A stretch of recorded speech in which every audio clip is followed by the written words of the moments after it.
So wait for confirmation that I'm on here. Looks like I'm on. Hello, everybody. Hello, everybody. Got something stuck in my throat. It was a carrot. Hello, everybody. Welcome back to my live stream. It is, I'm going to double check and make sure today's date right now, which is Monday, September the 6th. Doing a special Monday show. Normally don't do a Monday stream. I have today off, which is rare for me, having this holiday off. I don't think I've had this holiday off in probably 10 or so years. So looking forward to, I actually have already went through half the day already. So really enjoyed it. Just kind of hung out, did a little gym action this morning. Tried to rehab my abdominal area still a little bit. Pretty sore still. I know it's been a couple months after, but still trying to get that worked out. Something, a little personal note, I'm a huge NASA, how would you guess? It's SpaceX. I can't see it because my name there. There you go right there. I watched Countdown to Inspiration 4.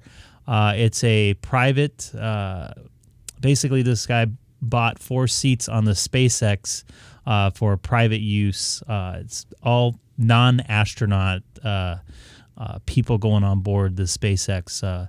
4 of them. One of them, he started. I think it's the data that when you slide the credit card, it goes to a computer network. He designed all that. He's like, I don't know, billionaire or something. His name's Jared something or other. There's another girl. She was like a cancer survivor. She ended up going back to work as a physician's assistant at the same hospital where she had her cancer treatments for over a year. So it's a pretty good story. There's 2 other people in there. I think somebody that didn't make the cut for a regular NASA astronaut, and another fellow out of Washington. But the Haley, the one that is the cancer survivor, is pretty interesting story that she goes back to work at the same hospital that she was at for a year just to try to help out the kids and stuff. So she had cancer, I believe, when she was 6 or 7 years old. So they're launching on September the 15th. As of now, I am booked on September the 15th. But if that gets delayed by a couple days, I might be able to get out to Florida and watch that. So I'm kind of watching very closely to see, the weather in the Florida area, when you get a little closer, see if I can make it out there. And after the 15th, I have a couple days off, so I might be able to slide out there for a day or two. Have some miles I might burn up. And hello, Martin. Has the night shift again over in the Netherlands. Thanks for watching. Check out the Netflix program. I think it's there are 2 parts into a 8-part mini series right now. It just started today. It's called Countdown to Inspiration 4 on Netflix once again. Pretty cool story there. So they'll be launching here in a couple weeks from the Kennedy Space Center out in Titusville in Florida. So let's get to some radio here on the K6EGG live stream. Of course, I get a phone call right when I'm going to go live.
Hey, Don, W86QK.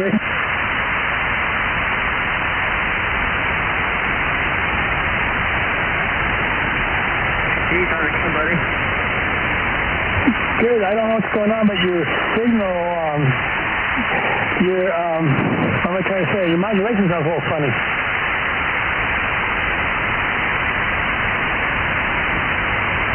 Yeah, I just heard it on Greg's feed. Keith, how did it sound? Testing 1, 2, 3, 4, testing 1, 2, 3, 4. It doesn't sound as good as usual, I gotta be honest with you. Let's see, I have it on SSD. I don't know what's going on. I'll check it out.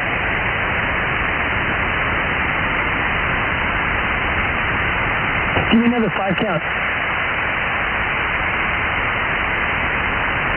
Testing 1, 2, 3, 4, 5. Okay, you ran barefoot right now, right? Say again, Keith, I was listening to the string. You're running barefoot right now, correct? No, I have the linear on, but I don't have the thing going toward you. Okay, yeah, because you were thinking it's about an S3. Okay. It's just a weak signal, but I'm a little weak in the drag too, so it must be conditions too. Okay, modulation sounds better now. I don't know if you did anything or it was just like the band, but you sound more normal again. But yeah, obviously you're being on the other antenna, you're not as strong for me, but plenty readable.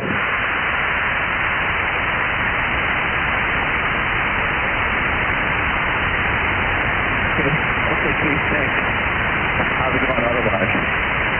Yeah, not bad. I'm just trying to figure out, I want to get a logging software. I'm just trying to figure out, there's so many choices, but I want one that's easy peasy. I don't want one that you have to be an engineer to figure out how to hook it up. Yeah, a lot of times hams think making it sophisticated makes it better, but logging should be a simple process. Exactly, and I don't want a contesting. There's so many out there. A lot of them are just contesting logs that you do your contest set or whatever you're doing, and then you download it into, would it be download or upload? Upload to the wherever, QSL or any of those other places, World or whatever it's called. But I want just a logging software. I don't contest.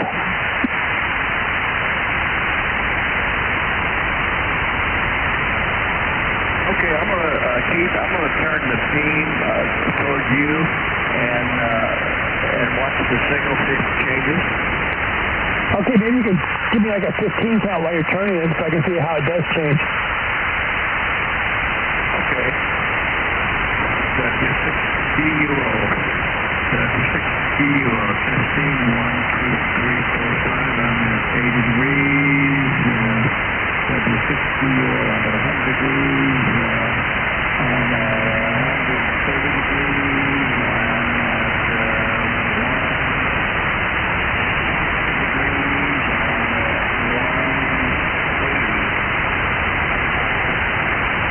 Wow, 180, you're probably like 10 over.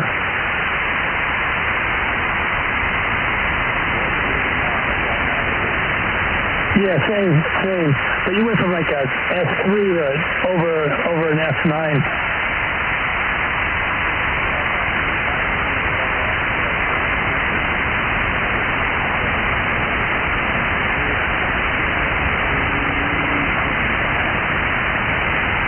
Give me 5 count. You don't seem as loud. Your meter's about the same, but you don't seem as loud. Go, maybe you can subtract about another 10 degrees.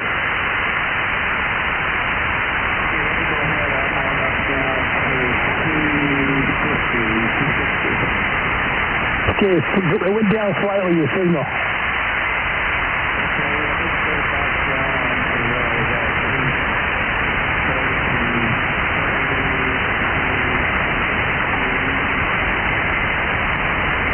Give me a 5 count at 210.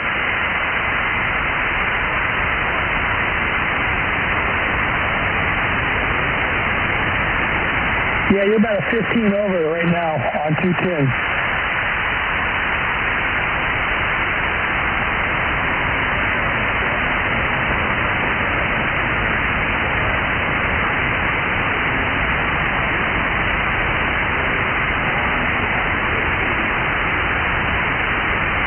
Give me a 510 at 180. Okay, I think 210 is the magical number for me.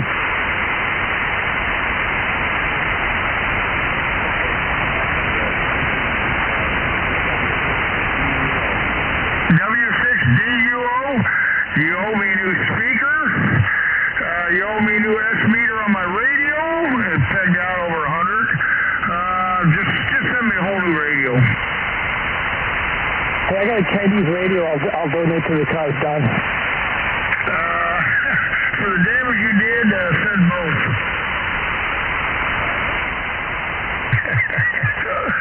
you pinned me, you just pinned me out all the way across. I should be pinning you out in the receive. Because you're pinning me out on the transmit. I was going to plus 100. I thought they only go with the plus 60. It's 60, and then he went off the scale. The color, it started after 60, it gets real red. So he bit your needle. Yeah, wow, he broke the S meter. Melted the wires.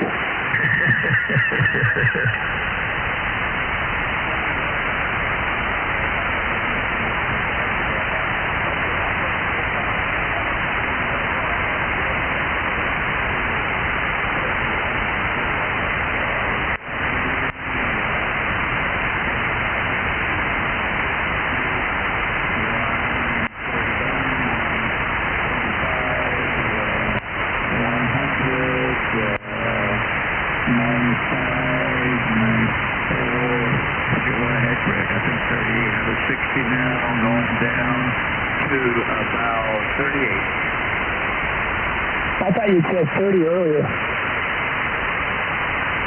Actually at 34. Let me see if Greg is picking me up. Looks like just a little bit.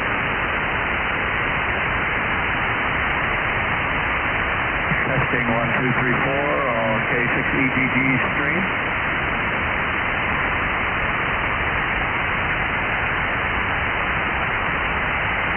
Testing at 20. W6DUO. All right.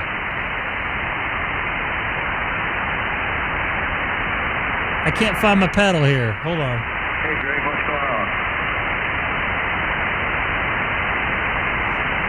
I'm going to do a quick test. WA62XA, testing 1, 2, 3. Sounds punchy.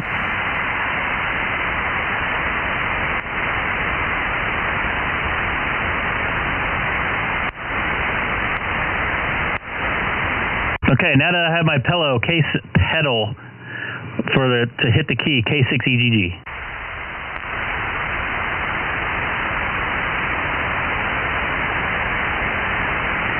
Yeah, you like that chair, don't you? I do. It's nice and comfy. It is nice and comfy. But right when I came on the stream, my buddy called me, so I had to take a phone call. I didn't realize that I left the screen on there, so I hope I wasn't picking my nose. Hey, last night I went into the room and I brought my computer and I kind of watched the stream for about, 15, 20 minutes before I finally just turned everything off and went to bed. Pretty good night last night, huh? Yeah, it was nice and informative night. You got to learn something. It looks like somebody else did. Dana got to learn something. That's what it's all about, and everybody trying to help everybody. So yeah, it was a great night of ham radio. Now the next thing I want to do is figure out how to start changing reflectors and like talking on the East Coast and stuff. You got to start making how-to videos. The problem is I don't really know how. I mean, I know how to make the video, but I don't know how to do most of the stuff. So I don't know. I might stick to the live thing, throw a video here and there, but this just seems that people seem to watch. I notice more people watch the live streams than the videos I put up. I I kind of want to go over to Keller Peak again, test it out, make sure I still know what to do, or if it was just a fluke. We can go slide over there right now if you want. Real quickly, you mind? Not at all. Don, you want to go over there too, Keller Peak, D-Star? Yeah, I can. Yeah. You don't sound too confident there, Don. Well, I had it set on the hotspot. I'll have to get it off the hotspot. I don't have to. I think I'm there already. You think you can go direct? Yeah, that's a good thing about the hotspot. You know, you can get on any reflector anywhere, anytime. You don't have to worry about the on of the repeater and get permission and everything. That is very true. So I'll QSY over there if it's busy. I'll just come right back. This is Greg, K6EGG, City of Chino, 2 miles north of the Chino Airport, and on YouTube today, live. So if anybody new watching, don't forget to hit that subscribe button. All right, same. WE6QC, QSY.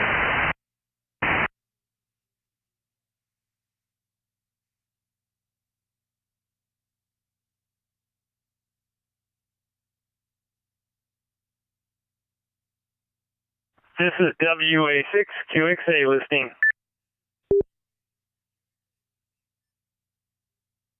And this is Greg, K6EGG on D-Star, K6WZX, repeater on Keller Peak from the City of Chino on reflector 70 Charlie. Oh man, you're like 5 times louder than what you were on the sideband frequency. Almost blew out my eardrum.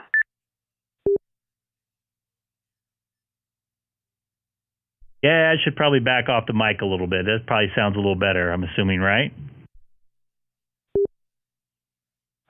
You weren't overmodulated. It's just like it's so much louder on this digital because it's, you know, you're probably an S40 here or something compared to you were like an S3 on sideband.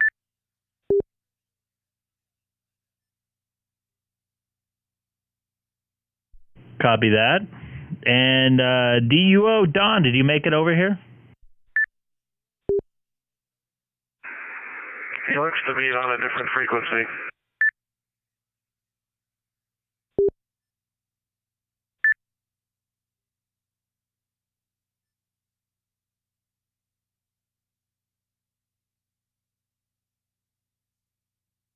Hey, Andy, what's up?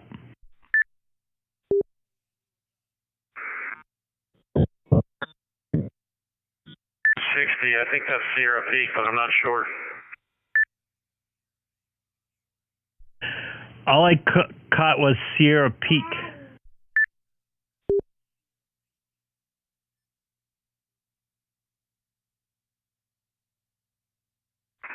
I don't think I hit this repeater very well.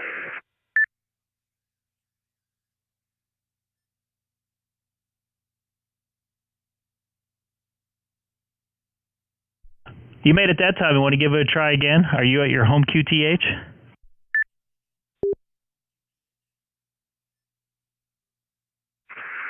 Yes, but for some reason I don't hit this repeater too well from here.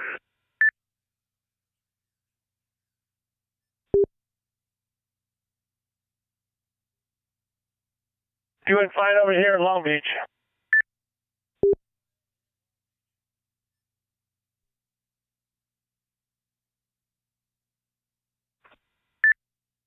W6DUO.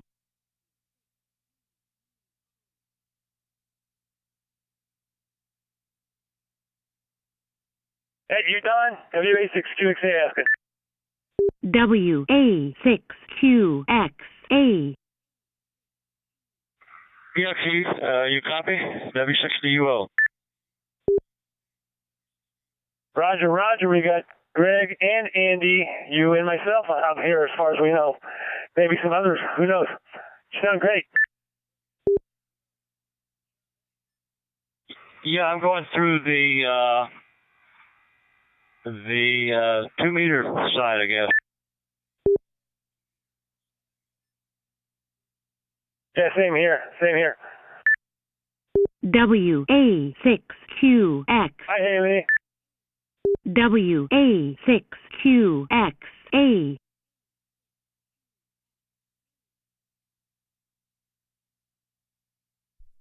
everybody's sounding good. I just have Andy cutting in and out. I think he said he's at his home QTH, and for some reason he doesn't hit that repeater well. And I don't think the UHF machine is hooked up to the same reflector for some reason. So I turned my mic gain down to like 20%. Do I sound about right, or what can you suggest? Yeah, you sound a little better. I didn't turn mine down at all, so I'm probably too loud. I'm backing off a little bit, but you were very loud when you first came on. Okay, yeah, I got my mic in at 20. I might turn to 15, see if that's even better.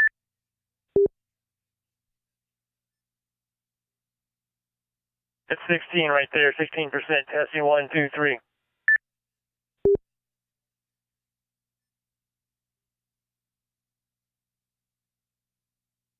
I on my side, I didn't notice any difference. You guys sound exactly the same. So, Keith, especially when you first started out. So, I may have been on my mic a little bit too. So, I'm still set at 85% on my mic gain. Yeah, I was at 20, then I dropped it to 16, so it's not that big of a difference. Here's what I found out for myself. Sideband, I got to have my mic in at about 80%.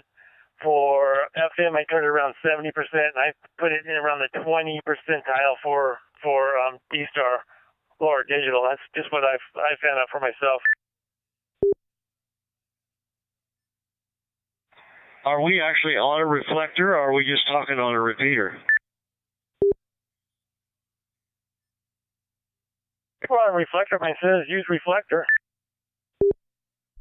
Yes, we should be on reflector 70 Charlie, 70 Charlie.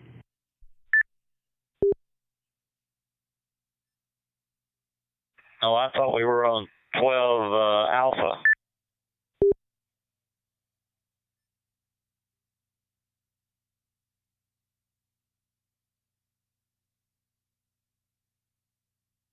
But I was on the hotspot on 12 alpha calling you guys.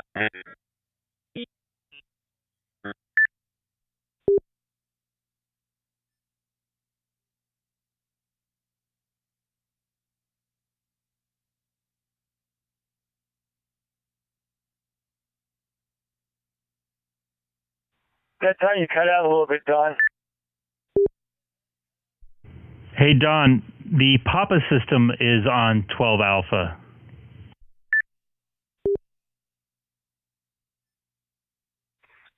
But you say this is on 70 Charlie?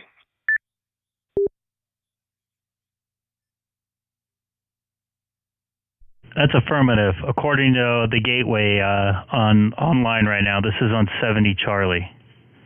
It looks like we're also on K6SOA as well. Looks like that wasn't on there last night.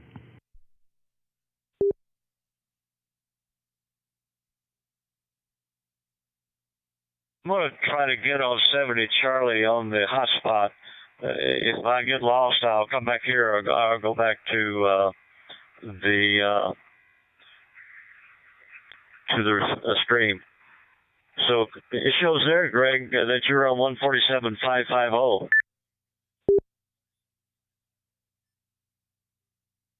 Yeah, that's affirmative. Are you not there? What are you talking on right now? Yeah, I'm there. I was just looking at my transmit frequency, not the receive frequency.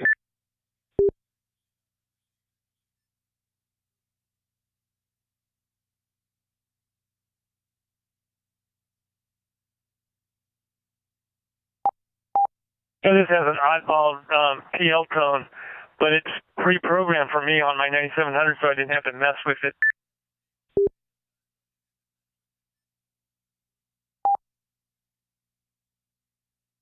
You shouldn't have a PL tone on a D-Star though. It's just an offset, I believe, right? That's what I meant. I was using the wrong nomenclature. Yeah, offset. That's what I meant to say.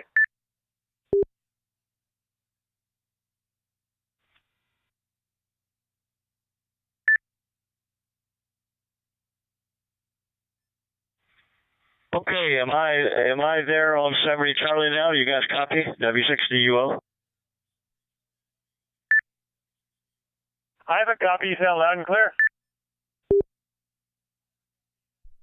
And I have a copy as well, Don. You sound loud and clear.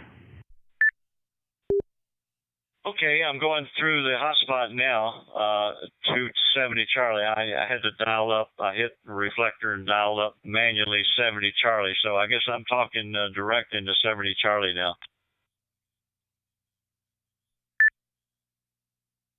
I don't understand how you were on the Papa system and you were making it to this one before. That blows me away.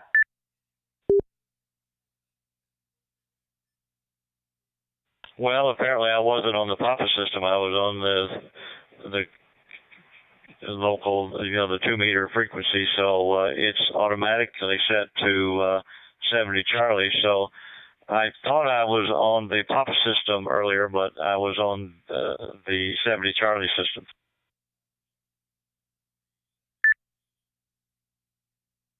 I think I have an answer for that. Why you heard the Papa? You were on the Papa system. It looks like W6HRO A and B, which I'll look on the repeaters, are on 70 Charlie right now. I don't think HRO is hooked up quite yet. Still, are they?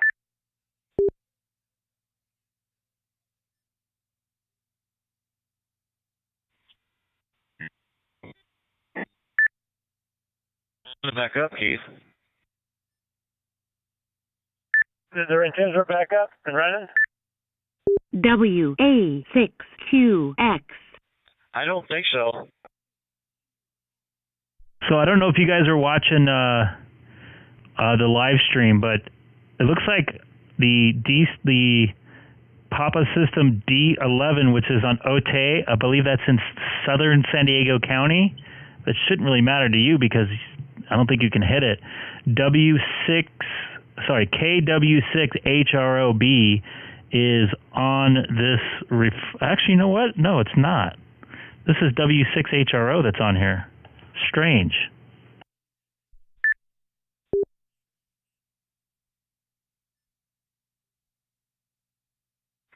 I believe that's the Anaheim location, and they don't have their antennas up yet.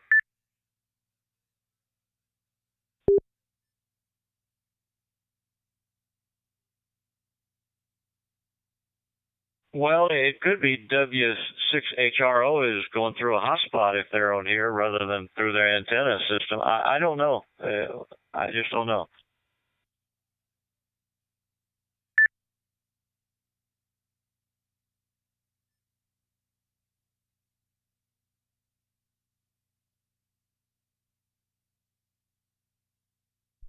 This is on a couple different repeaters. It looks like there's a K6SOA,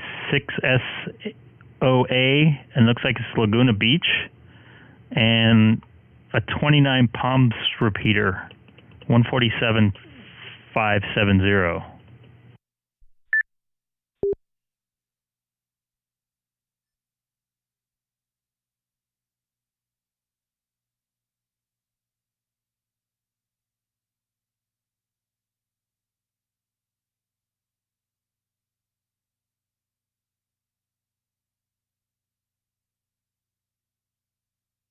Well, I'm glad it's working for me, and I'm hooking it up right. I'll have to try another reflector or another station soon and make sure I know how to do that also.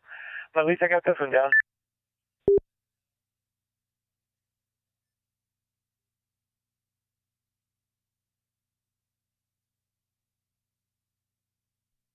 So you're talking, Greg, but I don't hear you.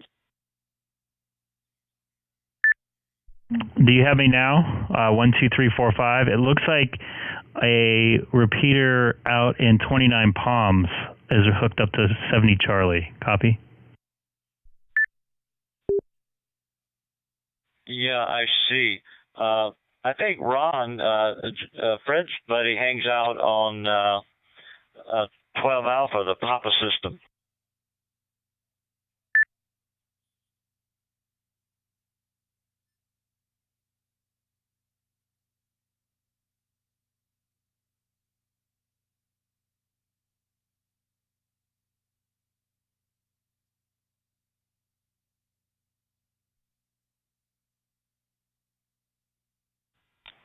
Do you copy W6D?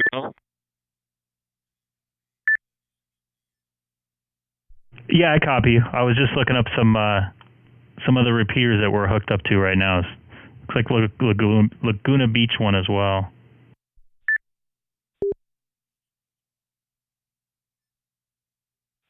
What do you have the website up? dstarinfo.com or what?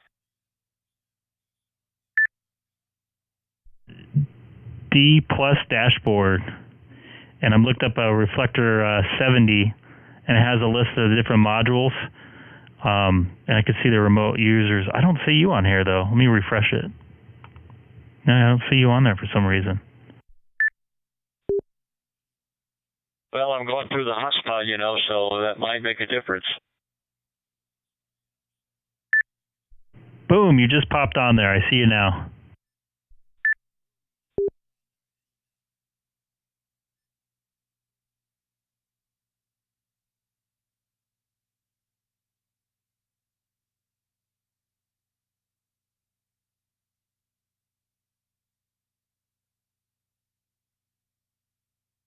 All right, I don't want to tie this repeater up too much here. Someone wants to use it or something. We're all within talking distance simplex. So this is great, K6EGG. I'm going to migrate back down to 144.250 upper sideband. Thanks for the use of the repeater, Dennis. And I'll see you guys on sideband if you guys swing down there also.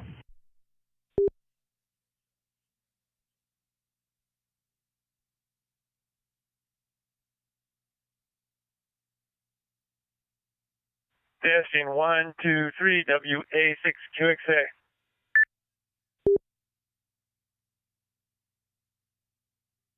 Copy you loud and clear, Keith.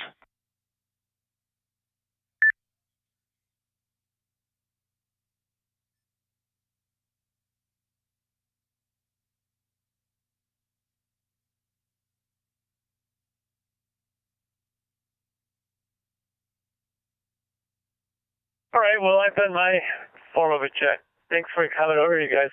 I'm gonna slip out real quick. I need to take the trash cans out front, and I'll be back in just a few.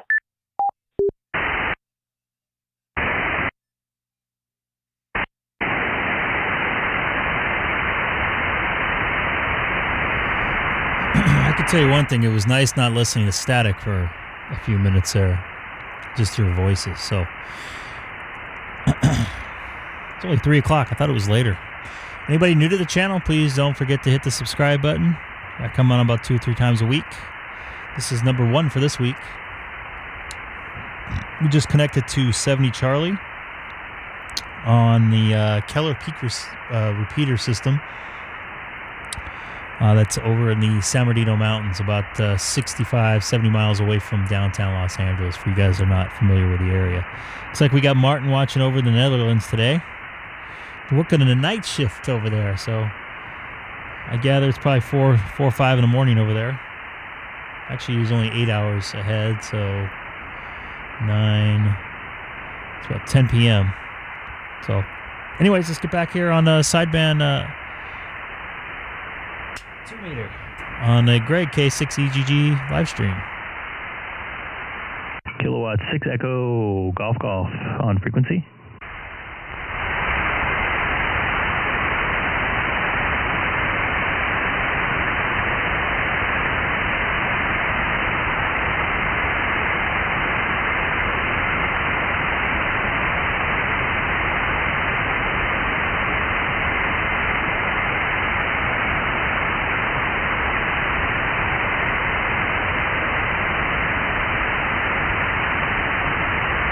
Hey, Andy, AJ6BE, did you make it over here?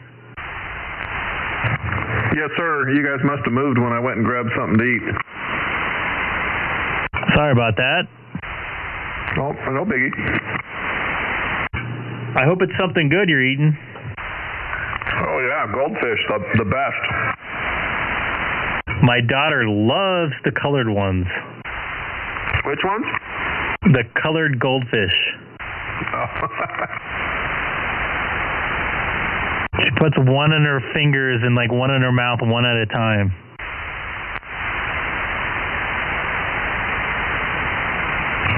I actually got to jump in the car and head down to the post office. I haven't been there in a while. It's probably stuffed. I was actually going to run to the post office myself here shortly. Had to drop off something very important. A recall ballot? How did you ever guess out of all the things in the world? It's important. It is very important. Yeah, that's actually why I need to go there. Great minds think alike. I don't want to wait too long and find out I forgot.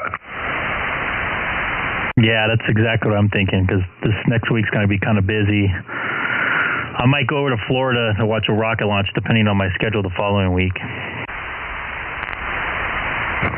Actually fly out there for it? Yep. Oh, very cool.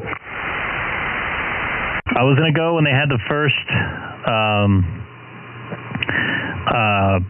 SpaceX passengers, and then COVID was kind of going on, and it was kind of a hard play with the weather. So I had a ticket to go if it got rained out one more time, and it was like 80% chance of rain, and it went. And then I was supposed to go in November.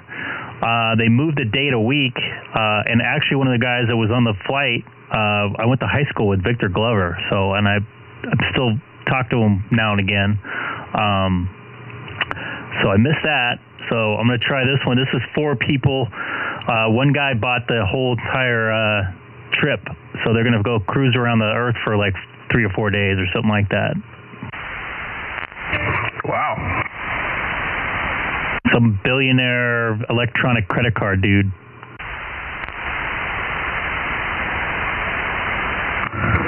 I guess I missed my calling there. Yeah, I think all he invented was some algorithm and like software for transactions to go through the internet for credit cards, like the swipers. That's all it takes, I guess. Not bad for a high school dropout. I'm hoping on the Powerball 401k. Yeah, they haven't hit for a while. I think it's over 300 on both of them, Powerball and Mega Millions, right? Yeah, I think it would do. Just think you can have you can just build your own ham shack on top of the hill. Or set up your own remote station on top of the hill if you didn't want to drive up it every day.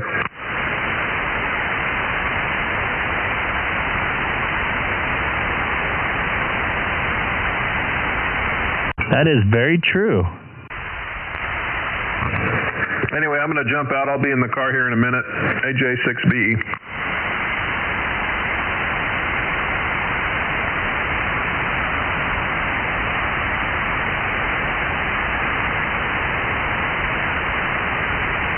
Copy that. I'll be listening for you. Or I might jump in the car myself, too.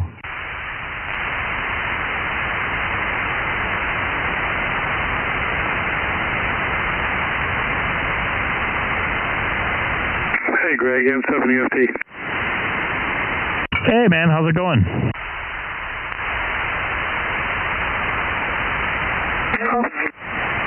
I'm doing pretty good. I heard you guys on the other frequency there on the reflector, but I didn't jump in. I saw you were doing a live feed again, so I thought I'd jump in. Excellent. Welcome aboard, Dana. Yeah, Keith made some changes. He just wanted to make sure you can go over there still. So looks like we got most of our problems figured out. Yeah, I ordered the RT software, so as soon as I get it, then I'll be able to fix my little issue. But we definitely figured out that that repeater offset was incorrect. I looked at my repeater file, and sure enough, it says 2.6, not 2.555. So that was really cool. And I heard you say you're going to learn about reflectors now to connect to the east, so I'm waiting and ready. Actually, after my trip to the gym this morning, I drove to a park real quick and messed with my car and messed with my 5100 in the car and tried to change that particular repeater's reflector, and I couldn't seem to do that for some reason. So that will be something to mess with soon.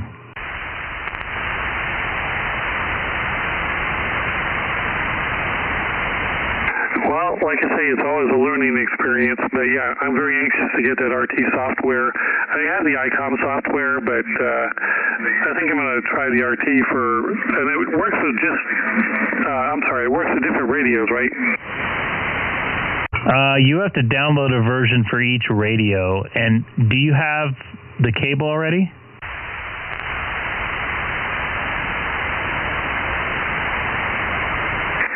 You know, I didn't know I needed a cable. I figured I could just use a standard USB cable. I believe it is sort of a standard USB cable for the 9700. It's the square at the end USB that goes into the radio.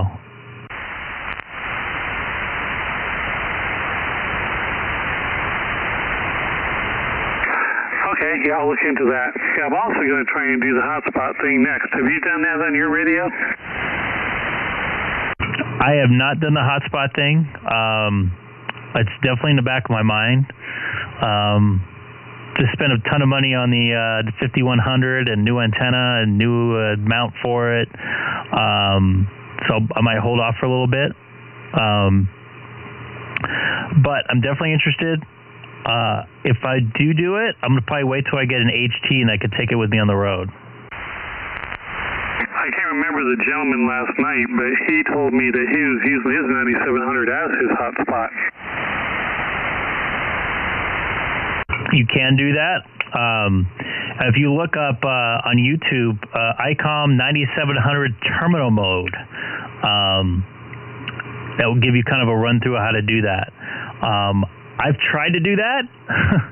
I've actually emailed the guy that had the YouTube video. He said he would help me. I haven't emailed him back to let him know that I do need some help. But I have everything set. It looks like set correctly. But I did not get that thing to work.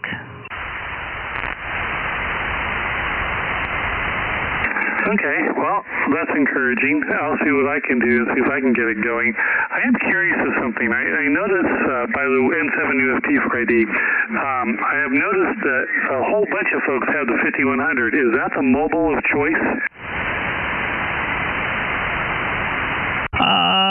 I wouldn't necessarily say that. I think the mobile of choice is whatever you usually want to talk on. I know a couple guys that really like the fact that they can use sideband in their car, so they have the 705, I believe. And I had a Kenwood V71 in my car for about 10 years between the two cars I had, or whatever it was, 9 years. So I think that's more user preference. I wanted to do more D-Star on the road. I wanted something with a little better receive than my Kenwood, and this seemed to fit the bill. So I would say that's more of a user preference.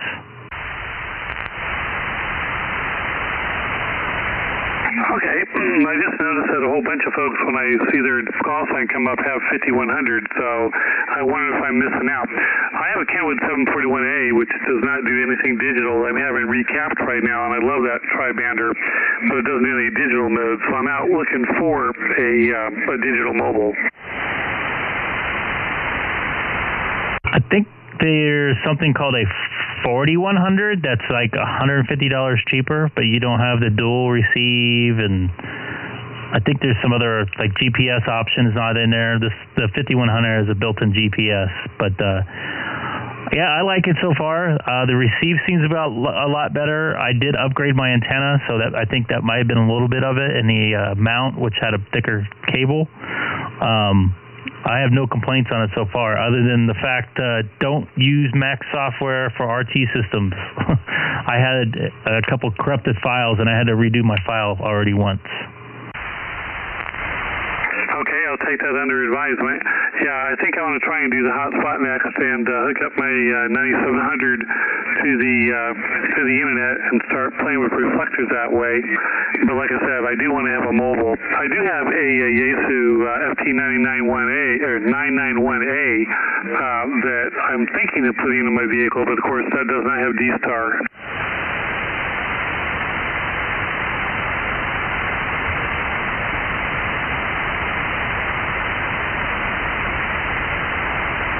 Yeah, there's not too many. I mean, I think Kenwood has one D-Star. I think it's an HT. Would that be correct?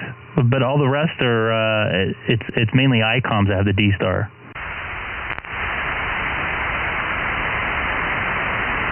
Yeah, the Icom is exclusive to D-Star, but I've been told that with the 991A, it can somehow cross over from Fusion over to D-Star, but I haven't figured out how to do that yet. K6EGG mobile.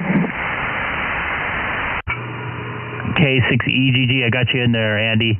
Actually, I think some of the hotspots you can cross-pollinate. I think the open spot 3 you can. Okay, well, I'll wait for your tutorial on that. Go ahead, Andy.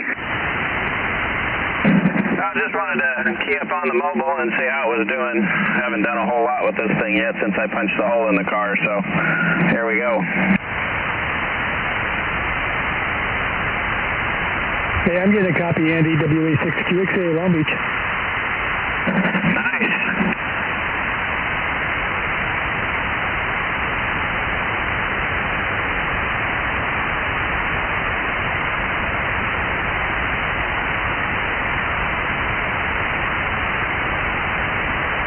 Well, Andy, this is Dana, N7UFT out of Diamond Bar. You're sounding really good here.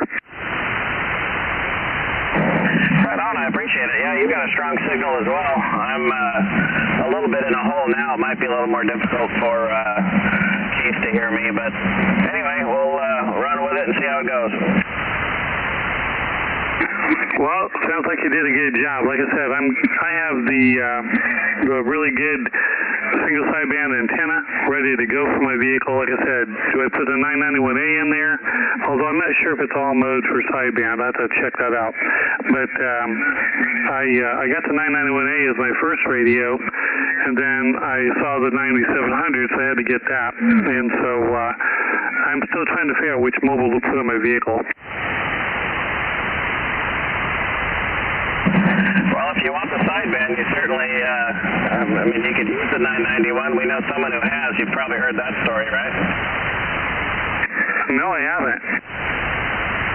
Yeah, we've got a guy named Ward down in, I guess he's in, what, Cerritos or something? But he put a 991 in his F350 pickup truck. Well, I've been trying to find a mounting bracket for my 991. I saw one on eBay once, but I haven't seen it again. So how did you mount yours? I'm not sure how he mounted his, but I know he had a custom mount made, and it's in the center console of his truck. Anybody new to the stream, please don't forget to hit that subscribe button. We're just talking some ham radio, talking mobiles right now, as well as some D-Star. So, once again, thank you for watching. And real quick, Dana, in the chat, I put the terminal mode video that I saw. So if you want to grab that whenever, take a look at it. I tried to do exactly what he did, and I couldn't get it to work. Okay, appreciate it, Greg. Yeah, I see you sitting here. I'll definitely do that. I see you have 10 folks online. That's great.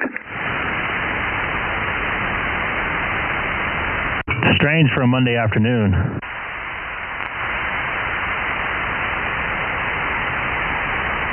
So, Andy, I lost you. What did you say, or how did you mount your 991A?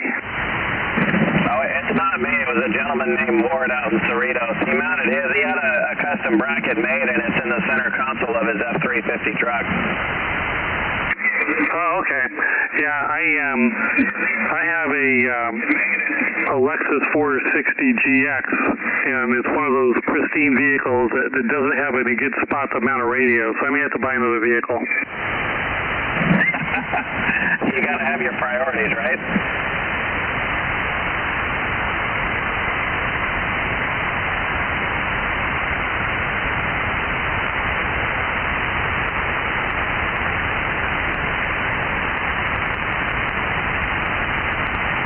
You guys, but I just got hit with a heck of QRM. I went up to S9 in noise. How about anybody else? N7UFT.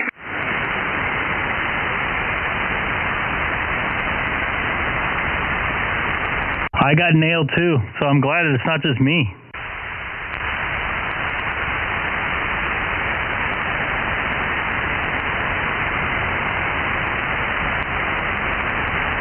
Hey, Andy, nice message when you're driving. And don't talk about the text on the air.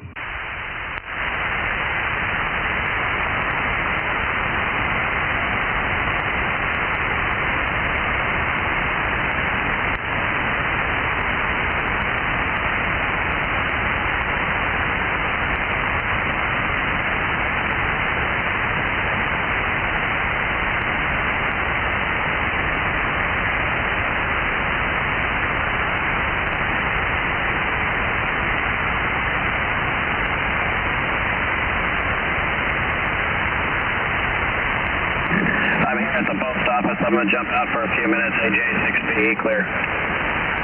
Copy that. Just reply to my text. Don't say anything on the air. K6EGG.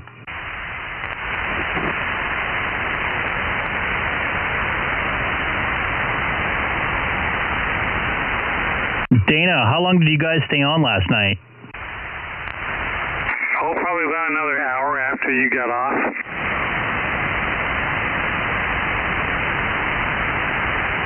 Wow, I should have just left the stream on overnight. Well, I was on that darn reflector, so I was making darn sure I was off that darn reflector.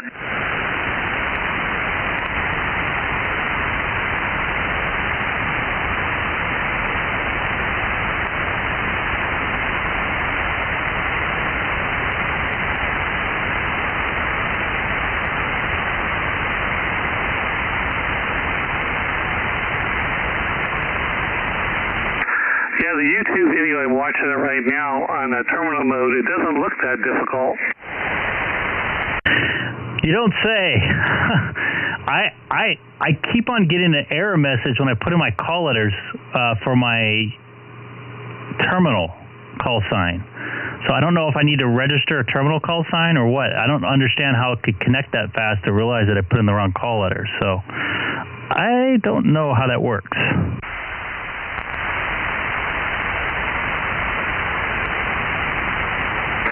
I'll give it a shot and see what I come up with, because I really do want to get that set up. And then the other thing is, do you have GPS, the actual external GPS for your radio? I do not. I put everything manually in this radio does not. I'm not planning on moving with this radio, so there's no reason for me to put the GPS in it. Okay. Also, I was wondering, are you doing any kind of digital modes like FT8? I have not, no. Because I guess there's a time synchronization board. I can't think of what it's called now, but Leo Bunjor or something like that for stabilizing the timing, because I guess you have to be within 1 second to use FT8. I've been thinking of toying with that. You know who used FT8 on this frequency? Quite a bit, I think. Rob, N6KX. He's out in Riverside. You should be able to hear him. He usually pops in here once or so a week. He probably has pretty good info on how that works. He actually made a contact, I think, to Antarctica with it. Okay, I'll definitely. And you say he's on this frequency? Yeah, he breezes in and out every once in a while. But we were just talking about it. He's only, because I was talking about to him how I want to make a contact with Antarctica. I've hit every continent on 10 meter, but Antarctica. And he's like, well, I hit it with FT8. So I'm like, that was pretty cool. But I think he used it quite a bit. I think somebody else on here does. I can't remember who else. Well, it seems to be the bomb right now that everybody likes to do. I think it's kind of cheating because you don't have any interaction. It just does your call sign, your grid coordinates, and I guess your location. So there's not much as far as back and forth with a human. It's all a computer, but it is kind of cool to see where your signal goes.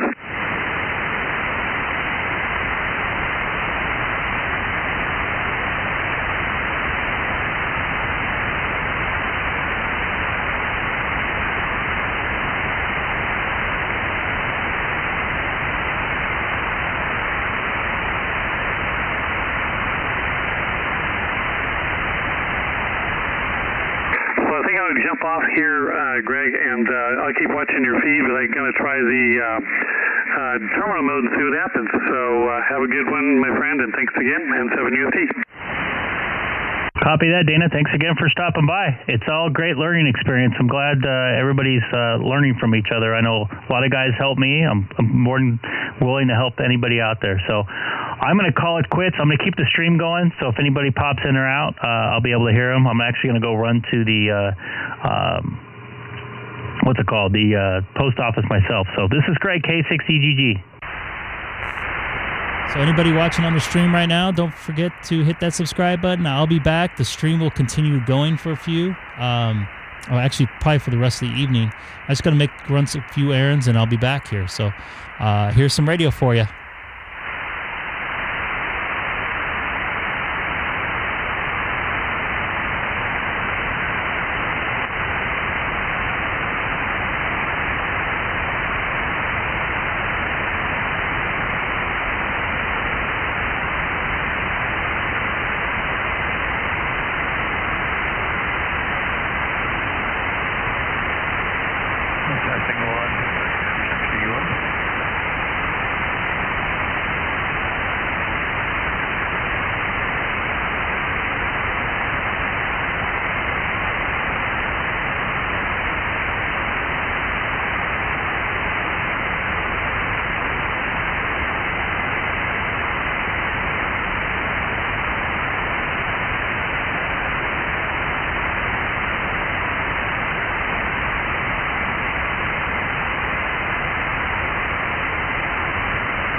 right, everybody, welcome back to my. Actually, it's me that's coming back to my live stream. It's just about 4:30 here in Southern California on this. I got my window open now. Beautiful Monday, Labor Day 2021. Looks like there's some clouds out in the background there, like possibly some thunderstorms. So it may make interesting conditions later today, or later tonight, I should say. And it was a little rough earlier. I wish I had my outside camera going right now. My computer cannot handle all the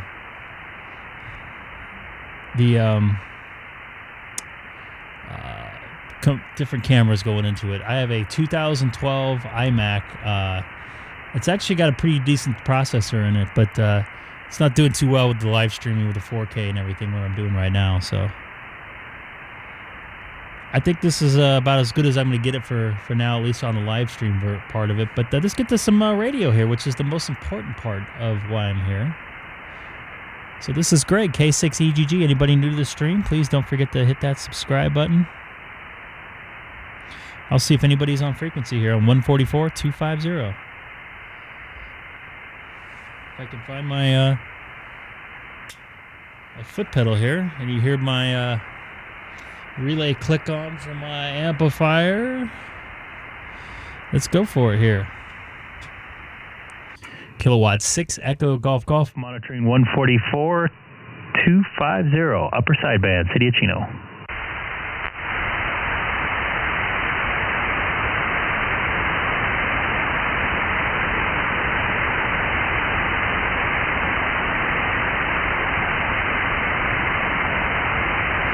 Of course, there's nobody on. Probably everybody eating dinner and barbecuing. My neighbors are barbecuing right now. I just had some hamburgers that I barbecued yesterday. Doing a number on my stomach right now, but all good. Want to jump in, say hi in the chat? Tell me where you're at. I'll keep on looking outside because it's so beautiful. I wish I could show you. Yeah, this is about as good as I'm going to be able to show you.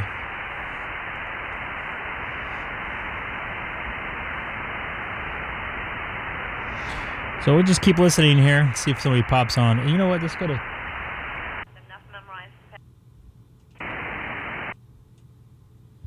Let's go over the call frequency, see if anybody's on.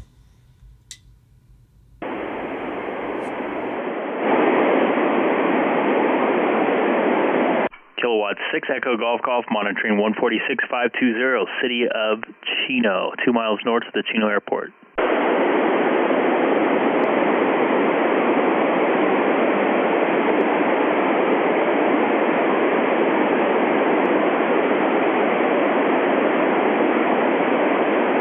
What I thought. I'm going to QSY 144-250, upper sideband, K6EGG.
For those of you watching on the stream, I'm just waiting for some guys to pop on frequency. They usually roam in and out of here over the next couple hours.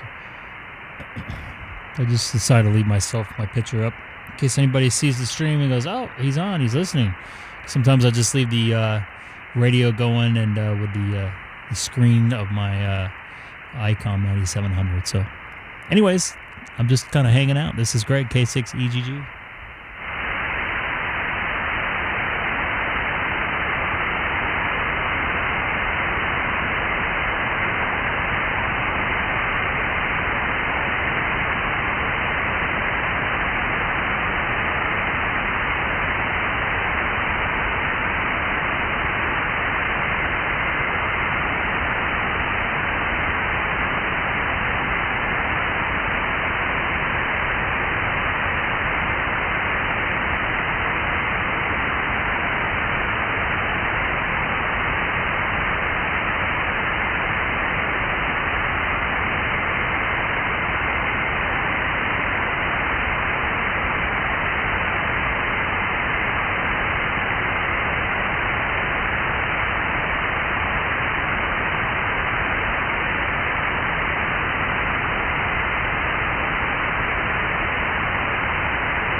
right.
Good evening, everybody.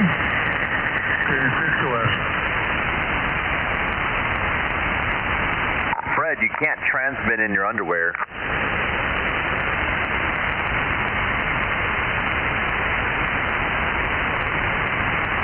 What was that? I was adjusting my volume. Come back to that last message, over. You can't talk on the radio in your underwear. Put some pants on. Okay. What do you got? You got television now? Or night vision? I'm just messing with you.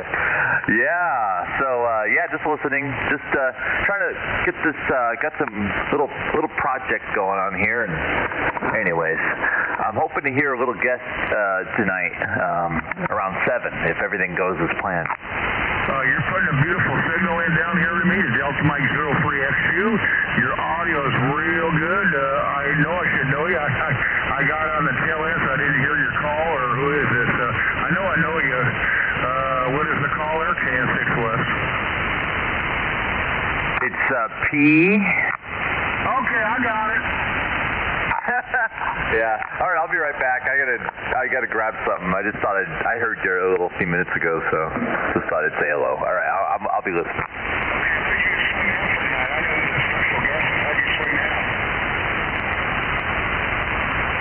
Oh, we'll see. Okay. Yeah, I know him. I'm going to talk to him about it. He's trying to plaque one of my plaques many years ago. The singer, someone told me it's ready. He needs to redo it. Copy. Yeah, I remember years ago. He was introduced to me by, I'm trying to think of his name. I can't think. I know it's called AA6PX. Oh, Ed Messina.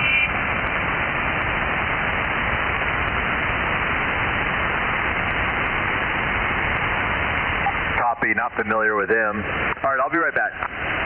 K6EGG. No, I know you're not familiar with him. He's about 90 years old right now, but Ed knows him. I mean, Gordo knows him.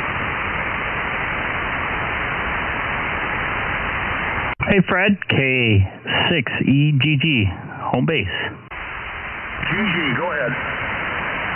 It's been almost a week since I talked to you. Everything good now? Yeah, my wife had a little accident, fell down the stairs, so I've been quite busy with that, in and out. And everybody's calling me. Yeah, it sounded good. Yeah, I know Gordo. His name is Gordon West, but a lot of the people that know him personally and talk to him a long time, they call him Gordo.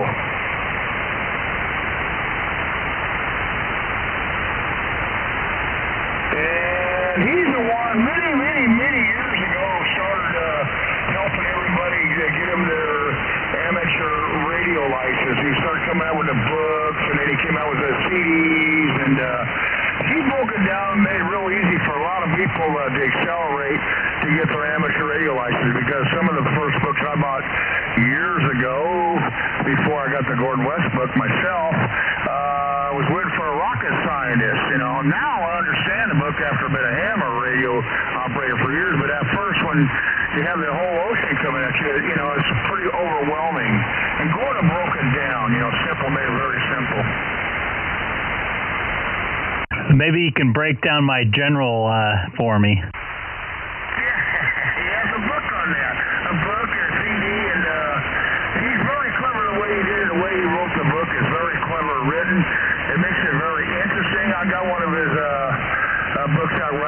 one of my nephews right now was studying to take the test now, and after 2 days he called me back. He says, very interesting. Like, this guy's got a master's degree. He said, I love this guy's book. He made a comment on it. He's going to be a ham, and I'm going to have him up there soon in a couple of weeks as soon as he passes. We went down to go take the test over there at Redondo Beach at the TRW, and he couldn't find the building, but blah, blah, blah, blah, blah. So in the next couple of weeks, he'll be taking the test over at, let me see, Huntington Beach at a church. So I know he'll pass it first time. He's a pretty smart guy, but I want to do one step at a time. Then I'm going to give him the other book, the general license. I'm going to let him pop in the general license. And he does a lot of backpacking up in the mountains and everything, so he wants to get his ham license there. KN6OS. Copy. You can do some soda activations up there too.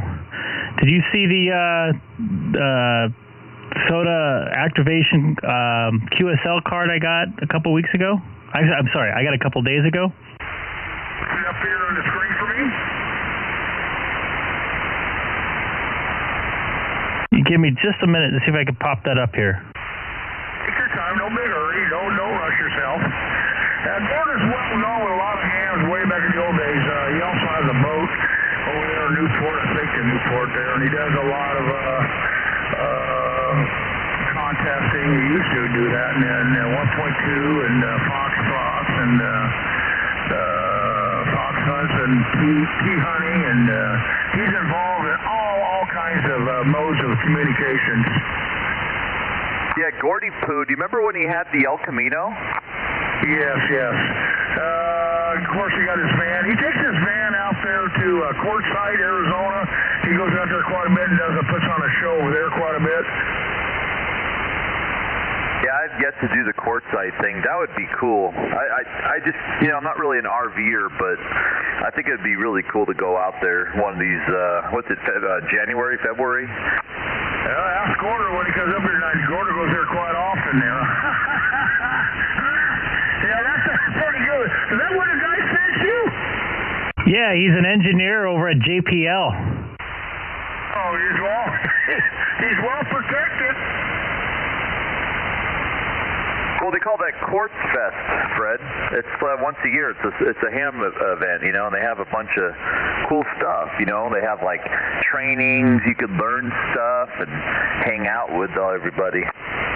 Right. Well, getting back to Gordon West there, W6NOA, he's got a lot of experience in antennas and mounting antennas on mobile and ground planes and counterpoise and radio mounts, and he helps a lot of people out in that, makes their antennas talk better. So he's pretty good at what he does. He does satellite work. He does all kinds of stuff. He's in all kinds of modes of communication. I think his daughter's got a license too. I never paid attention to her call, but I know his ham station, he has 2 rooms, a ham station there. You go on YouTube, you can look at it. Yeah, not sure about his daughter, but his wife does. I remember that. And let me see. I know he used to run around in a van, and he teaches a class. And then immediately after they teach the class, say right away, Jan, we give you the test course. It's got to be free other VEs. It can't be the instructor giving the test. So Gordon teaches the class, and he's got free VE. Immediately give you the examination. His success rate, a lot of people passing, is very, very, very good. It's funny. I have a story. I have a friend. I'll make sure I got it. Yeah, he got a handheld radio. It was that 202, Radio Shack 202 handheld, 2-meter handheld, and I guess he was at a swap meet and he got it and he bought it from Gordon West, right? It was actually and then he had it for a while. Then he sold it, and he sold it on eBay, and he says the actual radio from Gordon West, and I think he got a little extra money for it. That's pretty good. Now, it wouldn't be surprising to me knowing Gordon West. He always listens on the frequency a lot before he talks. It wouldn't surprise me he's listening right now. It wouldn't shock me one bit. That's the way Gordon does. Are you saying Gordy's a sandbagger? No, he's a quiet sandbagger. He listens quite a bit before he gets in a conversation. That's just Gordy. He teaches Listen before you key the mic. That's kind of like, you know, you have 2 ears and one mouth. Yeah. You don't want to literally turn on the radio and before it even like fires up all the way, you're keying up already. Yeah, you're supposed to listen. You're supposed to. Right. I'm going to try just for the fun of it. WB6NOA, Gordon, are you out there? See, he's pulling your chain. He's listening, and he's like, I'm gonna let Fred just sit there and I'm not gonna key up and get back to him on purpose. That's right. Well, Gordon, if you're listening, you know your friend AA6PX, Ed Mesquita, one of the VECs there we worked with many years ago back in the 80s, and Bill, I know you're listening. I'm going to crack a bad joke. Maybe he can't hear your station. Gordon can hear very good. He's got very good ears. He runs a good station. He knows every trick in the book, and then some. Well, didn't he make the book? RG59 coax. Yeah. Well, he's real good friends with Bob Heil and all those guys in Ham Nation, and he knows them very well. In fact, sometimes he is the host there. Yeah, he's connected to that, what's his face, Twit Network KFI guy. I forget his name. He does a lot of things. I can't remember everything he does, but he's involved in a lot of different projects. Yeah, Leo Laporte. Yeah, I used to listen to Ham Nation every so often. I used to watch it. It was cool for like maybe 20 episodes, 30 episodes, 40 episodes. I don't know. It just kind of lost its. I don't know what happened. I just couldn't watch it anymore. Well, Greg's pulling this off that he's got him to come up there listening. So Greg, you got to be quite proud. He's quite a celebrity. Where's Bob Heil's not from around here at all. What's the other guy? He might be from around this area. What's his face? Leo Laporte. I think he's in Los Angeles, isn't he? He's in the Bay Area. Leo Laporte, the tech guy on KFI. Oh, okay. I don't know. But I know Gordon Wesley's involved in a lot of different projects. He's got a school going. He used to instruct it personally himself. I don't know if he still does that or not. I think he does. He used to do it down there somewhere, I think, in Costa Mesa. Yeah, I remember before the Big C came, he had an advertisement still going from what I saw. It was like, $99, and it's a one-day thing. And yeah, I think he was still doing it. I remember way back years ago, his class was, at that time, 2-3 days. Boys cramming everything down one day. Woo! No, that was just for the tech. I think general was harder, right? So I think tech you can do it in a day, maybe. I mean, I don't know if they either give you some homework or, yeah, could you do it in a day? I don't know. That's a stretch, right? If you got no experience, like no electronics background at all, that might be a little bit tough. I don't know.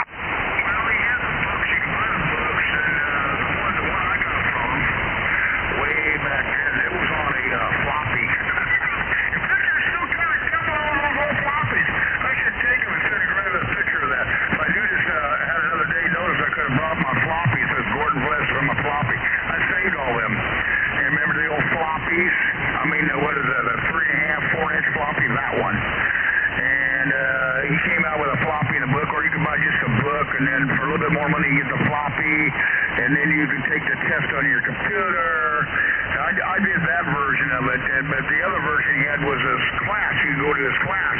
But I did the home study thing. I bought all the ones. I don't know if they had novice at the time about I forget. The novice tech, I think it was. Then about the general, advanced, and the extra. So I did all his studies on that, and I went through very good. I like for those youngsters out there, that's a floppy disk right there. That was a precursor to hard disk. Yeah, nowadays I think the easiest way to pass and is to CDs after that, now thumb drives. Practice tests and just keep taking them over and over and over. I mean, I had my son watch the YouTube video series. There's like 35 videos. He watched them all, and then he just practice test till he got like 80%. It was actually not too crazy. So that's the best way, I think, nowadays. Like if you're going to upgrade or whatever, is just to take the practice test over and over, and then you know when you get like 80%, you're good. Yeah, K6 West. Okay, well, there's a good thing to that and a bad thing about that. The bad thing about it is you memorize the test, you pass the test, got a license, and but you didn't learn anything. What I like about the Gordon West, he made you understand the answer. So once you understand the answer to the question, you didn't have to memorize it, you just knew it. And I like the way the theory he did it. Instead of memorizing an answer, he went into another, he made another little column, comments why the answer was this. Ba ba ba ba ba ba ba ba ba. And I like that theory. So I learned it that way. I learned why the answer was the answer to it, not just to remember the answer to the question. Do I make sense? Yeah, copy. Well, I mean, you can watch the video too. You know, about the like this guy on YouTube. He was forget the channel, but he's really good. He's got a lot of viewers. I think I don't know how many subscribers, but he's got a great series, like 35 videos. They're all like between 5 and maybe 20 minutes long, depending on the video and the section he's doing.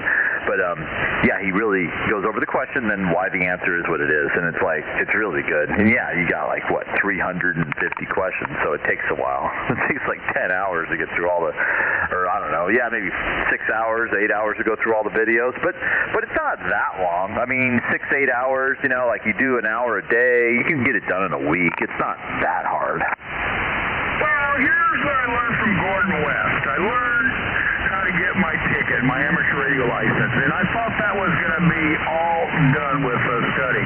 Lo and behold, I was totally wrong. I actually learned more after I got my license because I got more in-depth into it, and learning became fun, and then it wasn't even studying no more. It was just studying to do this. Well, you hear me on the radio, how I get into the grounding and the counterpoise and the radios. I get deeper and deeper and deeper into that, and I keep researching and digging, and it became fun. It wasn't even a study no more. It wasn't even a hobby no more. I just thoroughly enjoyed it. But my basing goes back, I guess, to Gordon West, learning the answer to the question. Yeah, definitely. And the why. If you have a curious mind, or if you're like a lifelong learner, then it's just like, it's kind of like candy. It's really kind of fun, you know, to get maybe some mysteries, you know, how things work, you know, answered. Right. So I'll be happy when he comes up on frequency, and I hope he's listening to all this stuff. But he's a creator. He's the one that developed this program. His teaching strategy is totally different than a lot of other people's out there, and I like his strategy. And the other people I showed his program to, I just bought his program here 2-3 weeks ago and gave it to my nephew. His name is... Because for those of you watching, we're talking about Gordon West, Gordo. I don't have his call letters off my head right now. We're talking about learning, you know, studying for tests and learning the answers for the technician general, or basically upgrading your ham radio test. This is Greg, K6EGG from the city of Chino, and about 40 miles east of downtown Los Angeles. He's got to be a patient guy, you know, to deal with some of that stuff. I mean, can you imagine the level of patience required? I mean, there's got to be like things that just drive you nuts, but you know, that's the way it is, you know. You got to remember, I don't know when he started his program, way back in the 80s, 80, 85, I don't know exactly what year, but he kept, I got one of the first ones bought. I ran into it the other day. I had it in my garage. I should pull it out and send Greg the picture of it. The first one's about, but how he refined that and, you know, made it better. But you know what? He had it pretty good already in those days. Now it's a little like peeking and tweaking, you know. And then he's got to change his program all the time with a new pool of questions that come out every couple of years. And he always has to keep peeking and tweaking. So he must have spent a lot of time putting this all together. A lot of time, more than I can imagine. Yeah, he's an author, right? So that's his thing, But think about it. It's kind of, he's if you will, self-employed, and he's an author, a book, if you will, book writer, all that. It's a different, freelance, if you will. It's not like he's stuck to doing a 9 to 5, like a lot of us apes out here. Right, but he knows the questions and answers to the FCC test. That's great. So he writes that. But when it comes down to his comment, he has to think about how to write that up. How do I write this for the person who knows nothing about electronics so they understand this clearly? So he has to get a lot of thought into that, how he writes that answer to that question. Well, I think he actually figured out, I don't think I wouldn't trivialize it and say it's easy, but what I think is that, if he takes a class and after a few months of classes, you get the same type of questions, you get the same kind of concerns and problems, you could fine tune and things start repeating itself. So figure, when you teach this stuff, you eventually figure out where the struggles are and how to, maybe the most effective way of teaching something is. Kind of like, I remember in the wireless industry, like what I do, like one of the big things is trying to teach people the logarithmic, base 10, dBs, right? And, like when you double your power, it's 3 dB. When you 10 times your power, it's 10 dB. There's rules. So the teachers, they always, they made it simple. They don't want to teach log base 10, That's already like advanced, well, not really advanced math, but it's not just basic math, So what they do is they just call it rules of 10s and 3s, 10s and 3s. Divide by 10, multiply by 10. Divide by 3, multiply by 2, 3 dB, divide by 2, that's, or minus 3 dB. And that's kind of like the tricks that you figure out when you're teaching this stuff. It's like, oh, I got a better way that regular people, can catch on to it faster, and then you use that method instead of the other way, Yeah, he got it all figured out over the years. That's a blessing in disguise how he did it all. And I'm sure he spent many, many hours doing this stuff. But he puts out a good book. The book is beautiful, the pictures, what he puts on the front of the pictures, how he advertises it and displays it, Ba ba ba ba. The program he's got from start to finish is pretty darn good. You can't beat it. K6OS. Copy AD6DL, Westminster. K6EGG, City of Chino. Anyway, so I got talking to a couple other people, Greg, two more people. KK6 Foxtrot Romeo, his name's Frank, he's up there in Phelan. He'll be joining us on 2-meter sideband. I met him on a call frequency the other day, 144.200. And another gentleman in Lake Los Angeles, N06 Echo Lima. And he'll be joining us on frequency. And those two people I met on the call frequency, talked to him. I brought him up and I showed him your YouTube channel. They like it. He's probably listening right now. They loved it. And he ran into AJ60 the other day at 1.2. And he told AJ60 that was his first contact. And he bought the 9700 just to get on 1.2. Didn't know how to work the rest of the radio, which I called him up, got his phone number, helped him set that all up. And he loved the radio. And so he'll be joining us in on frequency here. And we're going to probably make some more contacts on 1.2. He's running LMR 600 to his 1.2 antenna. I only got 400 on mine. I'm going to upgrade mine to 600 or 7/8 hardline upgraded. And AJ60's got his up. And pretty soon another guy in the desert is going to have his radio going. So pretty soon we're going to have a whole bunch of people liven up 1.2 again, like it was back in the 80s and the 90s. K6OS.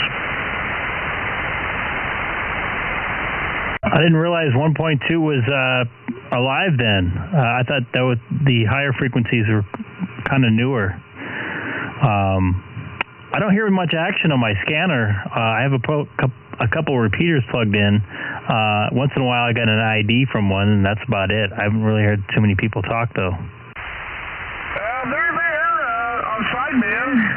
That's where we're going to be on sideband and a call frequency. You're listening to the repeater frequency. I don't work too many repeater frequencies. And back in the days when Gordo was back in the 80s 80s and 90s, we used to have a thing called the Weak Signal Society. That was on the 2-meter sideband, and that was popping. That band was so hot at that time, Greg, you won't believe it. I had a hard time getting a Q-Cert to get breaking in. It was that busy. A lot of the hams have died or older that I knew, gone, or what happened, I don't know. But it used to be really busy.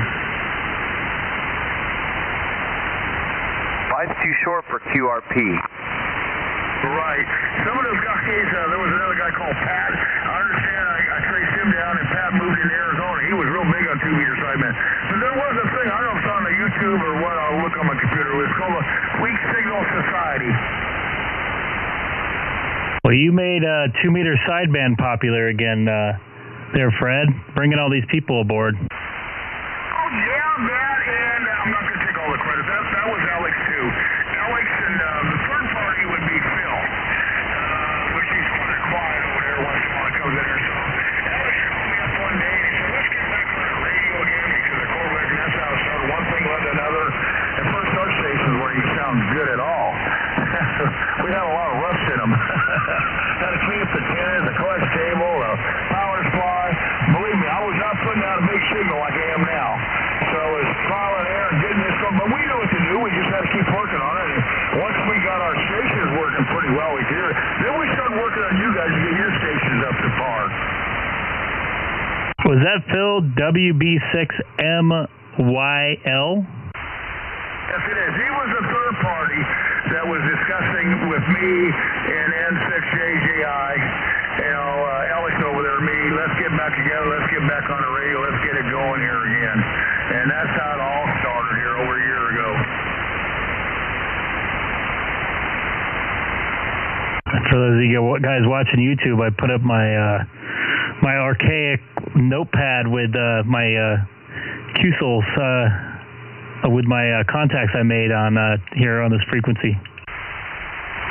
Well, back in the old days when Weak Signal Society was out there, the band was pretty well hopping KS6 West really good. And I was out there in my diesel car, and Alex built me a loop. And then I ran that for a couple of weeks, and Alex said, well, let's stack them. Then we stacked them on my truck. I had stack loops, and then I put a power divider. Then I was running 4 loops on my truck, and hey, that's when I only had 10 watts. 10 watts. Didn't have the power we got running now. And I was talking all over the place on those loops. And Alex actually is the first one to introduce me to 2-meter sideband. I heard about it, but I didn't know too much about it. And I went over to his house when he used to live over in Bellflower Street in the town in the trailer court. That's how I met him through Pedro, S6RSI. And I met him, and Alex was building a lot of antennas over there, beams and this and that. And every day he was building antennas. That's all he did, build antennas every day. So I bought a couple of his antennas, and the rest is history. My old roommate and one of my best friends, Rick, N6POP, I believe that's is it N6? Yeah, it's N6POP, told me about the bozo net there on sideband, and I got on there, and ever since then I've loved 2-meter sideband. I'm a big fan of antenna to antenna on VHF, so it's kind of got me going. Nope, not that big of a story, but still like it though. I love 2-meter sideband. I ran into me, and then Keith, and one thing led to another. I didn't know you knew Rick. Yep. Oh, that's cool. Okay, that's cool. I didn't know. I'll tell him I talked to you now. He'll be tripping out on that. I know him very well. I used to cheat off him in my English class. No way. Okay, so you know Deanne then. Oh yeah, I go way back. Oh, that's so cool. Why didn't you tell him to get out here on this one? I don't know. I've talked to him about it. He's just kind of doing his own thing right now. Yeah, that's true. Yeah, I know he's kind of laying low. Where does he live? He lives north of me in Altaloma. Okay. So you went over his house to see 2-meter sideband? How did that exactly happen? Well, he told me about it, and then he told me the type of radio I should use, and that's when I bought my TS2000 used. And then I checked in on the Bozo net, I think the second night I had it. Okay.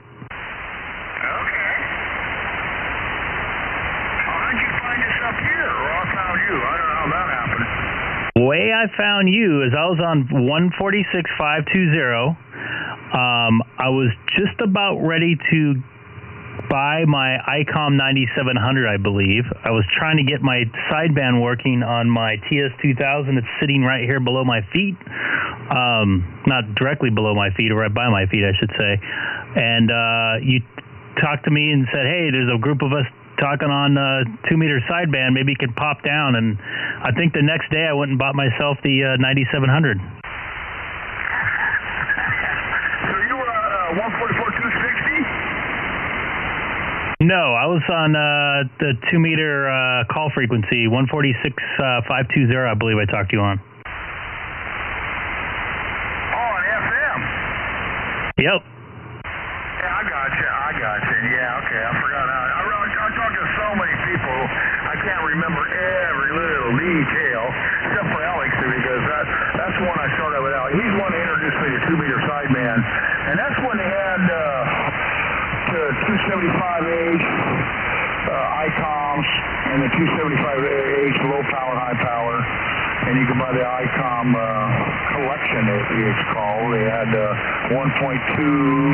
They had the 220, 2 meters, 440, all sideband radios, individual, every one of them. And my heart dreamed of buying the whole master set, and that went out for a couple years, and I should have bought it. I would have had the set. Anyway, I lost out on that. I couldn't get it. So later on, a couple years later, I found a used one. I bought a used one, 275H. I paid over $1,000 for it, which I still have it. I won't let it go.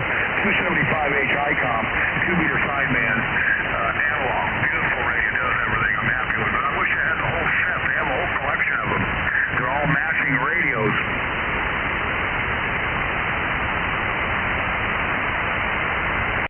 In fact, Fred, I think I talked to you way back when on the 2-meter call frequency when I had a mobile in my Chevy S10, like 2003 area, I believe. I remember your callers for some reason. I remember you saying you live by, I think it was you. I remember you saying you live by the Knott's Berry Farm. I remember the stagecoach thing or something like that. I tell everybody, because a lot of people don't know where Spree is at. Some people do, some people don't, but if you say Knott's Berry Farm, they never forget you. Hey, Grace. I hear somebody else in there. Go ahead. Hear me. This is Don, W6DUO. Fred, he's cost me over $3,000 when I finally got to talk to him and bought all the radios.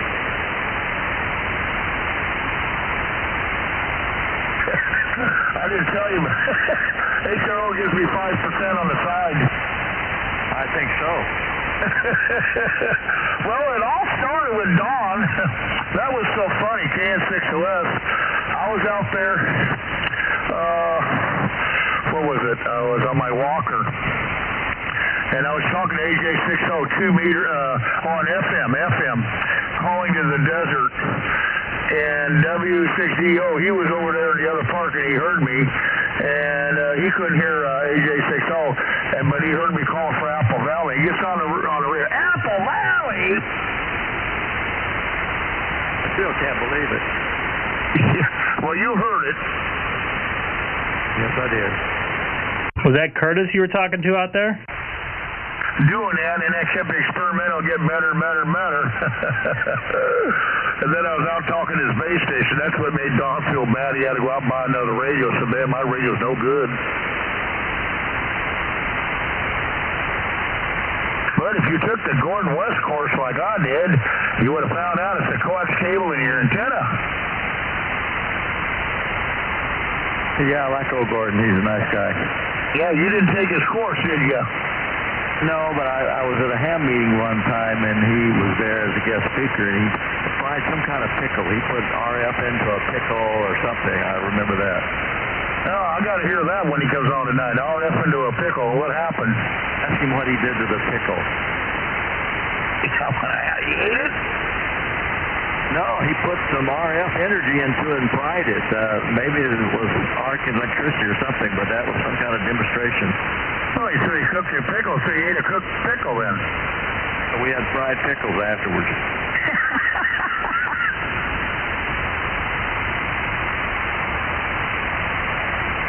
Fried RF pickles.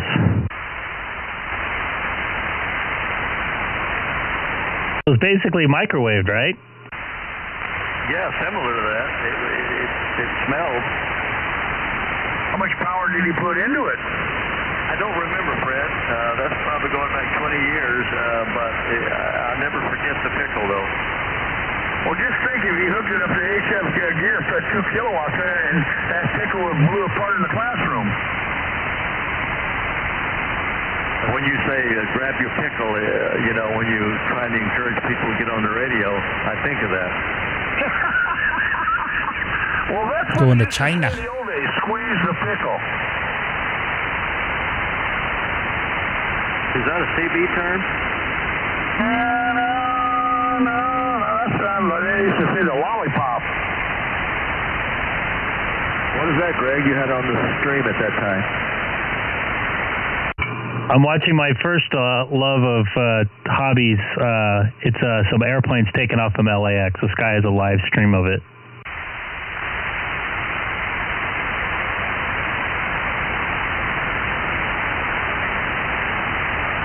Like someone's heading to Australia there. I thought that place was closed right now.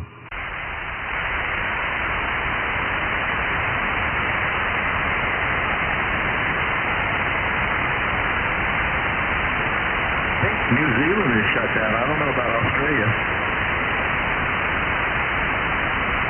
I think Australia's closed too. That might just be freight going.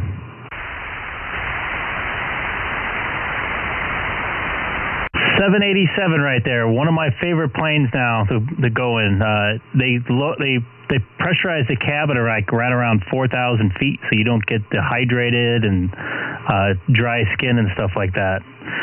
Really nice, comfortable airplane. I remember I went to Houston a couple years ago in one of those, and I slept the entire time, and it felt like I slept in my bed. Yeah, I was still amazed they can take off with all that weight. It was still amazing to me.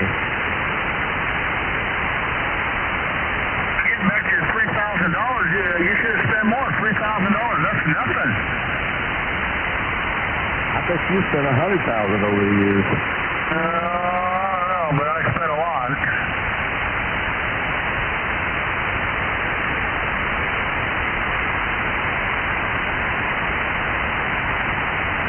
Greg, no one bid on the TS-2000 yet? I got a phone call yesterday, but I haven't heard back from them.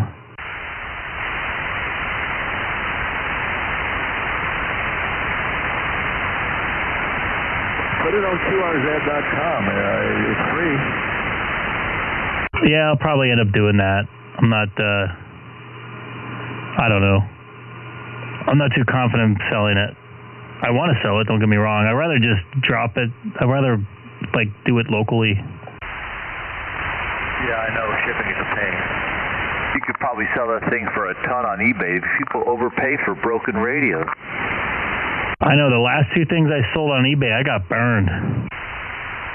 Well, at least you're being honest. You just tell them what's wrong with it and, as is. But, yeah, I know what you mean. Yeah, they're not being honest, and that's not cool.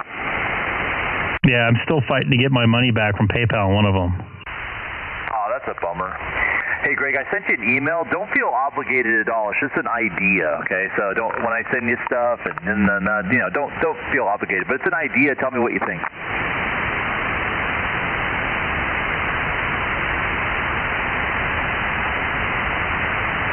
Copy. It's loading the mail now.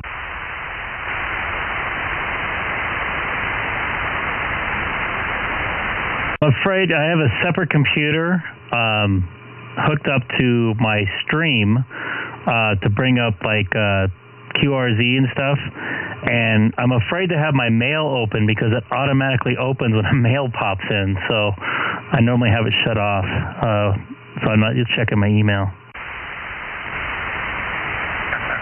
Anyway, you see that little button on your radio that says light on to see what it says here to start. It says FC X-ray Foxtrot Charlie.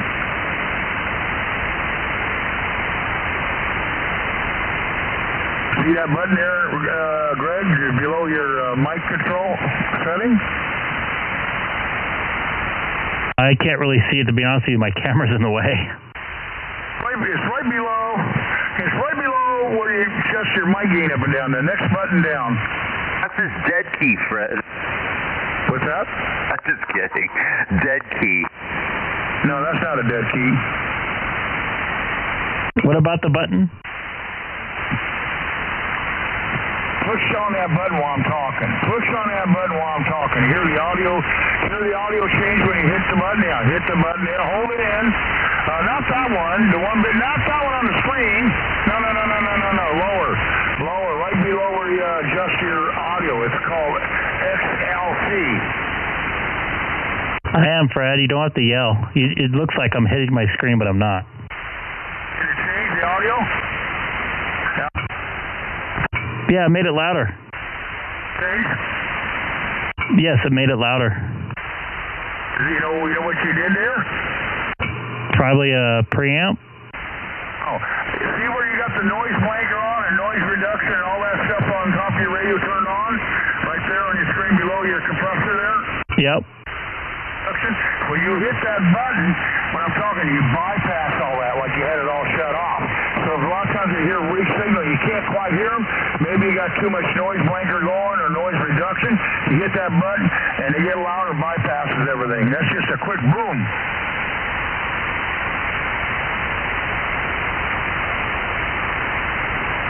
You got how it works now? Yeah, I see it there. Well, it's nice to know there if you can hardly hear somebody right away, instead of shutting everything off and you open up, you can just hit that button real quick, while they're talking.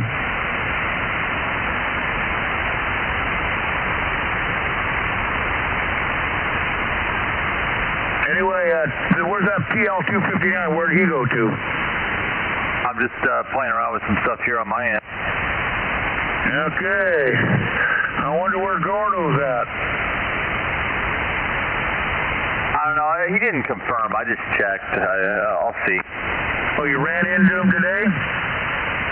No, I periodically, I don't know him that well, but I just, I sent him some stuff, and I said, hey, it'd be cool. The guy's cool. He's a super cool guy, so I figured it'd be cool to have him here. Oh, yeah. It wouldn't surprise me he listened all night long and checked in the next night. That's Gordo. He always listens a lot first.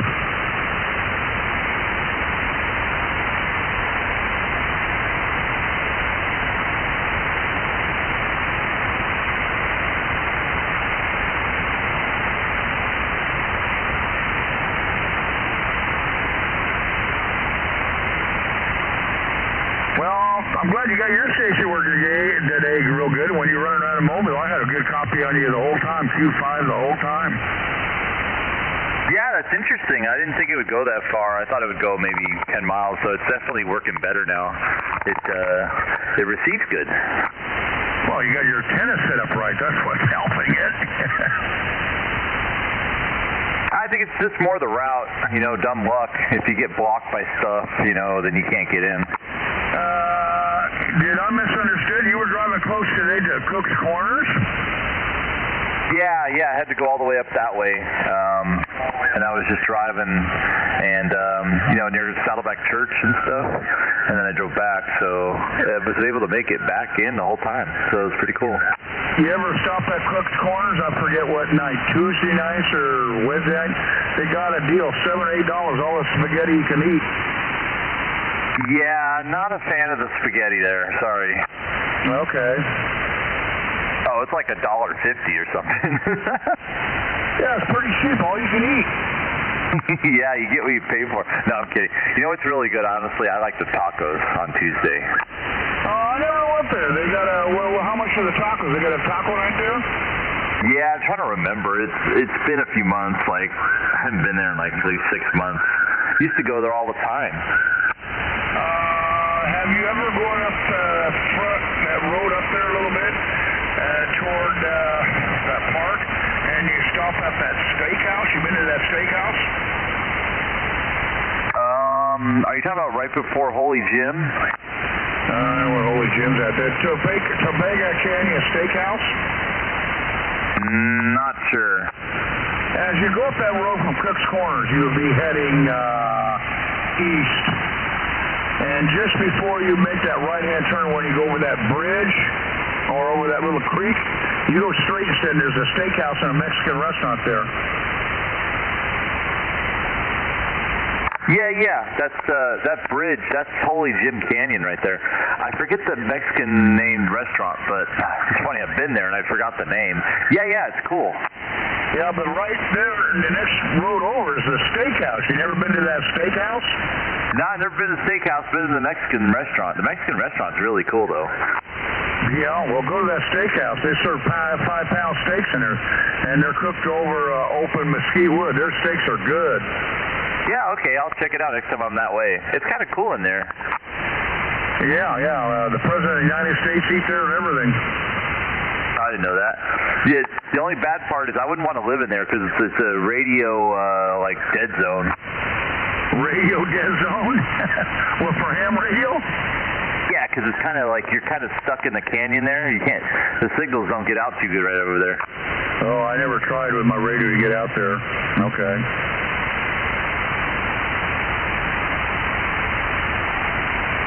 But it's pretty through there. It is pretty cool. You know, it's funny. You go through there, right, and just past the bridge, and when you get up to the top, all of a sudden you're in Rancho Santa Margarita. It's so weird. Yeah, all of a sudden you're in a town. Well, you seem like you just came out of the forest. Exactly. Anybody new to the stream tonight? Don't forget to hit that subscribe button. Actually, it's only 5:30. Feels like Sunday tonight. I was about ready to go, hey, it's almost time to jump into BozoNet, but not so much. This is Greg, K6EGG. Yeah, it is pretty neat. I've done a few hikes in there, and, Holy Jim used to be open, and then there was the fire a few years back, and then now you can only go drive in about a mile, and then that's about it. There's nothing to do anymore. It used to be great. There'd be waterfalls, there was a Boy Scout camp thing, and then you go to the left, there's a waterfall, and you go straight up, there's another waterfall. It's all closed now. Oh, how do you get to that Holy Jim's? Back me up to the bridge. I go from the bridge across that creek. Where do you go from there to get to Holy Jim's? No, that's it. It's just a dirt road right there. I mean, you can just turn off the road and go in about a mile. It goes in and then it dead ends. It used to go further. So I thought they called that Holy Jim's because the guy started that fire was named Jim. I don't know, Jim Shorts? I don't know. There wasn't a guy named Jim that started that fire in there? No, I don't know. I don't think so. I'm not sure what the story is about that. Yeah, because they had a couple of big fires in there years ago.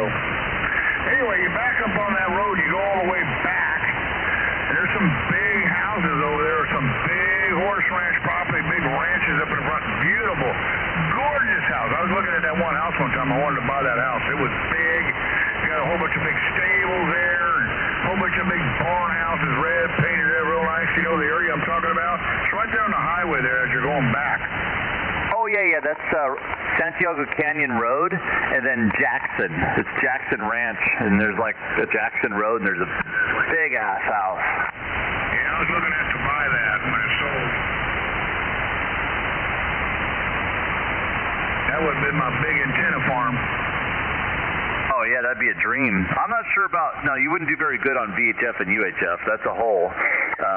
Because, it's a canyon in between that road, right? So you couldn't get out. But HF would probably do all right. Right. Beautiful area.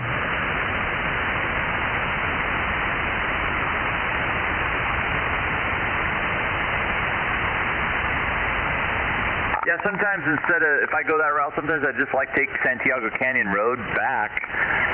If I'm heading towards, back here towards Westminster, and, I'd sometimes just take that road instead of taking El Toro Road to the 5. It's sometimes nicer just to take that route.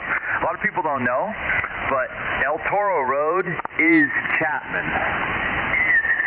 It's the same road. So if you take Chapman, it turns into Santiago Canyon Road, which turns into El Toro Road. And then El Toro Road, in a sense, kind of takes you all the way to the 133, which takes you all the way to Laguna Beach. And 6 to West. I noticed, I went up there a couple months ago when I noticed what they changed is they put a lot of double yellow lines up there. You can't pass as many places as you used to 2-3 years ago.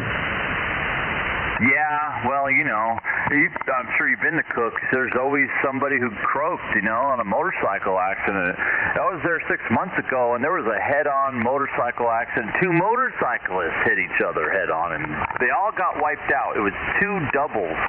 So it was a guy and a girlfriend, and a guy and a girlfriend. They both hit each other, and all 4 died. Holy smokes, head-on, huh? Yeah, weird, right? Motorcycles? Wow. No, they both were taking the center lane, huh? I guess. I don't know what happened, Sad. But there's always motorcycle accidents, people getting wiped out over there. Majeska Canyon Road, that's the one that's got the most accidents, I think, even more than Santiago Canyon Road. That's the one where you make a right on Cook's Corner. That's Majeska. That'll take you, through, that would take you to that restaurant. And, I don't know what it is. It's Dead Man's Road of Orange County. I ride a motorcycle. I do all my motorcycle ride down a Harley out there, and I buzz down the road, and everybody passes me like I'm parked on a jack. Oh, exactly. Who cares? That's awesome. You ride a Harley. You ever heard the Harley joke? No. You want to hear a funny Harley joke, but don't be offended. Promise? I promise. I got a Honda too. Okay, cool. Okay. What's the difference between a Harley Davidson and a vacuum cleaner? I don't know, potato. The location of the dirt bag.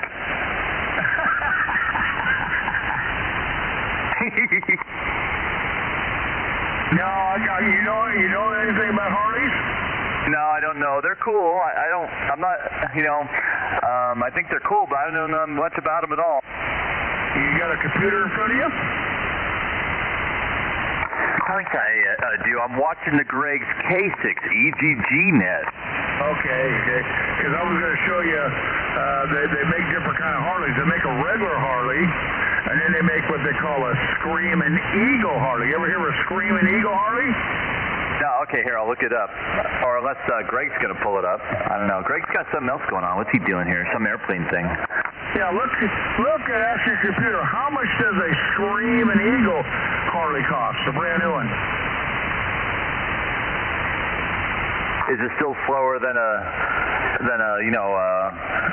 crotch rocket? Screaming Eagle. Look it up first, and I'll tell you about it. Ask how much does a Screaming Eagle cost? A brand new Screaming Eagle Harley.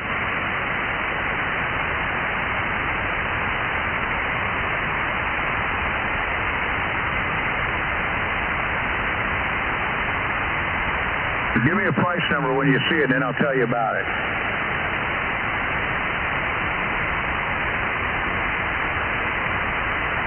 So you got the regular Harleys out there, Softail, Road King, Super Glide, Lowriders, all that. But then you got what they call the Screaming Eagle Harley. It's a whole different kind of Harley. Did you get a cost factor on that bike yet? Yeah, I'm still searching. It's like not an easy search. You know what a Harley costs, or you don't know?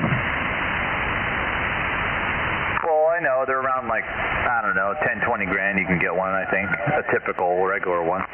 10 grand, that's a Sportster. A regular Harley, any of the big Harleys, you're going to look at between $18,000 and $25,000, roughly between there, okay? When you talk about a Screaming Eagle Harley, you're looking at anywhere 35, a low one, a cheap one, to $50,000. I'm looking at 2005 Screaming Eagle V-Rod. He's selling it for $9,500. The V-Rod is not a Screaming Eagle. He says that. It says Screaming Eagle. Here's another one, Screaming Eagle Electra Glide. There you go. How much that cost? $8,400, but it's an 04. Yeah, it's an old one. Look for a brand new one. Look what a brand new Screaming Eagle costs. I'm looking. They're all old on this site. I don't know why they're all old, but they are. Well, put it, you want to buy a brand new one. Oh, anyway, here's what a Screaming Eagle. If you buy a regular Harley, the horsepower is about 53 horse. You buy a Screaming Eagle Harley, they're over 100 horse. Oh, that's pretty fast. I don't even care about it being that fast. You know what I'm saying? I own 2 Screaming Eagles. Okay? Now, here's the other thing when you find out. You know how many Screaming Eagles they make every year? Of all the motorcycles they make thousands and thousands of bikes. But the Screaming Eagle model, you know how many they make for the whole world?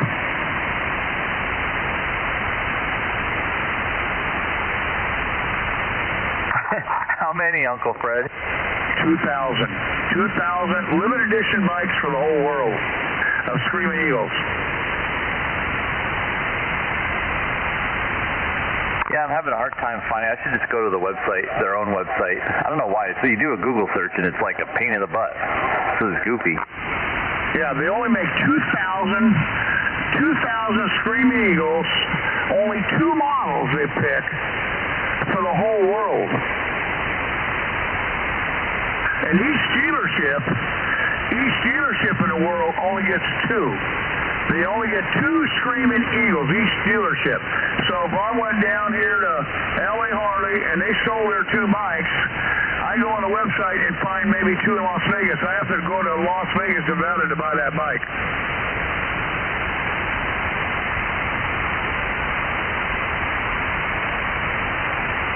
So the Screaming Eagle's got more horsepower, more torque. It's got its own special gears that make special gears for the Screaming Eagle. And Screaming Eagle's got all the chrome you can think on that bike. It's fully chrome. They're really flashy bike. A lot of chrome, a lot of horsepower, a lot of get up and go. There's this one on the website. It's called the Revolution Max 1250. It's got 121 horsepower. Is that a Harley? Yeah. Oh, look, it even has navigation inside of its little display for the speedometer. Yeah, how much? I'm waiting to see. I'm scrolling down. LED lighting. All right, let me keep looking here. 50 grand? 40 grand lowest. That figures no price. They're expensive. They're not a regular Harley. Anyway, they have special heads. All the heads are port and polished. On the heads, a lot of guys try to buy the emblems and put them on their bike, Screaming Eagle. I've seen a lot of guys. They buy the little emblem on the side of the engine and it bolts it on. It says Screaming Eagle. Well, anybody can do that, right? You can buy that emblem for $5-10. But the real Screaming Eagle's got, it's in the heads, and now they have to change their whole head to put that on the head. It says Screaming Eagle. That they can't do too easy. That divides them in from the boys. And then the speedometer, special made. It says inside Screaming Eagle. And then it's got the little thing, the doodads on the outside of the bike, which they can change Screaming Eagle. But on the heads, they can't do that. But it's got different heads. It's got different pistons in it. It's got different gearing. It's got a different bore. It's got different pipes. The whole motor's completely different. You know what's goofy? They call it Huntington Beach Harley Davidson, but it's in Westminster. Right, yeah. They got them over there. Did you find a price of a Screaming Eagle? Nah, it wouldn't give me a price. It's weird. I guess they make you sign in. Yeah, they're expensive. I own 2 of those bikes. And I got my Screaming Eagle, my luck. I walked in the store one day and there was a Screaming Eagle there. I went to buy the bike and the guy says, it's sold. That was in 2006. And I came by a week later and the guy said, hey, because I put my name in on the bike. You put your name on a list. The guy fell out on the financing. He couldn't finance the bike, so then it came to me. So I bought the bike. That's how I got that first Screaming Eagle. I bought that one brand spanking new. The second Screaming Eagle, I bought 2 years later, walked in the store, they had one, a guy was bringing it back because he got an accident at work and he couldn't ride the bike no more, so he let it go back. So I bought that bike that had only 700 miles on it, and I walked in the store about that. That was my second Screaming Eagle. Once you get a Screaming Eagle, you always want a Screaming Eagle. They got a lot of horsepower. So now when I go down the road, I can run with those cross rockets with my bike. My bike will be right with them.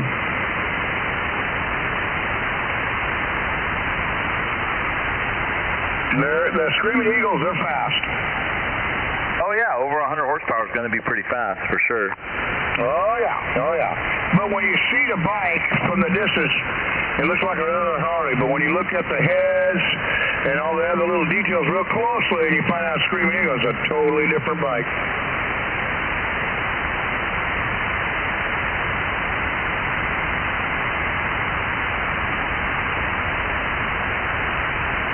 I think I should go downstairs, take a picture of my heads, and send it to Greg there.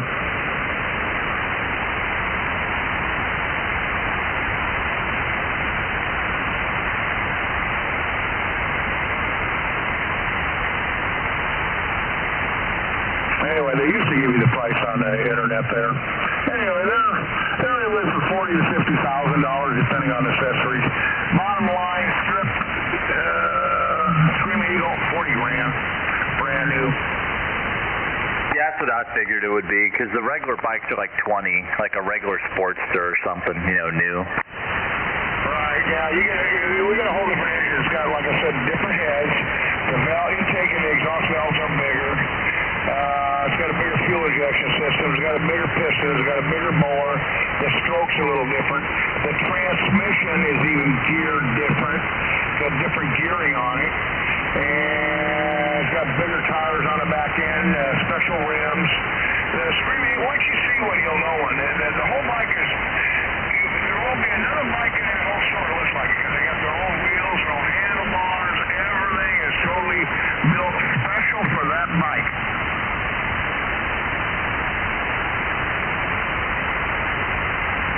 It actually is almost all hand built. And like I said, they only make 2,000 of them a year.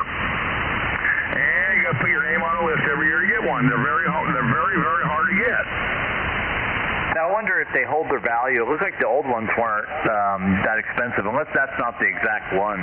Like, you know how there's limited editions of lots of different types of vehicles, but I wonder if that one holds its value very good. Yeah, I tell you what, Screaming Eagle, yeah, because every year Harley, I forget how many different bikes they make. I think 10 different models, or 12. Every year they pick two models that are going to be the Screaming Eagle. So one year might be the Dyna Wide Glide and a Softail. Next year might be a Road King and blah, blah, blah, blah. You know, it's never the same. So maybe the next year comes out with a Dyna Wide Glide. Maybe the guy, well, I want a Screaming Eagle, but I don't want a Dyna Wide Glide. Well, you'll have to wait for the next year, see what next year comes out. Nobody knows till the last minute. So I have one Screaming Eagle. It's a Softail. And my other Screaming Eagle is a Road King. Copy. Do you put your old lady on the back? No. Put young ladies on the back. Screaming Eagle.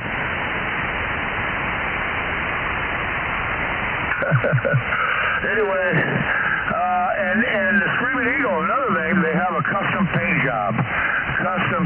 Anyway, I'll tell you a little story. Anyway, somebody ran into my bike one day, and remember, I got a Screaming Eagle, right? So when the insurance company paid to go fix everything at Harley, they wrote him a check, and then Harley said, oh, no, you owe us more money. And the guy said, what?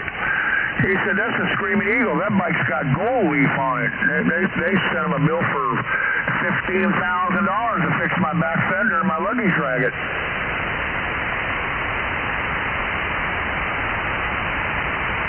That's the problem with limited edition cars. The parts are so expensive. I had like a car that was like limited production. They didn't make a lot of them, so one wheel was like super expensive. It's like, so that's the only bad thing, you know. It's things happen. It's like really expensive and hard to get the parts. I got a wheel on my limited edition car. One wheel, just the wheel, not the tire, just the rim is $1,400. Yeah, I believe it. It's crazy. It's way more than it should be, but because it's so rare, then the dealer could rip off the insurance companies, and if you could even get the damn thing. Yeah, I got what they call a ZL1 Camaro. Oh yeah, I know what that is. What year is it? 2017, the first year they came out. Stick shift. Oh, cool. Yeah. You know what? My nephew's got one. I think he's got the little bit newer one with the 650 horse. But yeah, yours is. I know that's. Oh, that's so cool. 580 horse, if I remember right. I know the Camaro's pretty well. I used to have a 69 Camaro, so I know the Camaro's pretty good. What do you mean 650? Mine's got 750 horse. 750. It's got a meter in my thing. It measures the G-force on your body when you take off. I can pull 3 Gs.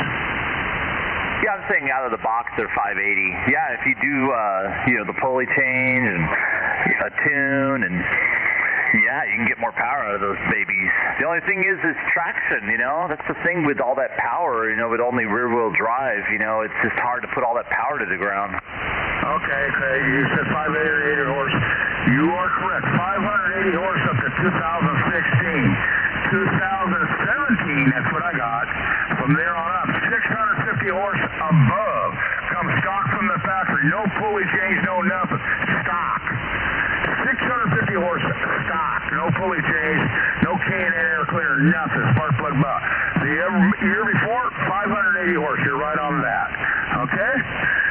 And I'm pulling 750. Yeah, okay. I didn't know what year they did it. They put they did the update. I remember they did 650, and I've never ridden in the ZL1. I've ridden in the what's it called, the Hellcat Red Eye, which has I think 800 and 840. I think it's out. I forget. It's but what's weird?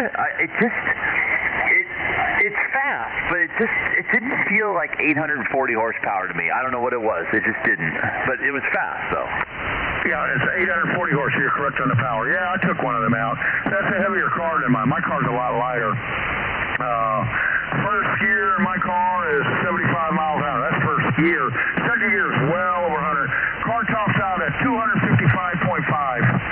255.5 is top speed. Red line. That'd be interesting if the Camaro felt faster. I'm guessing it probably does. Yeah, the car just felt really heavy and big. I guess they are. They're like a little over 4,000 pounds, and I thought 800 horsepower would feel a little faster than that. I don't know. Or unless I was just speed drunk. You get used to power. But I had a buddy who used to have a GTO, a 65, and he used to run like 1080s, and it felt similar to that. So I don't really. It's just weird. I thought 800 horsepower should feel faster. I don't know. It's just the weirdest thing. Well, my car's on the borderline. If I do my ET a little faster, then by the NASA rule regulation, I got to put a parachute on the back. I'm guessing a lot of the power is held back because it just doesn't have the traction, The 0 to 60 is probably still into the, maybe high 3s or something. You know how it's only rear-wheel drive, and you could have 5,000 horsepower. It doesn't help you go any faster because, the traction. So that's probably what it was. It just doesn't have any traction, so the launch is limited, on the street. Okay, well, the ZL1 Camaro 2017, I have a computer in the back just for the rear end. That's what they tell me, it monitors it 1,000 times a second, and I can set up my contraction there, how the wheels grab for the launch and everything. There's a whole computer program for that car. It's amazing. Yeah, copy. Yeah, I know. no, they're really good, but because you're limited by the traction of the tires. What is it? They got 305s in the rear or whatever. So, I mean, whatever the tires can hold, you got so much power that those poor tires can't, they're holding on for dear life. Yeah, I know. They cost me $800 a piece for the tires. They hold on for dear life. Yeah, let me know. I'd love to. My son loves the Camaro too. It's one of his favorite cars, so that'd be cool. How old is your son? He's turning 14 this month. Oh, he's too young to have my car. How about a ride in the back?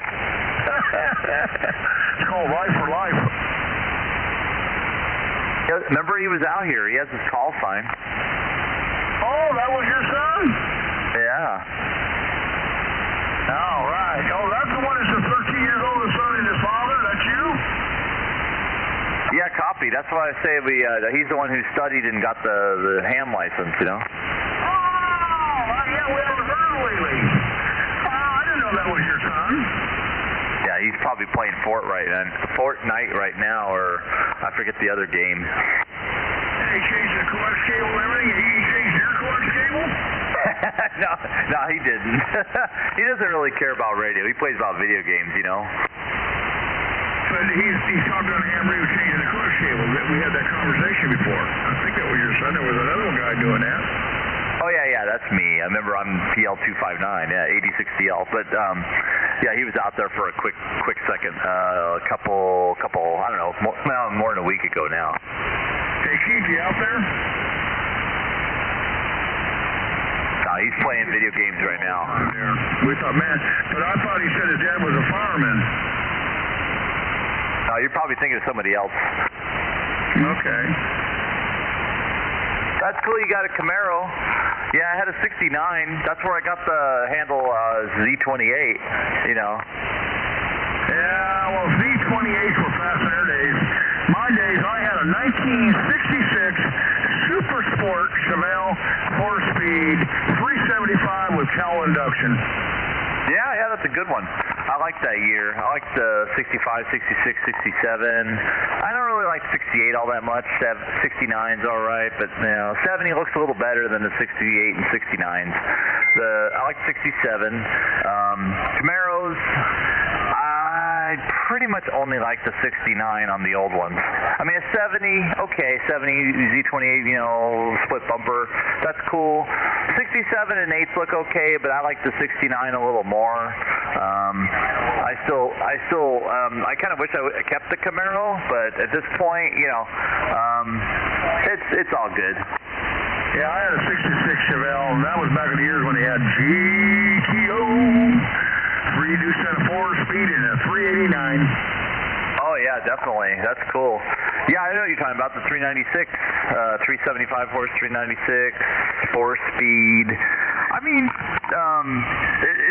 was that like, again, you burn the tires off, right? No traction. Yeah, I remember my Chevelle. I took out they came with Murphy stick shift, hang out. I took that out and I put a Hurst in. Yeah, copy that. Yeah, shift is so much better.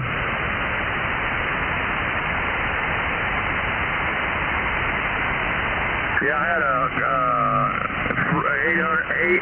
850 CMF carburetor shut up, put 1,000 on there. Dual feed Holly, they call it the Dominator. Yeah, copy. Yeah, were you living in Orange County even back then? Oh, yeah. I've been around, did a lot of street racing in my days. Yeah, I remember, okay, I was always bummed. I actually did a little bit of street racing. I'm a lot younger, but when Brotherhood Raceway in Long Beach was in the Terminal Island was still going, that was the last, track around here, I mean, I guess there was Carlsbad, but Carlsbad was such a damn drive, and then they're gone now, too.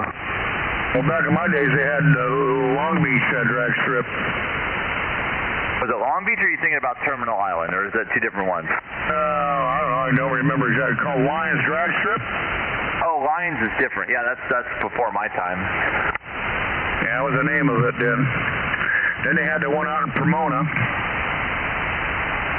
they still have Pomona, right? The Fairplex in Pomona, they have, but that to me that doesn't really count because they only do it like twice a year and it's all NHRA stuff. It's not like, you know, Grudge Night, Fridays and Saturday nights, like the fun stuff. You know, they don't even do that. Now Irwindale, they do drag racing right now on Thursday nights, but it's only 8th mile and it's on a Thursday night of all nights. I don't get why they do it on Thursday. It's goofy. Why don't they do it on a Friday night? And then they close up early at 10 p.m. So it's not, I don't know. To me, it's not the same as being, you know, till, you know, doing full quarter mile. You like a quarter mile, huh?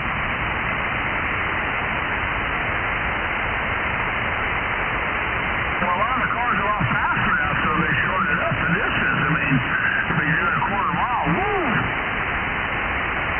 Yeah, I don't think the shutdown is long. That's the problem over there. That's why they keep it probably an For those 8 of you mile. just joining into the stream right now, we're listening to Fred, K6OS, and Dan, AD6DL.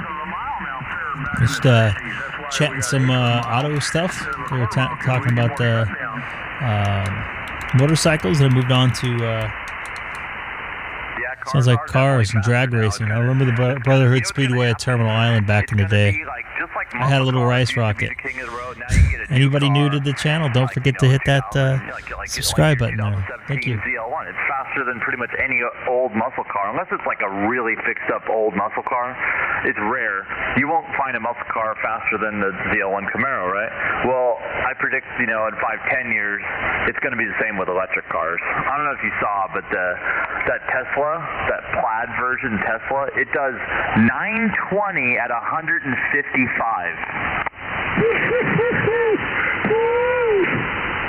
Yeah, that's nuts, huh? And it drives completely like a regular Tesla, just like a regular car.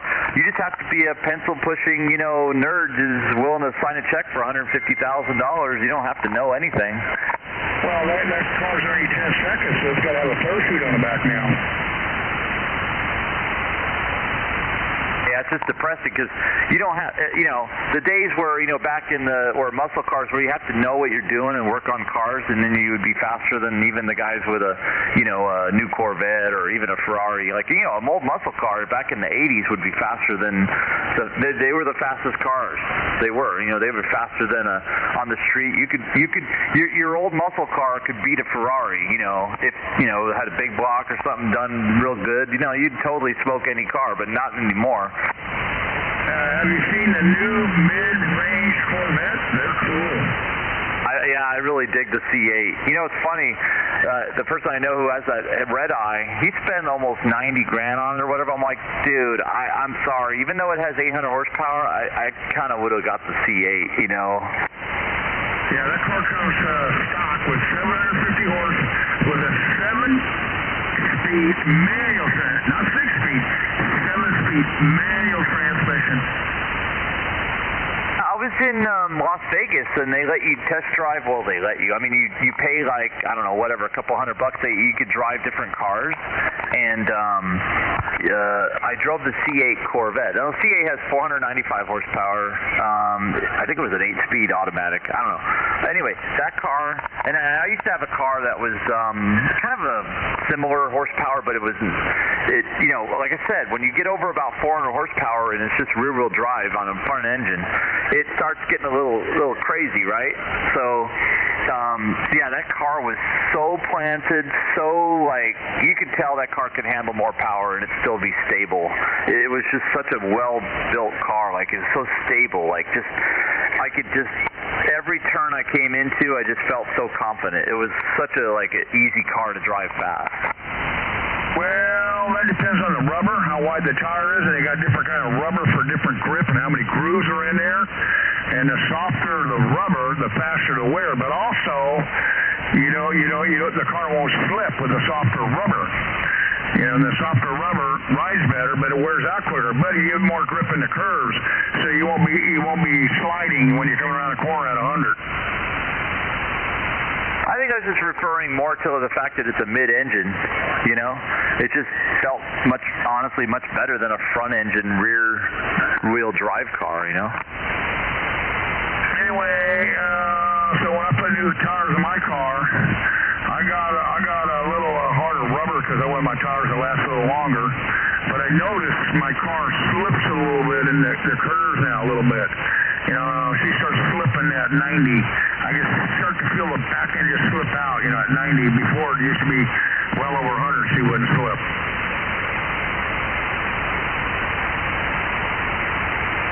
Oh yeah, copy. Yeah, there's some crazy tires that are so, the compound's so soft that, man, what do they last, like 3,000 or 5,000 miles? It breaks the bank, you know? So I hear you going with a little more harder tire.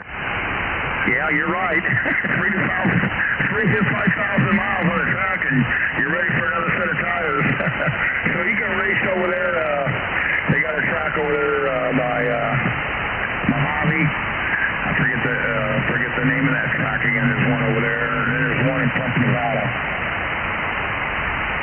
Yeah, I went to the Mojave Mile one time. They had these, I'm sure this is different. You're talking about like road racing stuff, probably SCCA or something. But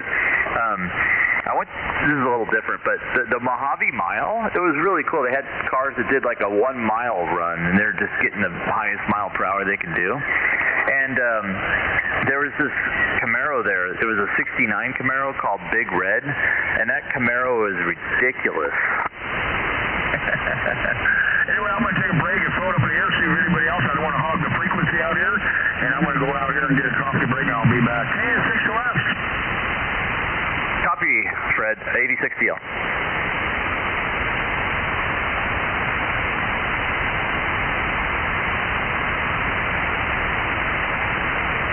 Go ahead, pick it up, Greg. Why me? I'm enjoying the conversation here. Well, I don't want to hog the frequency. There's a lot of other people. I don't want to hog the frequency. I live my life a quarter mile at a time. For those 10 seconds or less, I'm free. All right, WA6QXA, I don't mind hogging the frequency. Hey, Fred. Yeah, there we go. Yeah, now for everybody's listening, listen to WA6 Quebec X-Ray Alpha. Listen to his beautiful audio. He finally got it all straightened up there. He had a little ground loop, but listen for all you people listening for beautiful broadcast audio on a ham radio there. I might kick her in Golden Throat, huh? Hey, Fred, that software is really happening. I'm digging it. So I've entered a bunch of my stuff so far. It's a lot of work entering, a bunch of old QSOs, but it's really good, easy to use. I like it. I told you, I love that program. Are you going to buy it? Definitely. I'm doing a little 45 days freebie for right now, but I'd definitely buy it. But I'm going to buy the whole suite where you get the whole, caboodle, you know what I mean? Yeah, I know. I love that program because I paid $100 for my other one, and I never figured out. Me and Dave's got the same program I got, the Ham Deluxe, and still never got it going yet. Yeah, Gabe uses that one. He knows how to do it, but he knows everything when it comes to ham radio, it seems like. But yeah, this one's easy to figure out so far, just logging stuff in. I just want a logging program. It has all these other features that I can grow with it, but it's doing the trick, so I'm happy. Anyway, WA6QXA, how's everybody doing this Labor Day evening?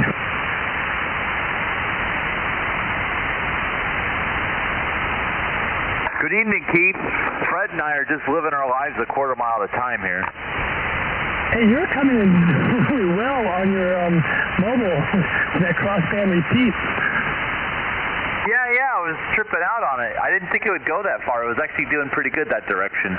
But I've also had experience where I was going to other areas and it doesn't do as good. So I was surprised it does well that way. I guess there's some elevation that you're going up that way, so it's kind of, But yeah, I know once you go definitely into Mission Viejo where it becomes hilly, it's really a problem. Yeah, you did well. You said you're over there by Saddleback Church, man. That's kind of quite a ways. Yeah, it's 20 miles.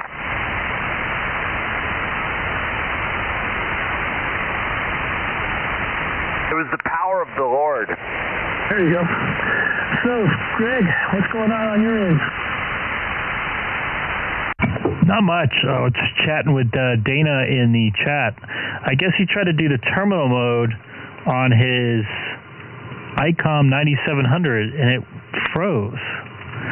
So I just wondered, I was going to help him troubleshoot with that. I just wondered if he unplugged everything. Fred's answer to that Master reset.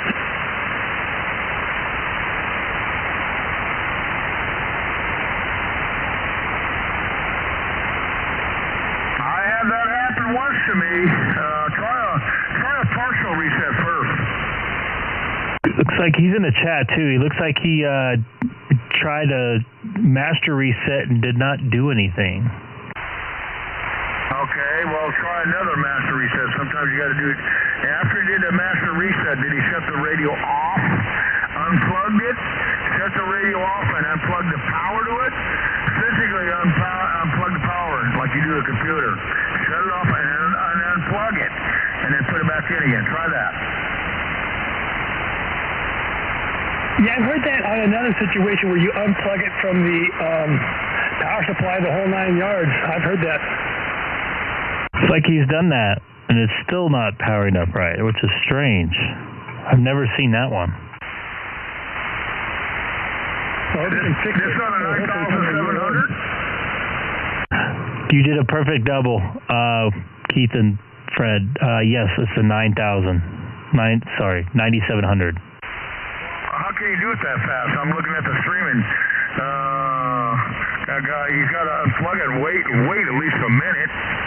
Well, maybe he did it before he jumped on and let me know.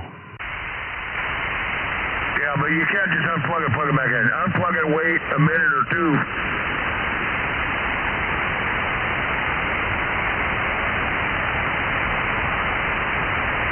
So he was trying to do the terminal mode, which I tried to do, and I don't remember having any issue with anything freezing up. Yes, he said he did everything that Fred said and waited and everything, it sounded like. So I don't know what to say for that one. That's weird. That's a 9700, new one? That's affirmative. Now, where's he located at?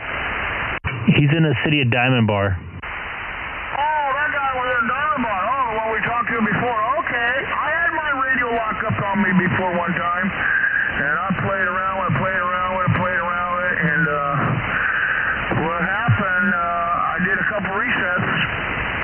Yes, I did all that, Fred said. Yeah, that's what he said. I'm reading him right now.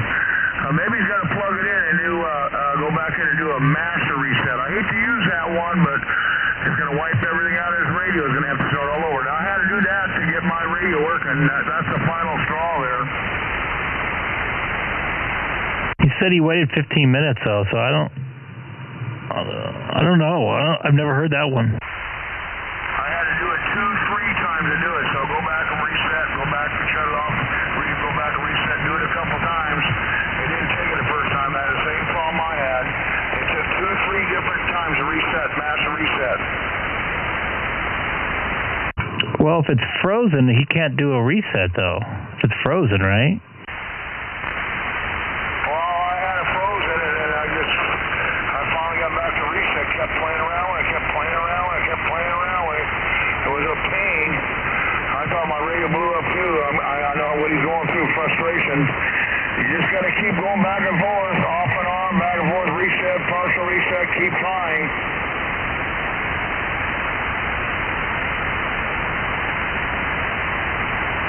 He waited 15 minutes. Whoa! I only waited about 5. Okay. Can you talk to my app? Can he do a reset now? Will it allow him to do a reset, or all he can do is just shut it off and on? KS6 I think it sounds like you can only shut it on and off. Next time when he turns it on, keep your finger on the hold button. Turn it on and don't let your finger off on the startup button. Keep holding it in.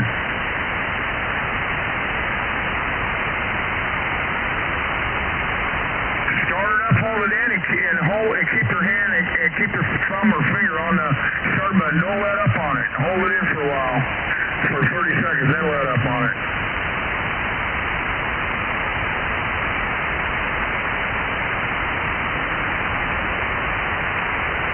I did at one time in my radio. It locked up like that, and it took me forever to get unlocked.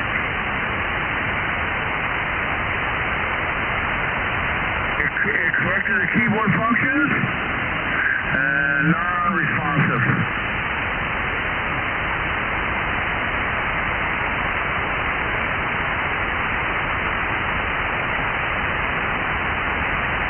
I mean, in theory, you should be able to... How can his firmware get corrupted? He should be able to turn the power on with a button. It should reset something. I'm trying to figure out... I saw something online. I'm trying to look for it right now. Well, maybe take out the SIM card and keep rebooting it without the SIM card in there, because maybe it's remembering the problem. Try to do that once. Comment? Go ahead. Okay, I'm looking at the user's manual, and it says turn off the, make sure the transceiver's turned off, and push down the PBT button and the VM button at the same time, and then push the power button on. I remember doing that. Go back to that again real slowly so we can hear you. You have to make sure the radio's off to start with. Then on the right-hand side of the radio, there's the PBT button, and underneath that, there's the V/M button. You hold those two buttons down at the same time, and then you turn on the power. I remember how to do that. Dana, did you get that, Dana?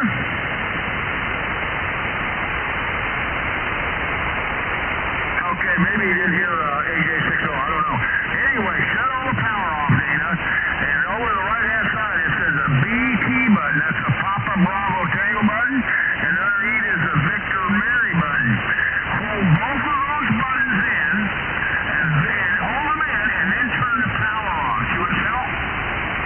He's going to try that right now. Remember, I forgot about that one. I think you got it, AJ60. That's a really master reset.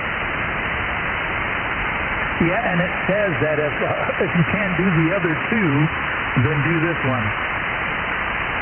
Well, the other two wouldn't work. I remember how to go to that one, too. I remember that. So it's PBT plus the VM button? Papa Bravo Tango. It's on the right-hand side. The very right-hand side of the corner of the radio, the very top button. Right-hand side, very top.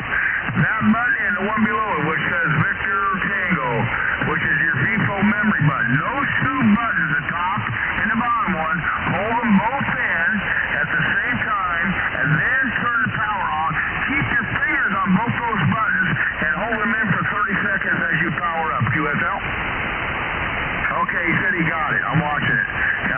Thank you for Dana for typing back. I'm watching on the screen here. Thank you, Mr. Sandbagger. And that's VM, not VT. VM on the right below the PBT button. Right, yeah, the Victor Mary. And he should probably take out that memory card, too. Very nice. Okay, I'm waiting Dana said QSL. I'm waiting to see if it's working. Anyway, type us back. Is your screen staging? Is it coming back up there, Dana? We're watching our screen now. We're watching patiently. I don't know. You don't sound too patient. It's only been about 15 seconds. I'm not patient at all.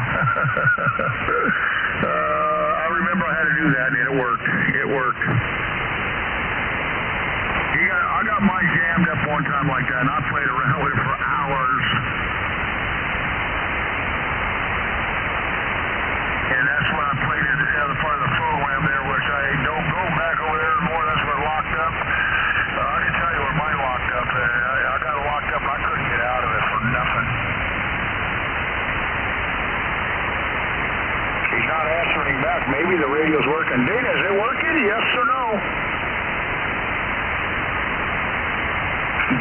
Type it on the screen so I can read. I'm looking at the YouTube screen. Give me a yes or a no. Give me 1 or 2. Are we working? Yes or no? KN6OS.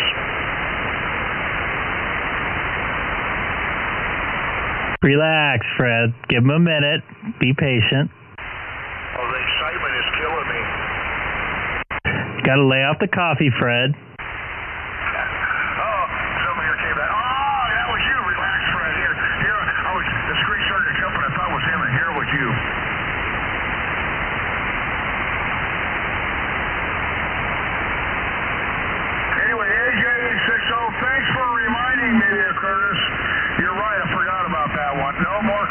Hey, anybody new to the channel, don't forget to hit that subscribe button down below on the right. Much appreciate it. Trying to get up to 500 subscribers before the end of the year. Just having some fun in here. Oh, yeah, he's putting his head progress. That demonstration we did today on D-Star Simplex, we learned something else today on band conditions. Here I thought I was blaming it on the sun, so that eliminated that, so it's band conditions. So we learned that today. Yeah, I think one time I had to reset my radio too, but it never got to the point where I had to push the P, D, T, and the VM. At the same time, I was able to do a partial reset. So anyway, that's good news. Yeah, that was fun, Fred. AJ60. AJ60K and 6OS. Yeah, well, I did. I had to push those two buttons, go back in the manual. I got that far locked up. I went in the program there was somewhere that said IP or something. I don't know. It was way in the left-hand corner on the left of the upper deck of the program on one or two of that screen. And I pushed that button. That's when I got my lockup when I got into there. And if you're interested... Hey, he got it to work. He got it to work. AJ60, he got it to work. You got it to work, Curtis. Thank you very much, sir. Get it to work? It worked. See, that's what this frequency's all about here, helping out people. Yeah, I forgot about that last one, but I had mine got locked up there. Yeah, Dan, make yourself a little note there. When all else fails, that's your last option there. He's setting up his radio now. We got him working there. K6EGG. Pick it up. Well done. Well done. Mr. Sandbagger comes in here and saves the day. He gets the game ball for today. And I just came in here right at the time when you guys were talking about it, so that was good timing. MVP. Comment? Go ahead, comment.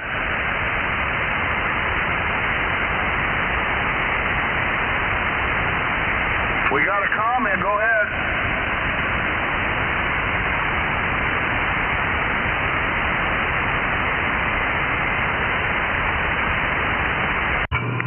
That was weird. Yeah, great deal. I mean, you should put Greg and put, give Curtis the credit. Put his call out there when you do the texting there, so he gets all the credit for that. No. I don't get no credit. Eventually somebody would find it. I did that, and I forgot all about it. I'm glad you remind me again. See, everybody remembers a little bit about this radio, all working together. We figured out these problems. Anyway, I'm glad he didn't wipe out. I hope he didn't wipe out his card, so you should put his card in. Everything should load up soon.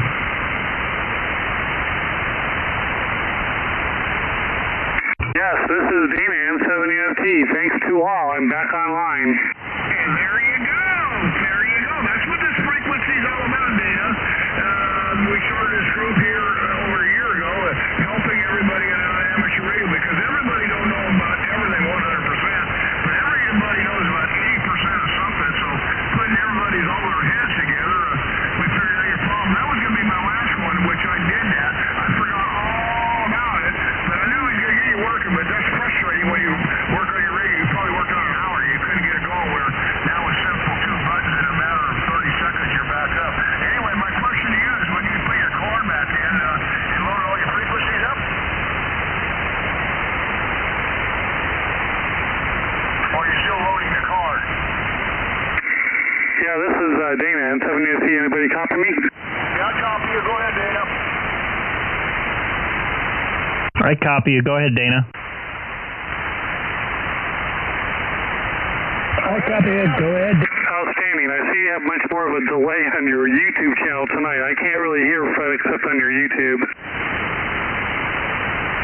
Did you hear that, Fred? So here, okay, I won't quick key. I'll go a little slower. Yes, Dan, I hear you very good. I hear you direct. I mean, you might not hear me direct. Over.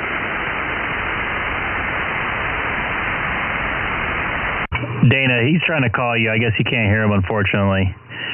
Fred, he's in a HOA situation, so he can't have an antenna up way high, so that's probably part of it. And I'm only about 6-7 miles away. Oh, you're only 6-7 miles away from him?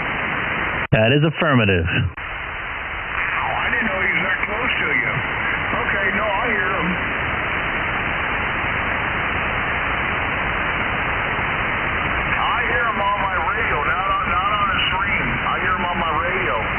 And Dana, if you wanted to have it sped up, just refresh it. It should catch up a little bit quicker.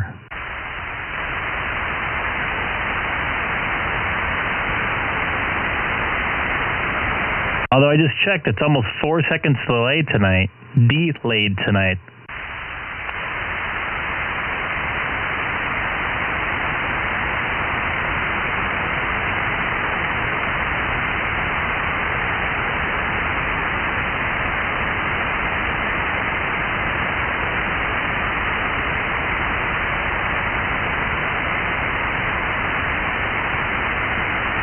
Hey, Dana, you still in there?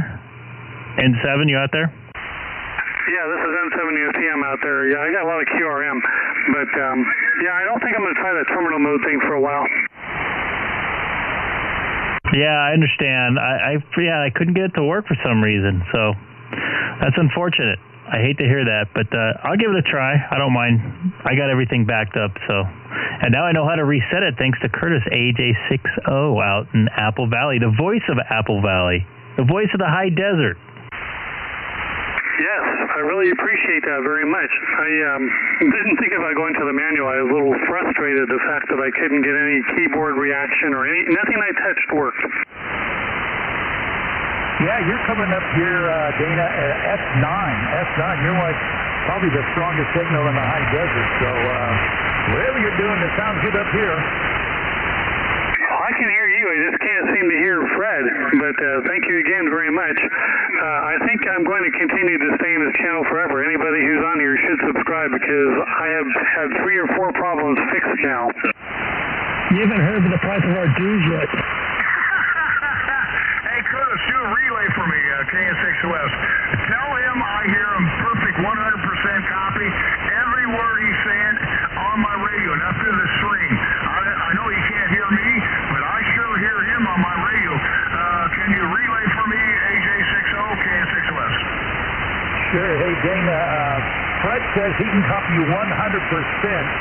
But I understand that, you know, if you live in an HOA and you have an antenna inside your attic or whatever, it has a habit of picking up a lot of noise from your other stuff in your house. So, but you're at 9 up here in the high desert, so really good. AJ60. AJ60 and 7EOT.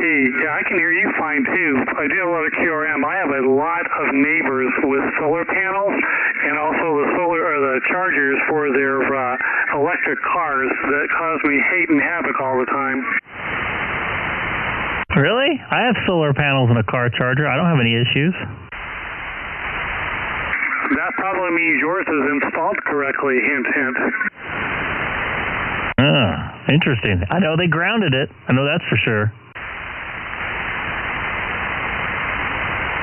Yeah, if you don't put it in correctly, and there's different components that can cause spurs of noise, and you can tell because when they're charging, you'll see the noise level increase, and then we're done, it'll go down. K6EGG, he's correct. But if you go to Palomar's website, they show you got to put chokes when it comes from the solar panel down to your panels on the side of the house. You put chokes there before it enters your first box. Then it goes through the controller. Then you put chokes there again. Then it goes through another box. And then you put chokes there again. And then another place you put chokes again before your house. So you got to put chokes in 3 different places to get rid of all that noise. Palomar Engineering's got a whole diagram on that. USL? I don't have any noise coming off my solar panels or my car charger. In fact, it's charging right now. But he does. He's got the problem. That's what he's got to know. He's got to go to that website. Tell him go to that website, Palomar Engineering, and look at putting chokes on the solar panels. It's got a whole schematic system how to do it. Very easy. I think the problem is it's his neighbors that have the solar panels, not him. Well, then he's got to go to his neighbors there and see if we got permission to put those chokes on. I have solar panels on my house, and I'm not noticing any noise in my house. I don't know. Of course, my inverters are relatively new, like 3 years old. I think they're made by Enphase. They were like one of the leading technologies at the time. So I'm not noticing any noise on my end, but it all depends. There's all kinds of different solar panels, different types of inverters. Yeah, I'd probably believe, especially if you have an antenna in the attic. I lived in a HOA for 5 years, and I had my 2-meter 440 antenna in the attic, and yeah, it worked, but it didn't work nowhere near as good as being outside. Well, you're right. It's the inductors and other components that are causing the issue, and it's well known by the SEC. I try to work with the neighbors as best I can, but so far it's kind of hit and miss.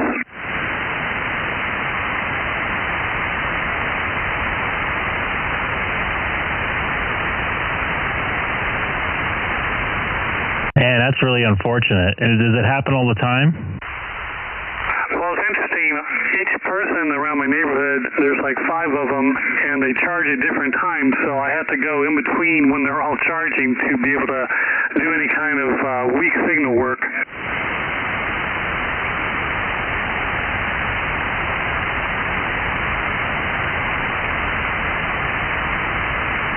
That does not make for fun ham radio. Well, someone told me that there's a gentleman who made a crank-up tower because he's in an HOA. He would put it up at night and crank it down during the day, but I haven't found out who that is, so if anybody knows, please let me know. Were you looking for a crank-up tower? I can't copy Fred, Greg. Yeah, I think he knows somewhere. I think Fred knows somewhere to get a crank-up tower. Maybe you could put it in the chat, Fred? Is that what he's looking for? Is he looking for a portable crank-up tower? Yes. Well, HRO sells one over there, aluminum one that you put on your pickup or you drive your tire over on it, and that thing will go up to 40, 45 feet. I think the tower weighs, I used to know the specs on it, 250 or 300 pounds. I'm thinking about putting one on my deck. It's got all the specs and everything and hold a big beam. There's only one problem with that crank-up tower. So Fred said there's one that HRO has. You can either ride over a tire of your truck or, put something heavy on it. It goes up about 40 feet. It's a beautiful tower, but okay, I can try that and see. Beautiful about that thing. They even make attachment to hook to the side of the eaves of your house. But there's only one problem with that tower there, Greg. What's the problem with the tower?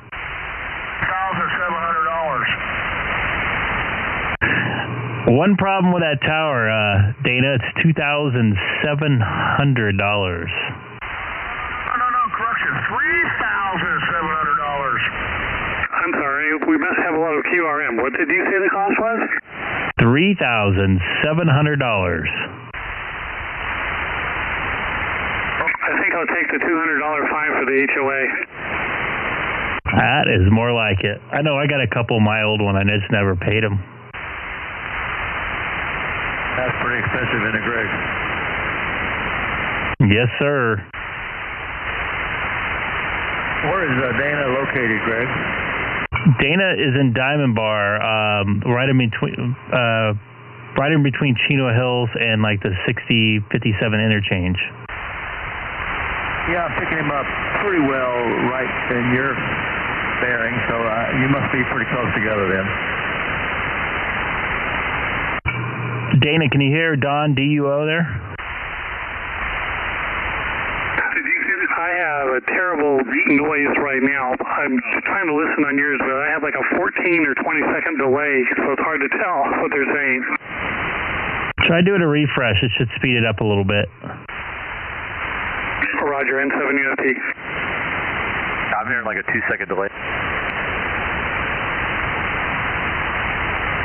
Hey, Dana, this is W6DUO. Do you copy there in Diamond Bar?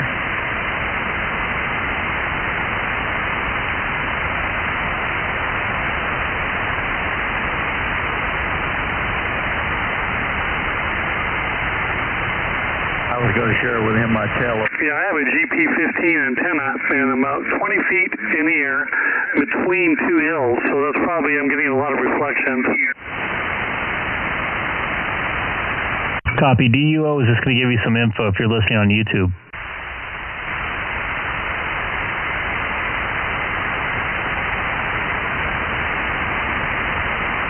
Okay, I refreshed, and you're right, I did. And I'm watching YouTube now. Go ahead, Don. Copy this W6DUO. I guess you were watching the stream, so you have to wait for the pause. I'm not coming in there too strong to grade, that's for sure. Over.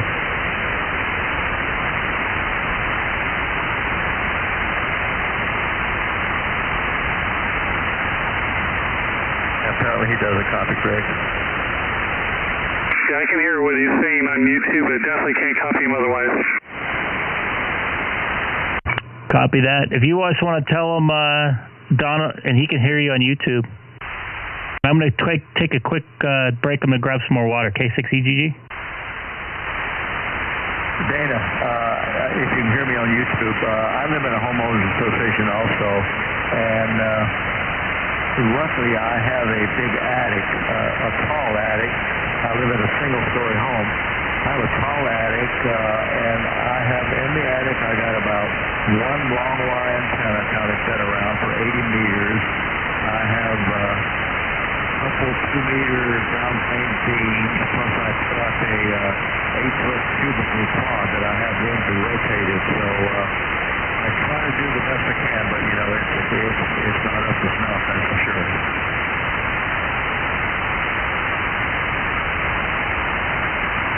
Roger, I have a little bit of an issue to where I'm in between two hills in the low spot, and then I have another hill in front of me, so I have limited visibility of signal. And I have a 2-story home, but unfortunately the way the house is designed, I don't have access to the attic.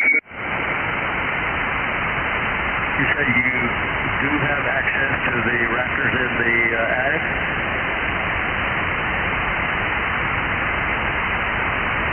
Negative. I can't get into the attic. You can get into one portion of the house, but it's very small, and then it's all closed off. I can't really mount anything inside the attic. Yeah, that makes it bad. I don't know what to tell you. If you got a patio, you might try some kind of temporary vertical. I thought about some antennas that automatically raise up and then lower them down at night, after you're through. So, yeah, it's complicated, but, ham operators, they have to keep trying there, Dana.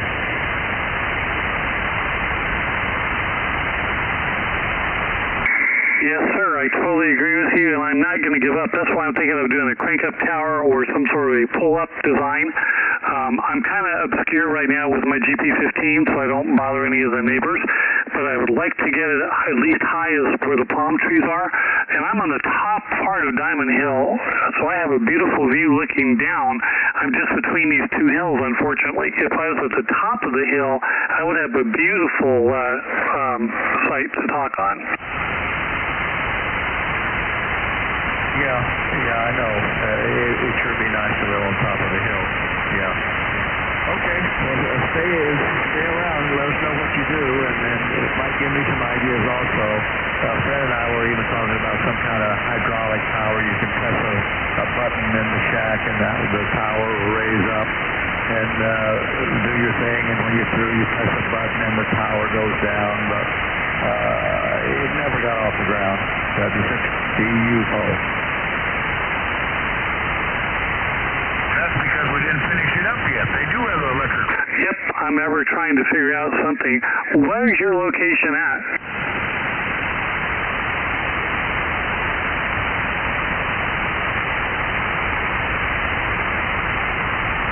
$3,700. Can't beat the price.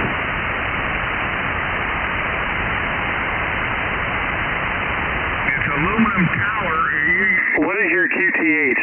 The way you take to your pickup, the way you drive on, that's what I'm talking about. Yeah, I know. I've seen that. I've seen it down at Quartzsite, and it works pretty good. The the weight of the automobile holds it down. So yeah, it works pretty good. Well, they even got a attachment. You can hook it to the eaves of your house.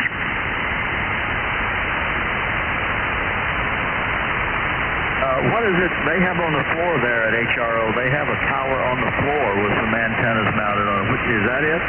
No, that ain't it. No, that was just custom made for demo purposes only. No. Now, this is a nice one. You go look at the HRO catalog. They got a website.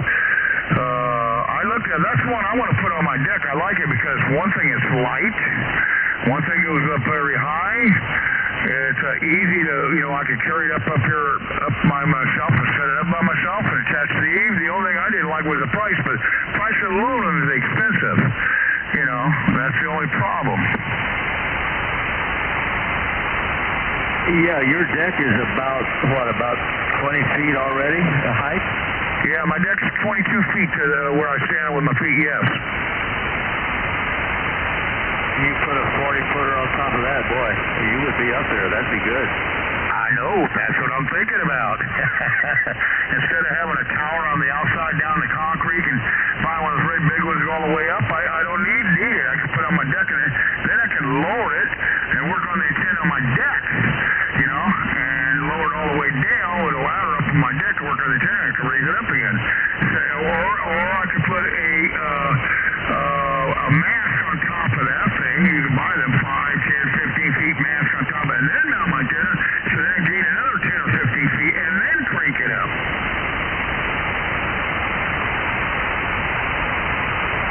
What else you can do? You can buy a little 5-element beam and put it on. I am going to go through that project. I will do it, yeah. It's just I got a couple other radios before I do that, so it'll probably be my next year's budget, but that's what I want to do. Who is that? That's me, Curtis. Just giving a hint of maybe using a small 5-element beam or something. You don't have to put it very high. I can get into the Catalina repeater at my house, and I can just put I have a little 5-element elk antenna, and it's just maybe 7 feet off the ground, pointed towards the Cajon Pass. I can get into several repeaters. Is he allowed to have a beam by his place or no? Well, if you don't, if you put it low enough where people can't see it from the street, nobody. Or since he has a 2-story house, if he has a bedroom where he can set it up and just point it out the window, that would work really good.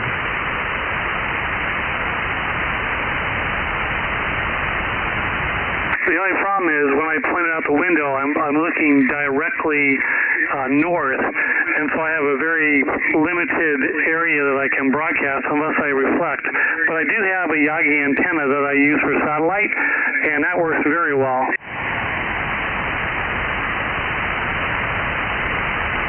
Do you have in your backyard? Do you have a awning or like a patio cover on the bottom floor that extends out to your backyard that you can mount the crank up tower on top of that?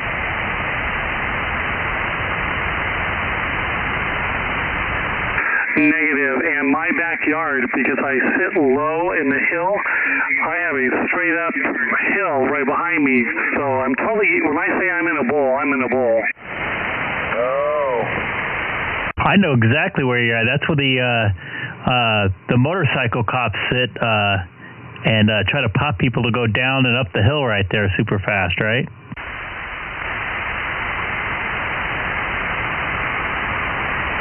You are correct. I'm literally right on the border between San Bernardino and Los Angeles counties. I've been pulled over there. They pulled you over? So, Fred, I'm going to try and do a design where I have telescoping poles. Anybody new to the channel, please don't forget to hit that subscribe button down below on the right-hand side. Much appreciated. Blue sky mount, but that's something that I used to use in the military. Have you ever heard of blue sky? No. I'm going to look it up on the internet. Blue sky mount?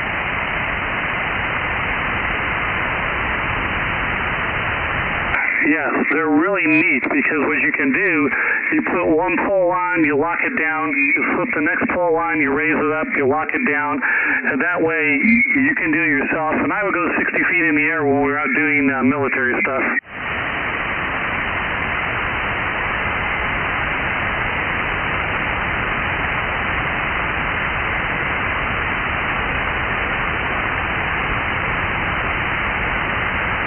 And that's only $1,200 for that.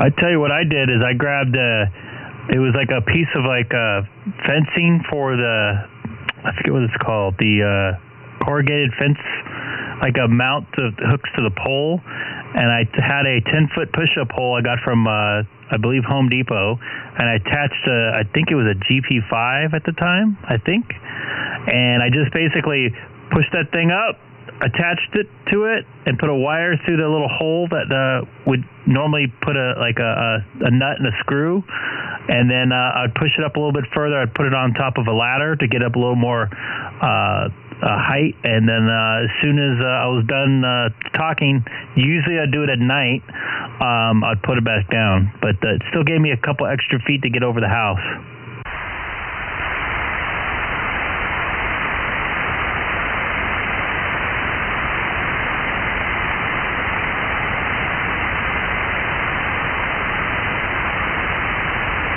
And how many feet was that? I got up about 15 feet almost above I had that part attached to my, what do they call that? Overhang. The sun thing, whatever. The wood, it's like a wood overhang cover.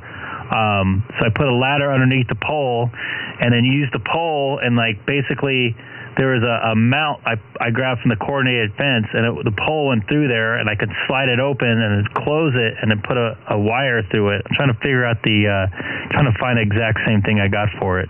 I had for it.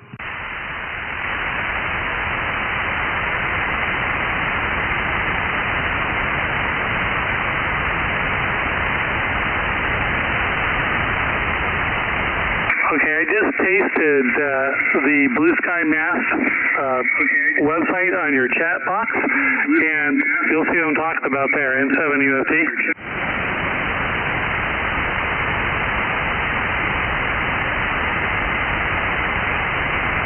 Because what you can do, Greg, Fred and everyone, is like I said, you set up the tripod, and then you just insert the poles one at a time, and you have a lockdown mechanism that holds the pole in, then you put the next one in, and so you don't have to worry about all that weight like you were doing, Greg, when you had to get on the ladder and push it up. It's pretty neat. It's very compact, too, when you're done.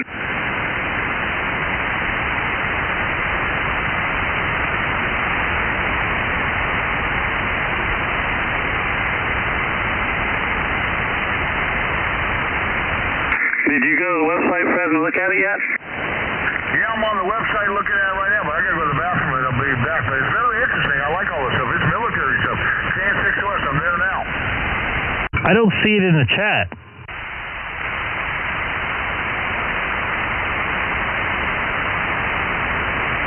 Yeah, I put it in the chat, blueskymask.com, Greg.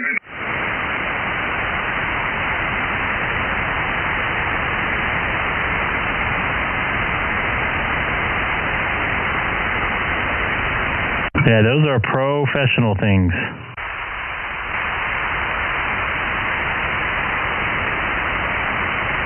When I was in Desert Storm and Desert Shield and we needed to deploy, we could get there in 10 minutes and be up and running on all of our comms.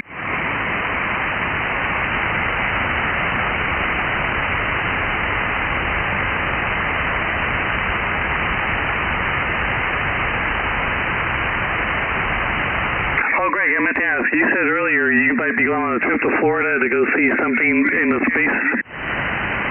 Yeah, we'll watch a SpaceX launch.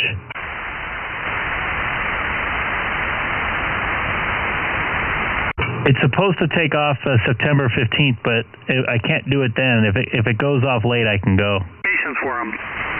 I'm sorry I keyed with you. Say again.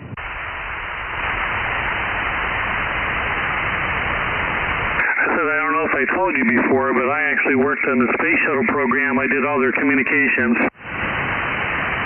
Oh boy, we're gonna have to have a long chat one of these nights.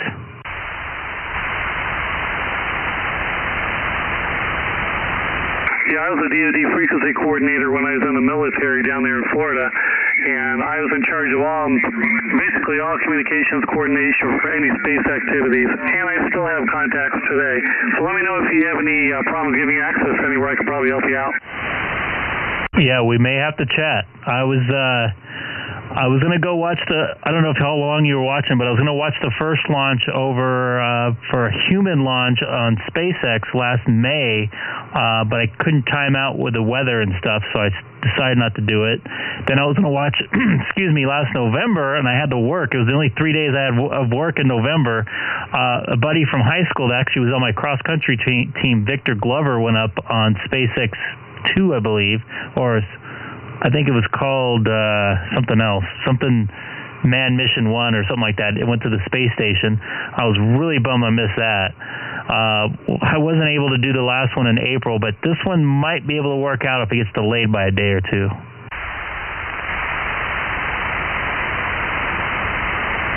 Hey, Dave. Well, good luck. I know a lot of people, I used to get them passes to go see the space shuttle launches, and then they would travel all the way there and find out that the mission got scrubbed. Yeah, that's hard with the timing. And I think Keith WA6QXA was in there and wanted to say something here. Go ahead, Keith. Yeah, Dan, you get a copy of Keith WA6QXA Long Beach?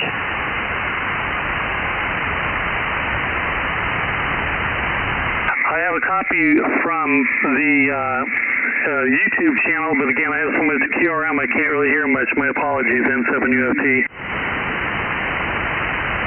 Okay, no worries. I just want to say, hey, we want to thank you for your service to the military, and happy Labor Day.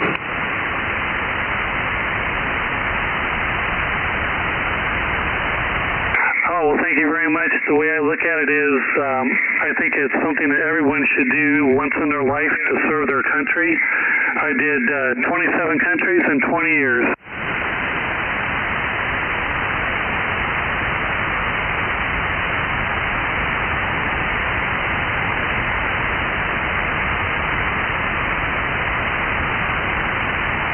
Yeah, Greg, you'll have to keep me informed on how things go down there. If you do make it, I'd like to see a bunch of pictures.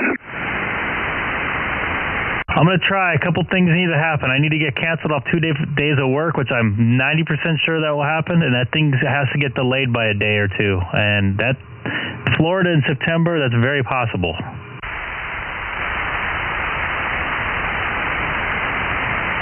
Hey, Keith? Yes, sir. Well, good luck to you. Stuff we're talking about, the crank up stuff you're talking about, Blue Sky Maps, did you look that up? Nope. I don't have any Boy, this use is for what it. you need. Beautiful. They got videos on this stuff. No, I did not. I'm still programming. I'm still putting in, I still work on this logging software. Yeah, this is a push-up thing like you got, but you crank up and go all the way up to 45 feet. Is that the one that's like over $3,000? No. That's aluminum. It's totally different. This is the one Dana's talking about. I looked it up. I like it. What do they run? I said, big tall one, I think $1,000. I think that's what he said. That's still quite an expense. You can buy a radio for that. Yeah, but it cranks up. Crank it up and down easy. You got a handle on the side. Yeah. For some people, they need that kind of thing. I'm okay without it. You gotta see how it's done. I like it. I gotta show you a video how it works. I'll catch you later. K6 West. I'm gonna shoot you a video of how it works. You'll laugh when you see how it works. It's kind of hard to explain over the radio.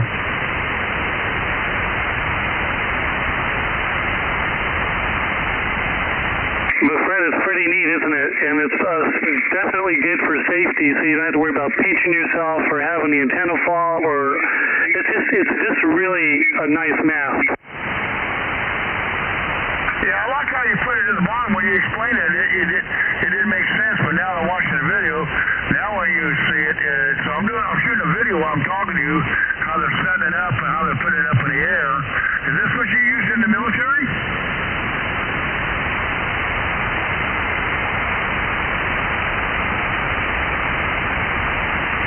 Yes, it is. We use it all the time, and I actually have one that I can get a hold of in case someone wants to check it out.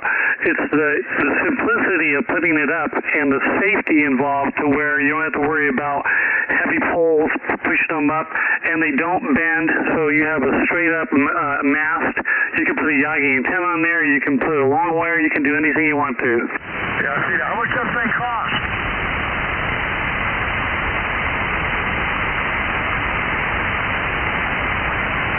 Depending on what size you want, they can go anywhere from $1,100 up to $1,700, including the guy mast, equipment, the steel pegs, the hammer to put into the ground if you need to go into the desert. It's got a lot of accessories that come with it. Yeah, well, I don't need the pegs going to the ground. I want to put on my deck. I just need the tripod and those poles you crank up. That's all I need.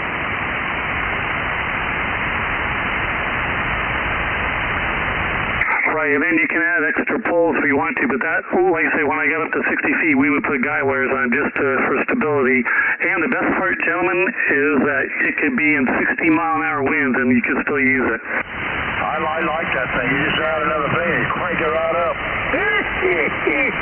See, I don't need the pegs. I don't put it on my deck, so I'll have it ironed down to my deck already. Then I'll have another one where it comes up on the side of my eaves that attaches there, so that's why I don't need the guide wires, and then I just get underneath and keep cranking those poles underneath.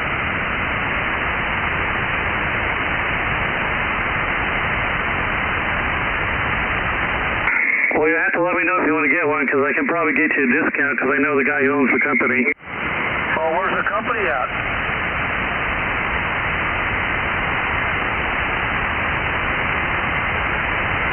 My contact's here in California. I'm not sure he's in Northern California. Wow. I'm watching the video now. That's good just because it's supported. I forget how much weight. All I want to do is just put wire on the end of it.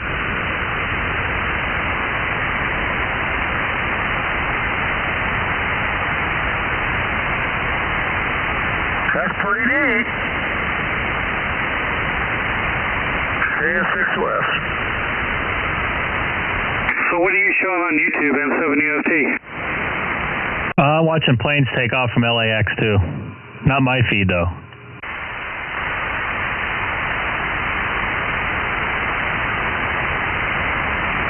Well, Fred, when you get ready to buy one, let me know and I'll help you out. Okie doke.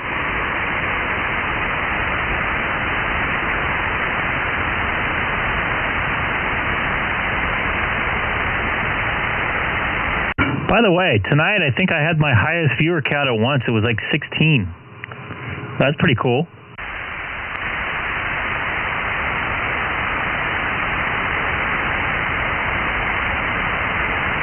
So, Greg, can I ask you a quick question about another subject you can present on your channel? Sure.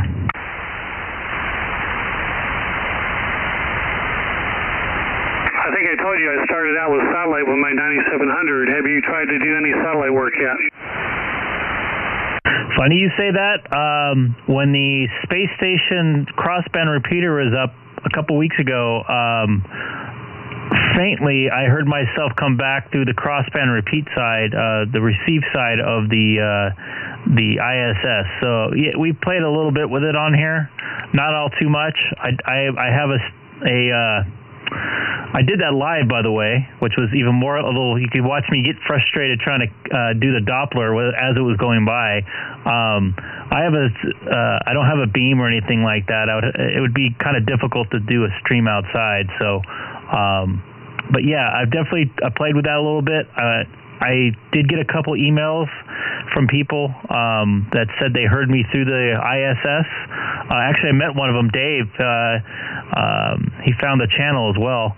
I met up with him at the ham radio swap meet up in Claremont with Keith WA6QXA, I don't know, maybe 2 months ago. So unfortunately couldn't join us for breakfast that day. But yeah, I have played with some satellite, if you consider the ISS satellite. Something I'm definitely interested in. I know Alex, N6JGI, was big into it. I think he was even doing some moon bouncing as well. So very interested in it with it, but I don't have a beam, unfortunately.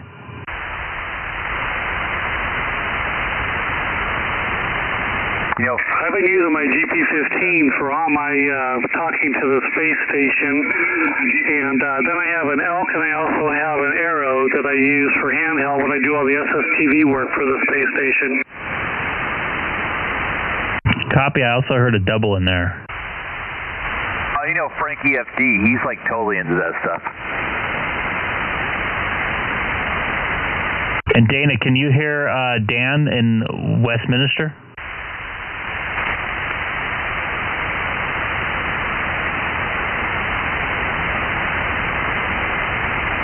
Your YouTube channel is freezing on me here. I didn't hear what you said, Greg. Say again. I just wondered if you heard Dan over in Westminster, AD6DL. Can you try it again? I listened to your YouTube channel more so than my radio, N70FT. Try again. Hey, Dana? Yes, sir. Yeah, this is Dan, AD6DL. What's your call? W7 what? November 7, Uniform Foxtrot Tango.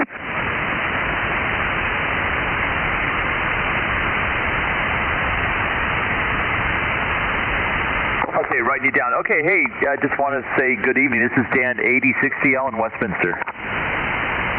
Yeah, well, good evening to you, too.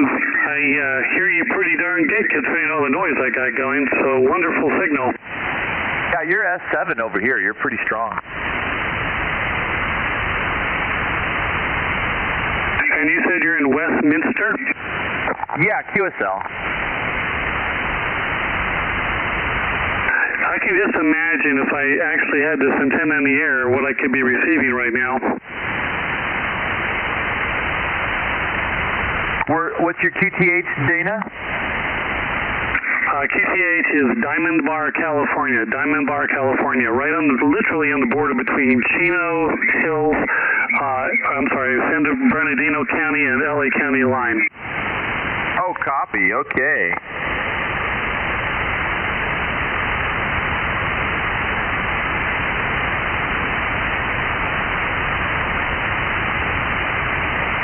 What's your elevation? You're doing good down this way.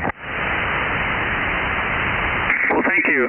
For some reason, I cannot hear Fred and some other folks, but I'm guessing I must be getting a null from one of the hills that I'm up against. Does he hear you?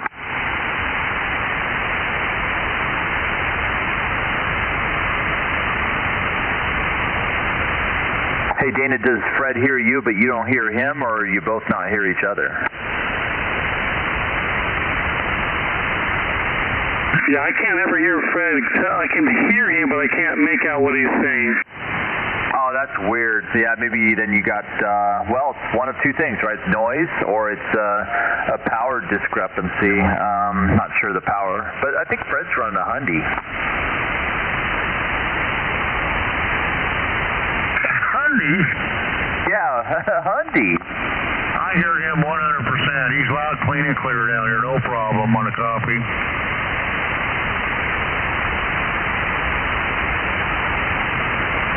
What did you say? Yeah, I'm pretty much at the top of the hill, so that I'm between two hills. That's the problem. Well, that could be related to what they call destructive multipath, right? Maybe. Therefore, your transmit's going to be different than your receive if that's happening.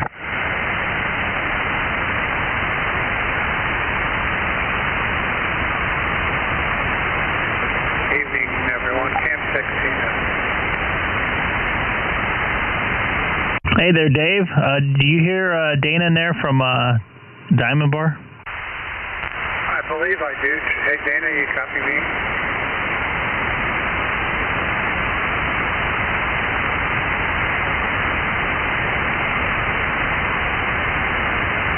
I don't think he has that good of ears, unfortunately, where he's at. We're just discussing that as you're jumping on. I'm hearing you big time. Best I've ever heard you. Really? Yeah, you're sounding pretty good here, too. Yeah, you're 9 plus. You're at S6 right now for me. I think that's the best I think I've heard you there, David. Yeah, there must be a weird mix in the atmosphere.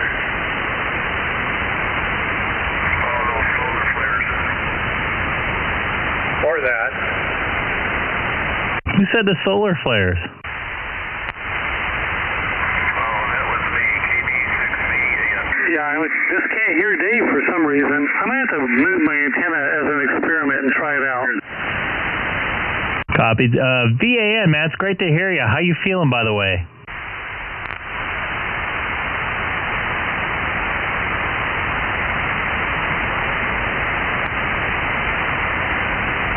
Hey, Greg, our guest can't make it. He's booked tonight, but he's asking any other days during the week.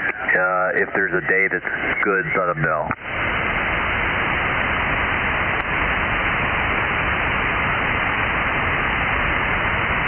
Maybe next Sunday night, I'm hoping. Yeah, Sunday's a good idea. Maybe after BozoNet or something. Okay, I'll see. I'll let him know. Gonna have a special guest on frequency.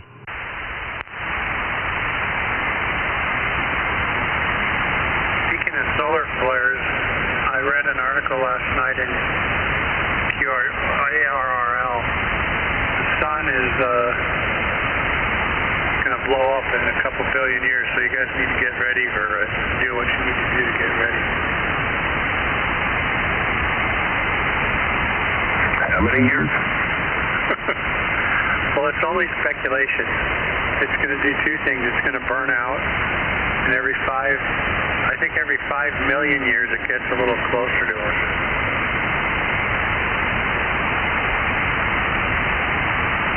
Well, I won't be around. I don't think I'll be around. But Dave, how you feeling? KB6VAN, how's it going? I haven't talked to you for a few weeks.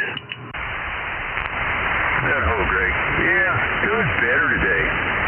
I was able to talk a little bit longer before my throat started giving me some problems. So, how's it with you? Yeah, you're sounding good this evening. Excellent, thank you. Feeling good. Still a little sore. Gonna have to probably go back to the doctor and figure out why. But yeah, man, I was just wondering, are you up walking around and stuff yet? Yeah, I'm sticking around the house. I had a chance to go to the TRW thought meet, but they wanted me to stay away from everybody until a couple more weeks. So hopefully in 3 weeks, or hopefully by Claremont, I should be able to get out and get in with the public again. Copy. When's the next Claremont one? It's the 3rd Saturday of the month, which, let's see, my calendar says the 18th. And then the 25th is back, TRW's back opened up again. Copy that. I might be able to go to both of those, depending on a couple different situations. Appreciate that. For letting me know. Yeah, you're welcome. But yeah, I gotta watch. I was talking to RMR Stan here earlier today, and I got to talking too long with him, and I hit the wrong button there. Did it again. I was trying to turn off the other radio here. This one kind of interferes with the 9700 since the antenna's so close. Yeah, I was talking with RMR and talking too long, and his throat started to get aggravated. But anyway, yeah, it's progressing. Well, good to hear, man. Good to hear you on frequency too. So don't hurt yourself trying to hang out here too long either. I'll try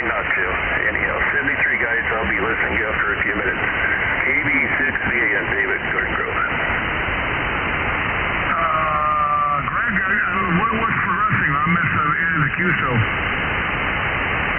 What's what? Progressing. What did he say? What's progressing?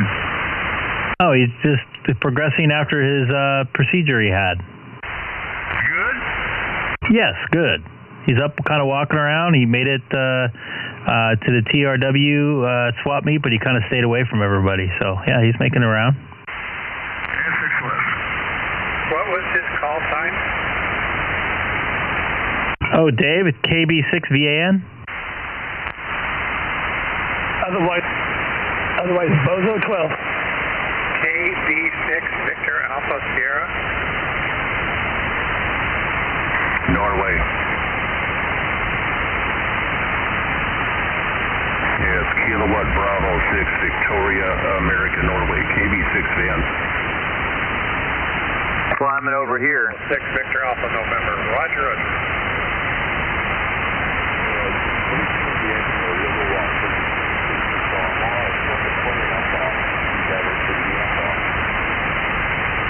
Speaking of Stan, there he is.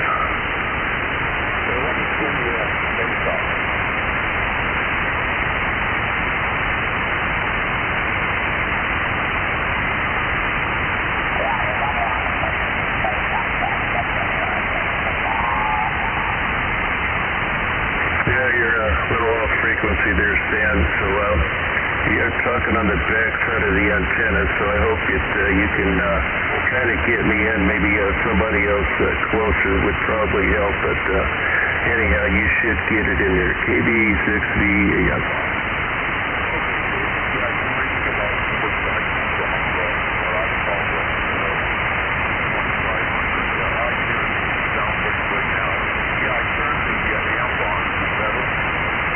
Yeah, like I said, you're on the backside. You're about an S7, S8. Yeah, I was only running about 10 watts when you first started.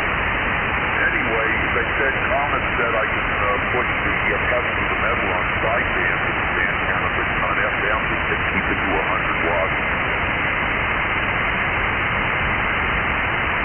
Yeah, real good. All right, Stan, I don't want to hog this. There's other people out here who'd like to talk, so get out there and mingle with them. All right, 73, KB6VAN, K6RMR. Oh, you got a bunch of super loops, Van. Yeah, who is that? K6RMR, you're a good 20 over.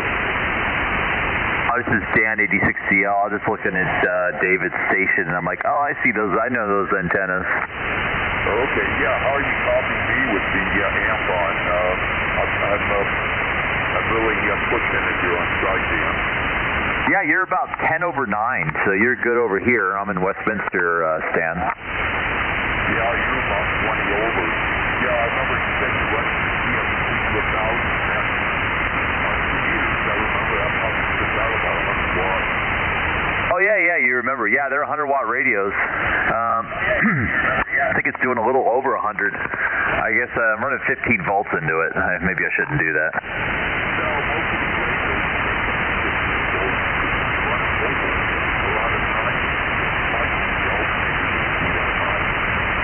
Right, so that you mean they could handle it.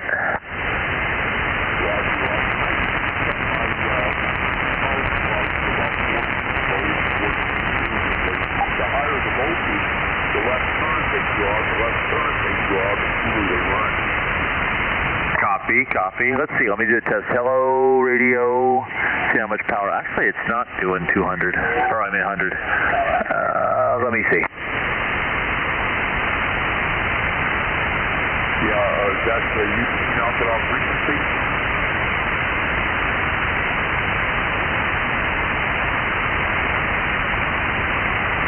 Oh, yeah, go ahead, other station. This is Dan, AD6DL, talking with Stan, K6RMR in Huntington Beach. You mean Stan, North Stan right here.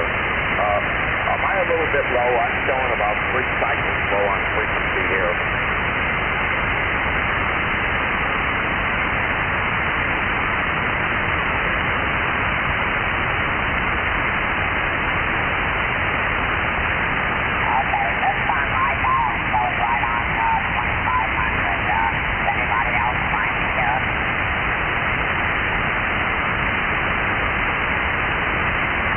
you both want to get you guys moved away.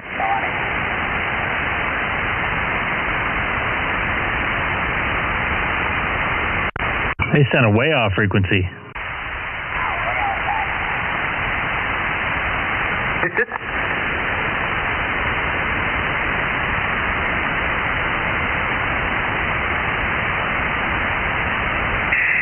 K6EGG checking in.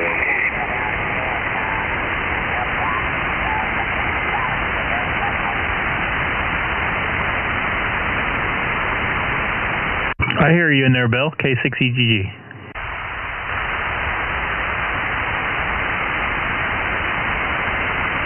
Alright, cool. I'm just trying to tell from your stream and my radio if someone's talking or not.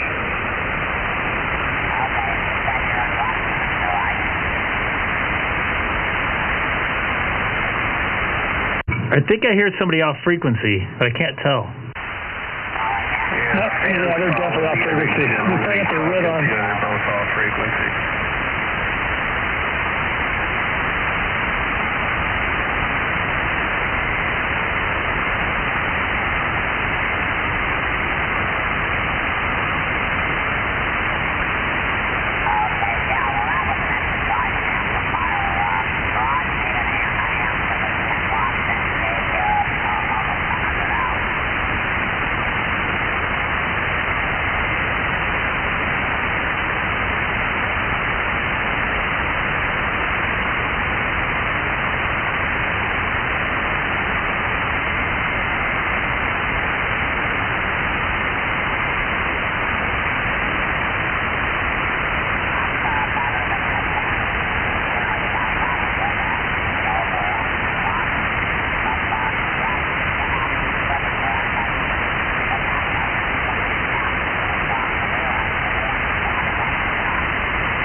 Hey there, guys. I'm going to step away for just a few minutes. The stream will continue going. I'll be right back. K6EGG. Copy, Greg.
test, hello test, W60, hello test.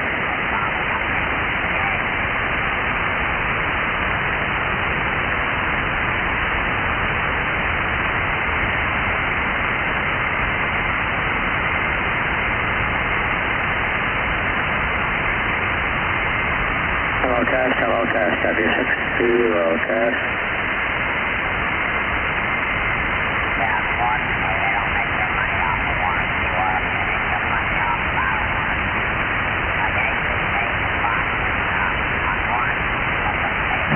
Daniel, you still in there?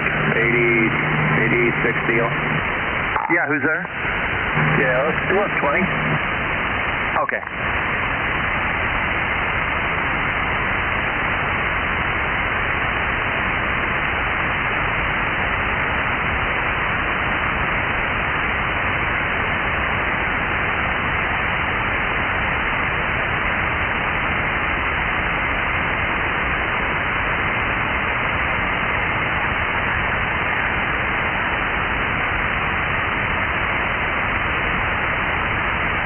W60 with 7 UFT.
KB6VAN. Yeah, KB6VAN, November 6, Juliet, India. Juliet, India, good evening. Where are you located? City of Long Beach over here by Long Beach City College. Yeah, okay. Yeah, you're coming in off this side of the beam. All right. Well, good deal. So, everybody took off or just giving it a break? Well, they're going back and forth to D-Star and learning how to program the radios and the 9700s and that sort of thing, right? Yeah, I got a 9700, but that's not what I'm on. I'm on the 9100 right now. Yeah, QSO. I'm not interested in all the D-Star and jumping through all the hoops and putting the call into the GPS and it's just not for me. Well, when I ordered mine, I ordered the RT system software, and I just haven't sit down and uploaded the software to the laptop to program it. Well, that's it. I got one of the two 2200H, IC-2200H, a couple of them, and they got D-Star in it, and it's antiquated compared to the new stuff. I'm just not into it. I think I'd rather sell that and get more trouble than transverters, 10-meter IF radius. I'm getting tired of all this complicated stuff.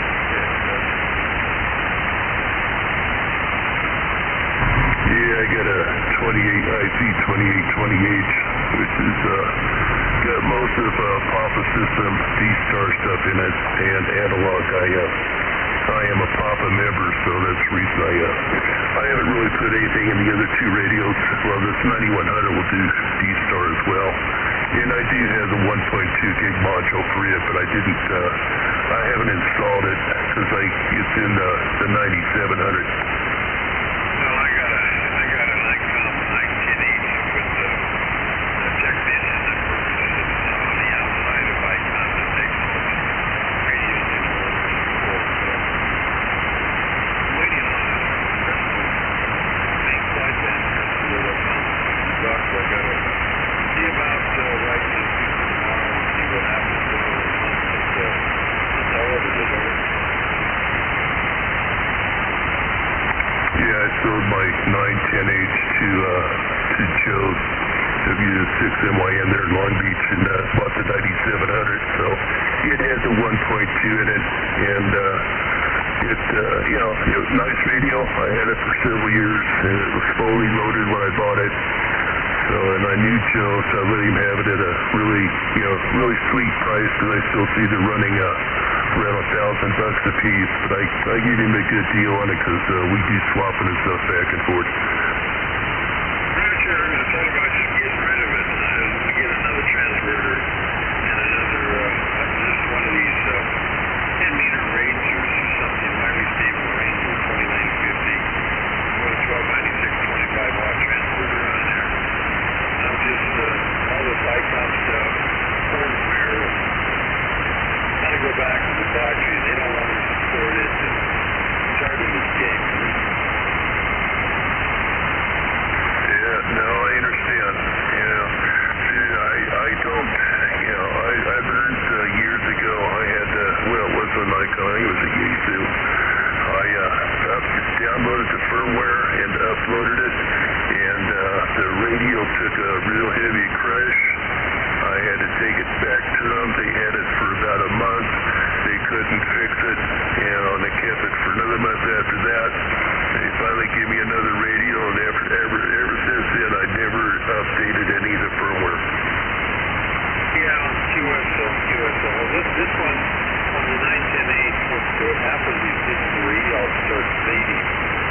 This guy that's working for Icom on the outside, he takes all their stuff they don't work on anymore. And he says it's the firmware, and then everything was working when I sent it up there, but the lower sideband and upper sideband, there was the main crystal, FL128 is So, and that went bad all of a sudden, huh? Yeah, I understand. Very good. All right, I'm going to get off here. I've been talking too much this evening and aggravating the throat, so I'll get out of here and kind of listen up, waiting for the wife to let me know she's on her way home so I can watch her on the phone.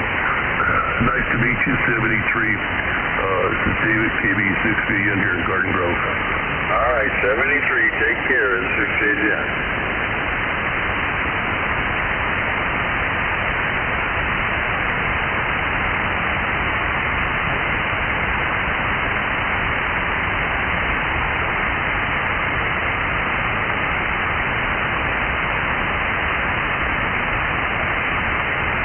So what's happening, Alex? Not enough, that's for sure. Did you have a relaxing day? Well, I laid down quite a bit. The caregiver came by today, and she did really do a lot of work. So we got mom feeds, and we got all that done. We had teriyaki chicken for dinner. Nice. Very good. How about yourself? I kind of powered out in the morning, getting some chores done, paying some bills online, and doing some grocery shopping, and doing a takeout for lunch and everything, and then been kind of chilling the rest of the day. Although a big portion I've been doing is I got a new logbook software, and I've been like trying to enter all the stuff in from my handbook, my hand log. Oh, it's a computer logbook type thing? Yeah, I actually found one that's like pretty easy to use so far anyway, because some of them are just so over the top. It's like, no thank you, but this one's seems pretty easy. So it's giving me a 45-day trial for free too. So I'm entering the stuff manually from my hand logbook into the computer. Oh, well, I don't want to do any of that. I don't want to log it in the computer. I don't want to log it on paper. It's just a mess, and I don't care. I used to do that when I first started. That's it. Maybe I write it down on a piece of paper here so I'll remember it. Set it aside. Well, I don't log VHF stuff, but UHF I do log. I've been logging it manually, but some of the software is pretty slick, because let's say you're like talking, you do an 8 or 10, I don't know, Q-flows in a day. It'll log some of that stuff already in for you, where you don't have to like put every little thing in for you. Like if you run the same power, it'll tell you, it'll do your time for you, the date. So you don't have to enter like a bunch of stuff. You don't have to enter like the new stuff, the pertinent new stuff, Yeah, sure. So how's your wife's hand? Is it getting any better? The cast off yet? She gets her cast off Wednesday. Kind of concerned because she broke that same arm 24 years ago. It was a bad one back then. And the doctor had said, we're going to do what we can, but there's not, in one respect, a lot of high hopes for it. She's going to have some deformity and some problems down the road, I'm sure. So she broke it in the same spot. I don't know if she broke it in the same spot, but she broke the same wrist, Okay, well, you may not have the full mobility to it. Yeah, it might be deformed too. So, she already had lost a little bit of mobility, but it might be even worse now, and again, kind of like deformed. Well, that's the way life goes. My left ankle got broken when I was a kid, but I never got a cast. Well, I used to cane and limp it. Why you didn't cast it? You were walking on it when you were a kid while it was broken? Yeah, I'm walking on it because my dad wouldn't allow it, and I didn't take it to the doctor, and he backhanded me by complaining about the pain. Wow. So maybe it never healed correctly. That's exactly what happened, and it didn't heal correctly. That's too bad. So how's the ATF going? You working a lot of stations? Not so much today. It was dead today, to the most part, from what I, saw. But I took a break because like I said, I'm spending some time putting this. I've been spending a couple hours just putting this stuff into the software program. So I've been kind of listening to the frequency while I've been doing it, so it's kind of killing two birds with one stone, you know? Well, I was listening to you guys last night while I was laid down. I couldn't take it anymore. So, and you guys were going back and forth and going through that D-Star. I don't want to do any of that. That's fine. Where it can come in handy is like when you're on the road or when you're like mobiling. It's not all that great for the most part, base station wise. I don't feel, but if you're on the road and stuff like that, or if you're mobiling, it can come in handy. Well, you got a 706 and you got 8F in the car. That's, you know, I used to run 706 with 2 meter and 432 on the top, and then I would run the little whip, HF 20 meters, 10 meters, whatever. It didn't take much to tune if you needed some help.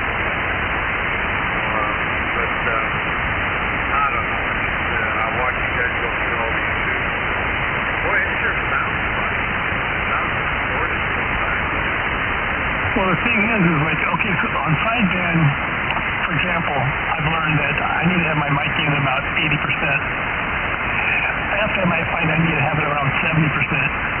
On digital, you need to have it about 20%, but some people don't turn it down, and so they are distorted.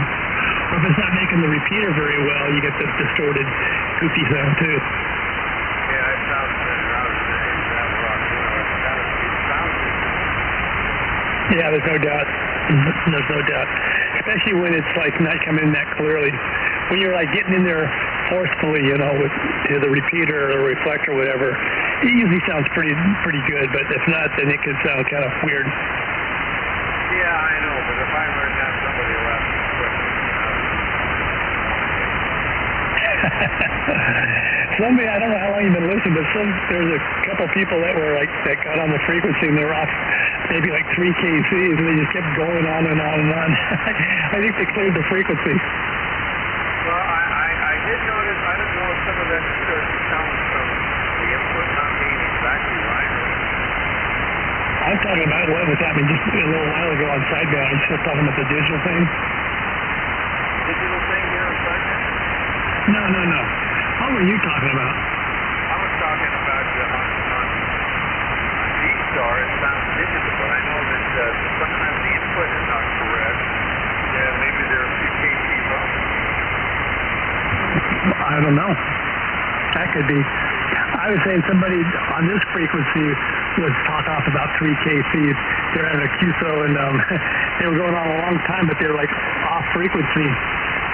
And so it kind of cleared the frequency for a while. People like left. Oh yeah, I heard that. Earlier it was busy. Then now it's kind of fizzled up. Making any good contact with 80? Not too many. Not too many. Actually, I haven't gone to 80 that much. I've made maybe like 2 or 3 contacts on 80. Do more 40 and 20. Okay, well, I got to get out of here. Going the other way. I'm on the phone. I got to go check things out. I'll be back later. And that is all right, go make your rounds. WA6QXA, we'll be listening.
Hello, everybody watching on the stream. I am back in the seat here for a little bit, or here for the night. I gotta fix this camera view here. It's kind of...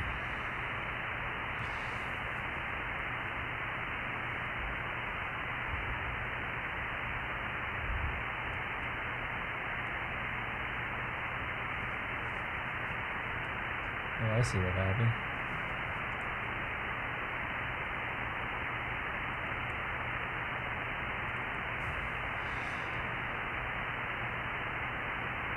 That'll work, probably. Oops, sorry about that. That looks a little more centered. What do you think? Anyways, just took a quick little break, grabbed some water, something to drink. This is WA6QXA doing a mic check, testing 1, 2, 3, 4, 5. And we hear W6QXA doing a mic check in there. Sorry about that.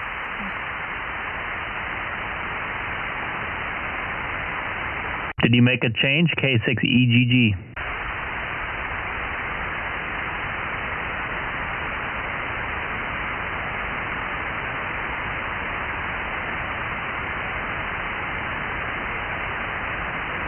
WA6QXA, K6EGG. Oh, hey, how's it going, Greg? WA6QXA. I had the volume down for a second. Did you make an audio change or something? Not really. I was just checking things out, actually.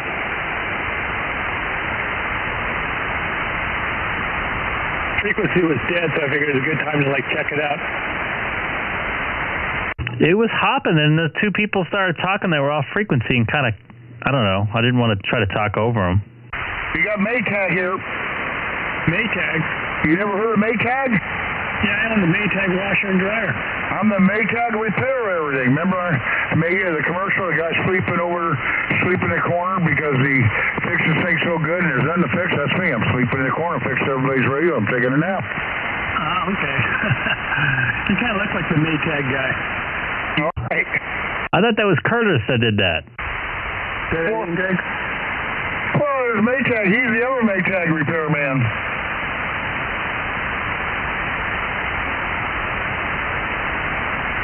Yeah, my Maytag washer and dryer, they say made in USA, and they say 10-year warranty. You don't see that too often. All right. Well, you probably bought the last of the Mohicans. It's going to go all to China. Ain't that for sure. Actually, it's going to go to China underneath the name of patent underneath Ford. Ford, F-O-R-D, fix or repair daily. A lot of the appliances that are coming from Mexico now. Yeah, fix or repair daily.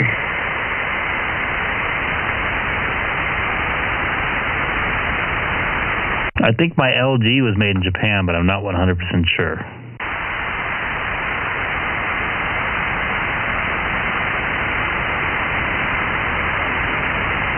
Or Korea or something like that. That stuff Dana talked about, did you look that up on the internet? That's some pretty good stuff. Yeah, that is. Glad we're able to help him out with his radio. That would have sucked if he would have, not known what to do and ended up sending it back or something. It was pretty easy fix.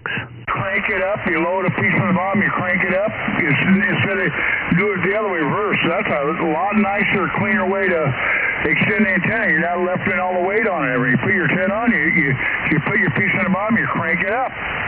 Now, are those pieces fiberglass or what are they? Well, it's made to support 90-mile-an-hour wind with 50 pounds on the top. You figure that's quite a bit of leverage up there. That's quite good. Yeah, pretty good stuff.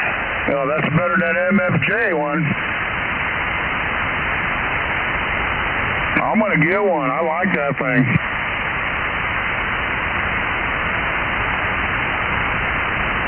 And then if you want to lower, you just crank it down. See, right now I got to walk my antenna down, walk it up, walk it down. That thing, you crank it down. And if all of a sudden you want to go up just a foot, remember the other day I went up 10 feet. Now I can go up inch by inch. Yeah. I've been spending a lot of time entering this logbook software. I'm liking it. Oh, you bought the program already? No, I told you I'm doing they gave me a 45-day trial, so I'm just using the freebie. After 45 days, it's the same software, but it's only good for 45 days when you buy. So I'm going to take advantage of it for a few days just to make sure I like it. But so I'm liking it so far. Easy to use. Right. We should did all our antenna experimenting with that program. You can log everything and document. You can see it right away. With antenna, with power, with frequency. Comments. Yeah, I mean, I'm on it mainly just at this stage of the game just to get to log my stuff in, so having to do it manually on paper. But it takes a long time to transfer the stuff from paper onto the computer. I've been doing it for a couple hours now. Go ahead, Blake. K6EGG. Hey, Freddie, you called? Yeah, I called. I found the nice antenna mask. Did you see a picture of the website? I sent it to you. Yeah, they're aluminum, man.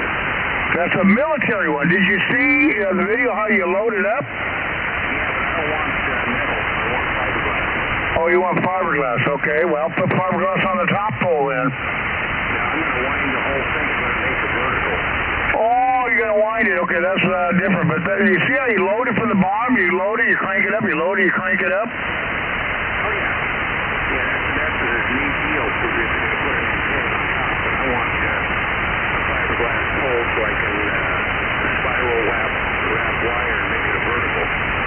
Okay, well, let me know how it works. Yeah, a lot of guys are doing that, making their own vertical. Where do you see that at? No, I've talked to several guys, and that's what they've done. They just, well, you look at my Step IR, that was just a beryllium copper wire that runs up and down the center of it. Oh, yeah, you're tuning it. How much wire are you going to wrap around that thing? How in feet? Well, probably 70 or 80 feet. Well, I thought you maybe wanted to go, for 200-300. Well, I could. Since the wire was insulated, I could put it together. Real quick, anybody new to the channel, please don't forget to hit that subscribe button down below on the right-hand side. Would much appreciate it. Hey, it looks like we're up to 120. We got one or two new subscribers today, so thanks again. Anybody new out there watching, I really appreciate it. K6EGG. Oh, well, it's 500 or 100. They don't sell 250. I'm going to use the flex weave. Oh. Yeah, that's neat wire. Is it insulated? Yeah, it's insulated. Okay, what's the longest length you can get that in? No, I haven't just yet. 1,000 feet by a foot. Oh, so you probably can buy 200 feet then.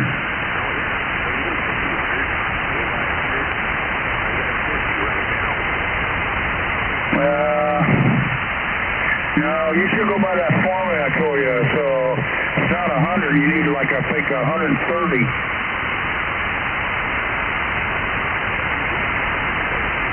I'll be right back. My daughter is going crazy right now. K6EGG. You don't got your mask yet, do you?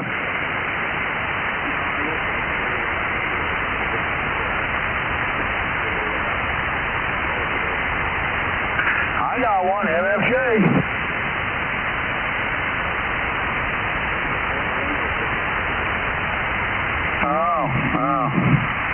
And the bottom of my base is 2 inch something. I forget, maybe it's 2.5. I forget now. I tried to get the 50-footer for months. I could never get it, so I settled for the 40-footer. I wanted a 50-footer, but I got a 40-footer.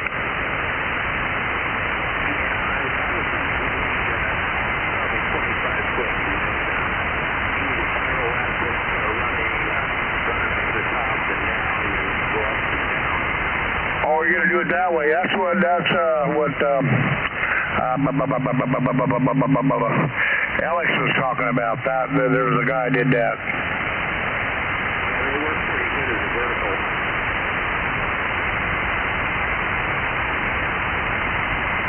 Yeah, but if you collapse that thing, all that wire is going to be a mess.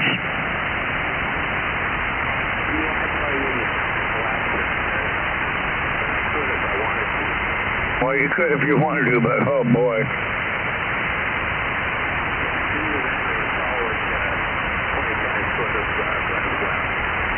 Keith, you hear Ron up there? Yeah, Ron, WA6QXA here. You're loud and clear tonight. Good. I'm just, I downloaded a logging app to log my, frequencies and contacts and stuff like that. I just been spending a couple hours trying to enter that stuff in from a handwritten log. My 3-year-old is melting down downstairs. Not fun right now. Anyways, good to be in the shack right now for a few minutes. Let's get back to some radio here on the Greg K6EGG live stream.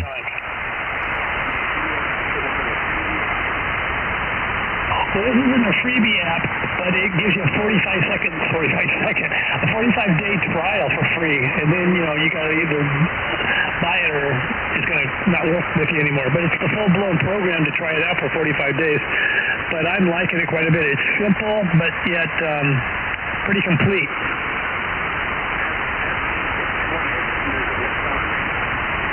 Doesn't work on Mac. That was why I was really trying to find one. There is one that does work on Mac. I can tell you what it is. The name of this one is called, hold on a second, Nancy 3 FJP.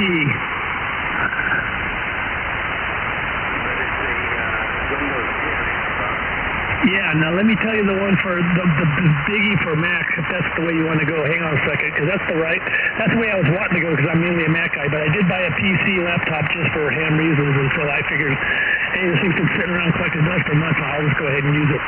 Give me a second, I'll tell you which one for the Mac, though. I got to get on my other computer real quick.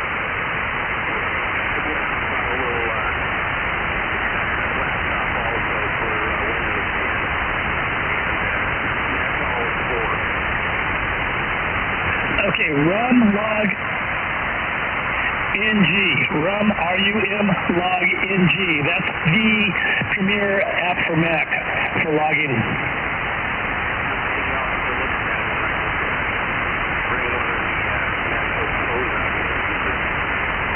As I recall too, it's a freebie. Gets great reviews on eHam if you take a look at it. It's a freebie. You can donate if you want to, but it's a freebie. And what I understand, the writer or whoever invented the software, the proceeds goes to like the Red Cross or something like that. He doesn't take a dime.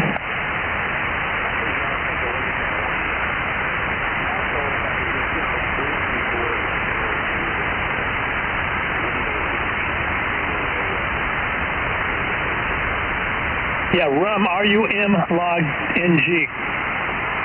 That's the best one out there for Mac. There's very few to even pick from, but that's semi-commercial grade one. You know what I mean?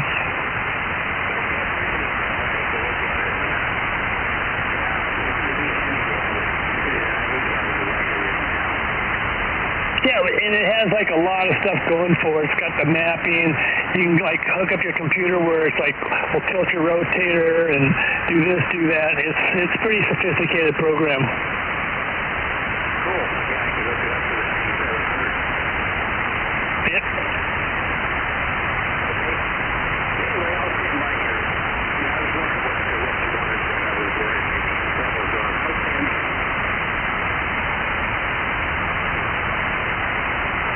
Fred, where'd you go?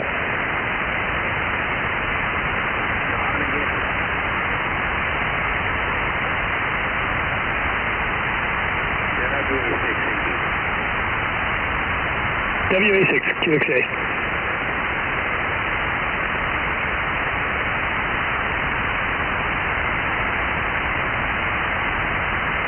Oh, was that Bill out there?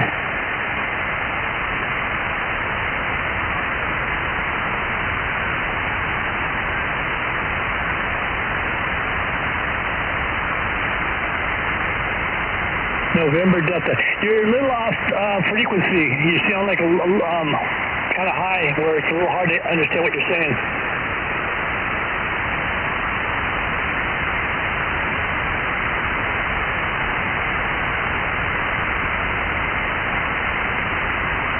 Can you tune it down a little bit?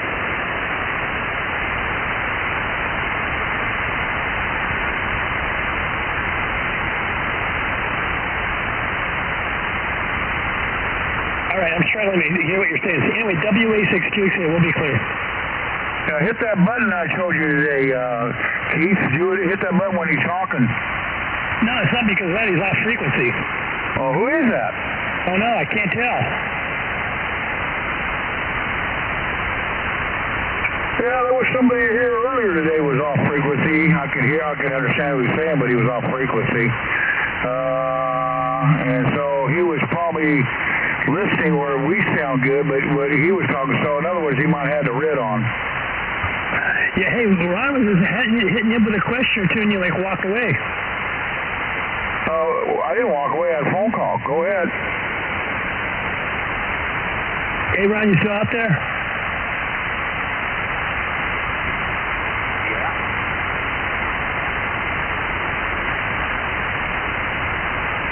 Yeah, don't go by the number. Just go by dialing this in. It sounds good.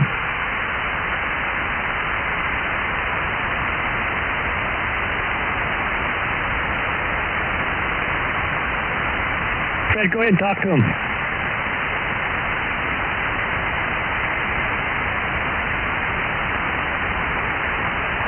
I just can barely hear him. That station out there. Can you put a little bit more mic gain on that thing? A little bit more punch to the mic?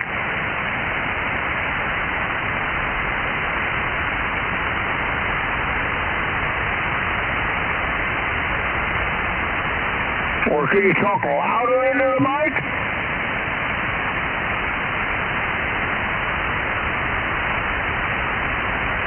Where'd he go?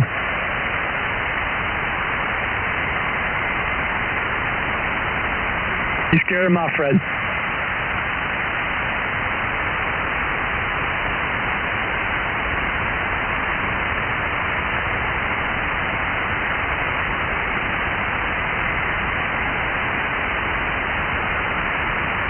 I find that, my 7100 is not tuned perfectly to the frequency where I have to tune it up higher. What would it be? Like instead of 144.250, I have to go about 144.250.30 to tune people in. And people need to figure that out on their own radios where they get people dialed in right. Right. Yeah, and don't tell me. Just go to that frequency. I go to the same frequency all the time, so I'll tell you mine what it is. Mine's 144.250.087. I go to the same spot every time, and nobody tell me I'm going up and down, up and down. So wherever you sound good all the time, remember that number, go to that number. And when you tell everybody to go 144.250, that's just a starting point. They got to dial it. I remember you said, well, I'm up 250, blah, blah, blah. Well, I was just telling you, well, I don't care. Hold on, I got a phone call again. Hear that? I'm not running away. I'm getting phone calls. Because of my wife, K6EGG. Grand Central Station. All right, take care of your wife, man.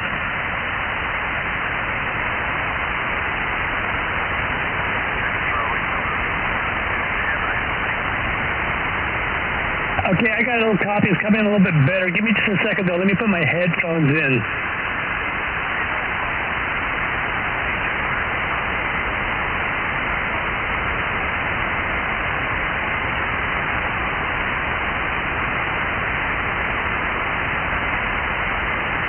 Okay, I didn't get the whole call. I think it's Delta Charlie, though. Yeah, go ahead. This is WA6QXA. Keith here in Long Beach.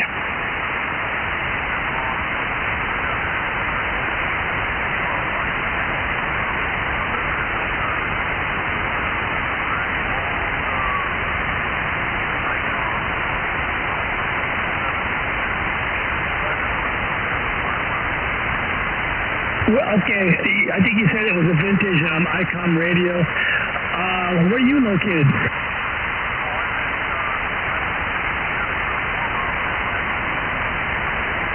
I think we've talked before. I live in Long Beach. Are you mobile or are you base station?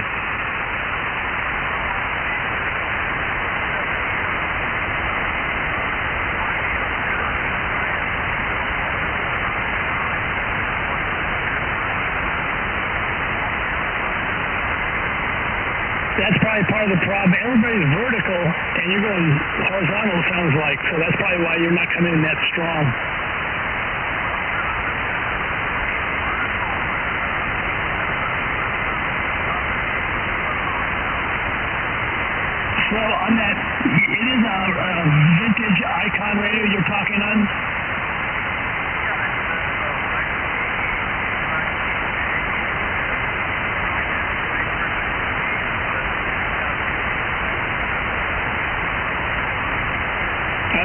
yeah. All right.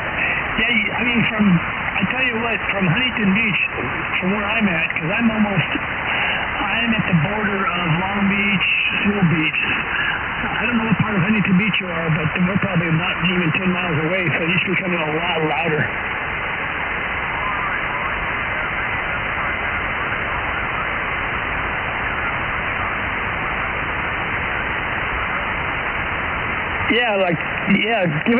Try to do that and see if you notice a difference, because all the locals around here, they're using vertical.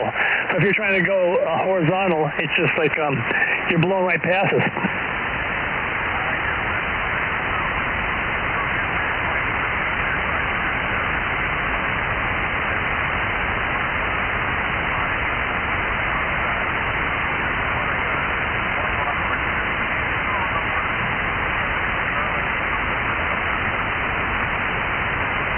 Yeah, the horizontals will be good when you're trying to talk to the high desert and stuff, which we do all the time. That would come in handy for that. But for local talking, yeah, it'd be best verticals. That's my experience anyway. I heard you mention your 991 Alpha. What happened to that?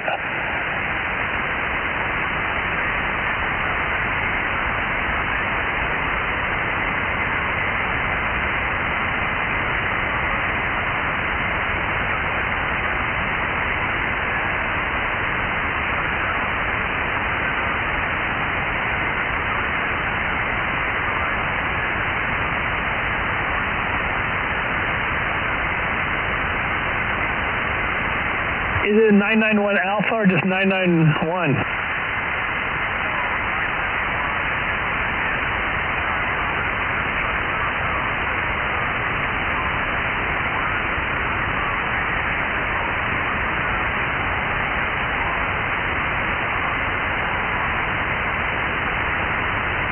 Okay, yeah, I have the 991 Alpha. I was wondering how old it is, because they do have a 3-year warranty on those things.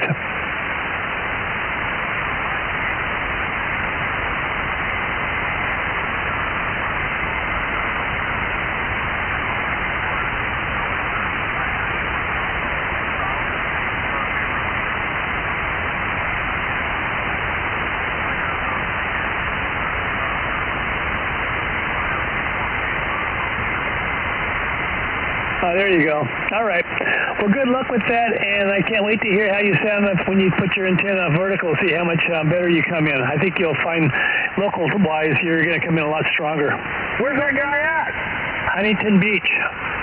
Oh, that's the guy we heard before, right? Yeah, he's on a horizontal Yagi. That's part of the problem.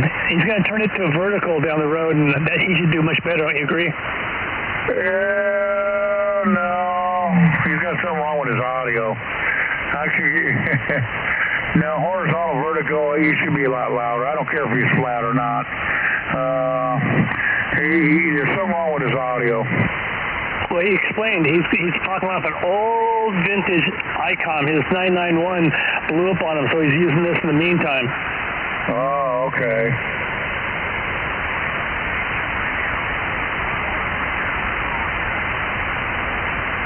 Fred has like every radio in the book, so he probably knows which radio you have. He might even own the same one. What model is it again?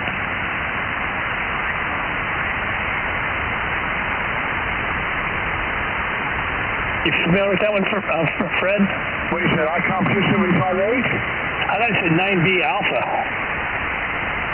9B Alpha. No, I'm not familiar with that one. Maybe Alex is. I got a 275H. That's an old one. Are we saying that right, sir? 9B Alpha? Say again, we doubled. 9B Alpha? 90 Alpha. 290 Alpha? I heard that. 90 Alpha. I can hear better than you, Keith. 290 Alpha, I think is what he's saying. Oh, 29 Alpha. Okay, that sounds familiar. 290 Alpha. Okay, there we go. You got one of those?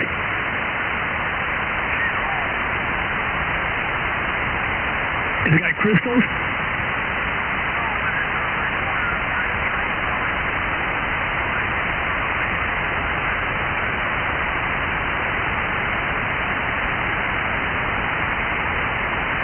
How much power does it put out? Oh, wow. Okay, so you're putting out like a handy-talkie.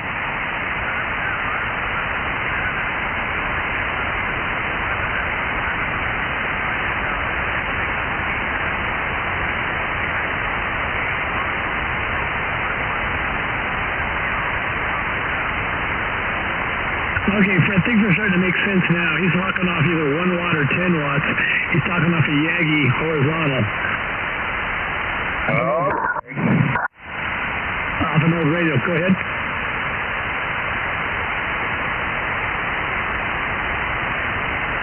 That was a big signal in here. That was someone close. I don't care about the signal, but what I'm complaining about, what he needs is he needs a little bit more audio on that signal. Audio. Audio. Remember that back in the CB days if you're a CB maybe person? he's got to go internally and adjust the mic gain up there, or maybe he's got to get another different mic. I don't know, but he needs a little bit more audio on that signal there. Well, remember I showed you that we don't care about the signal. A guy could be an S1, but get that audio out on that signal. That's what counts. It's real trebly too, I think. KK6FR. KK6FR, go ahead there, Frank. Yeah, I don't want to interrupt too much, guys. You guys are helping somebody or talking radio. We just got back from Knowles, scoping everything out so we can get his antennas put up maybe this weekend. But we're going down tomorrow morning to HRO to get him a 9700. So I just wanted to jump in and say hello. I just got in from his place, and shoot, I'm hungry as heck. I'm going to grab a quick bite, but I'm listening. I've been listening to you guys for about 10 minutes. Real good. Anyway, I finally figured out how to do that. Go on D-Star, and then where it says from, remember to and from, then go with the from there, and then hit on that button. And sometimes you got to hit it off and on, hit it off and on. And then it'll say find all the nearest repeaters now that you got the grid coordinates in there, and it won't load them up, but it'll show you all the near D-Star repeaters by you there. Hey, don't go away, Frank. You want to go to digital there, FM Keith, and talk to Frank there, digital? Comment? No, slow down there, Hoss. No, I just got, I got to get something to eat, and I got to take a couple of meds, and maybe in a little bit. Let me settle in, and I'll listen for a little bit. I won't go anywhere, but I'll listen for a little bit. Comment? Go ahead there, comment, Greg, go ahead. I don't think I talked to Frank. I know he's going to go grab something to eat. This is Greg, K6EGG. I was just checking out your QRZ page. You have a very similar microphone that I have. I have an RE20. Looks like you have an RE27. So just want to jump in and say hi. I saw you out in Phelan there. So enjoy your dinner. Roger, Roger. Yeah, I got the RE27, 2 RE320s, and this one here is a new one I just got from Yaesu.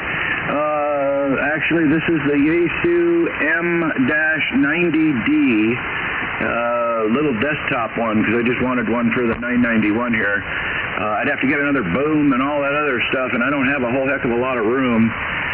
Yeah, the pictures on the QRZ page are about 4 years old. I sent Fred a picture of the shack currently. Fred, if you can send that over to him. Yeah, it's grown a little bit, but all right, I'll be back in about 10, 15 minutes tops. Copy that. And I have an in-law that lives off Sheep Creek and Snow Lane Drive, not too far away from you. Nice talking to you, K6EGG.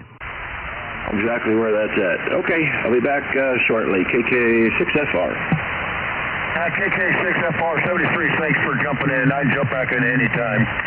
Yeah. Anyway, you made contact with him there. Okay, let the frequency go. In the meantime, I'll make a phone call to you, Greg. KS6 West.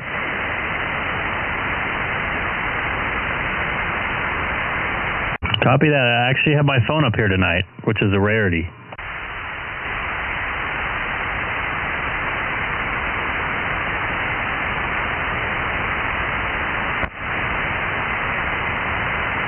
And hello everybody out on frequency K6EGG. WA6QXA, roll call, Long Beach.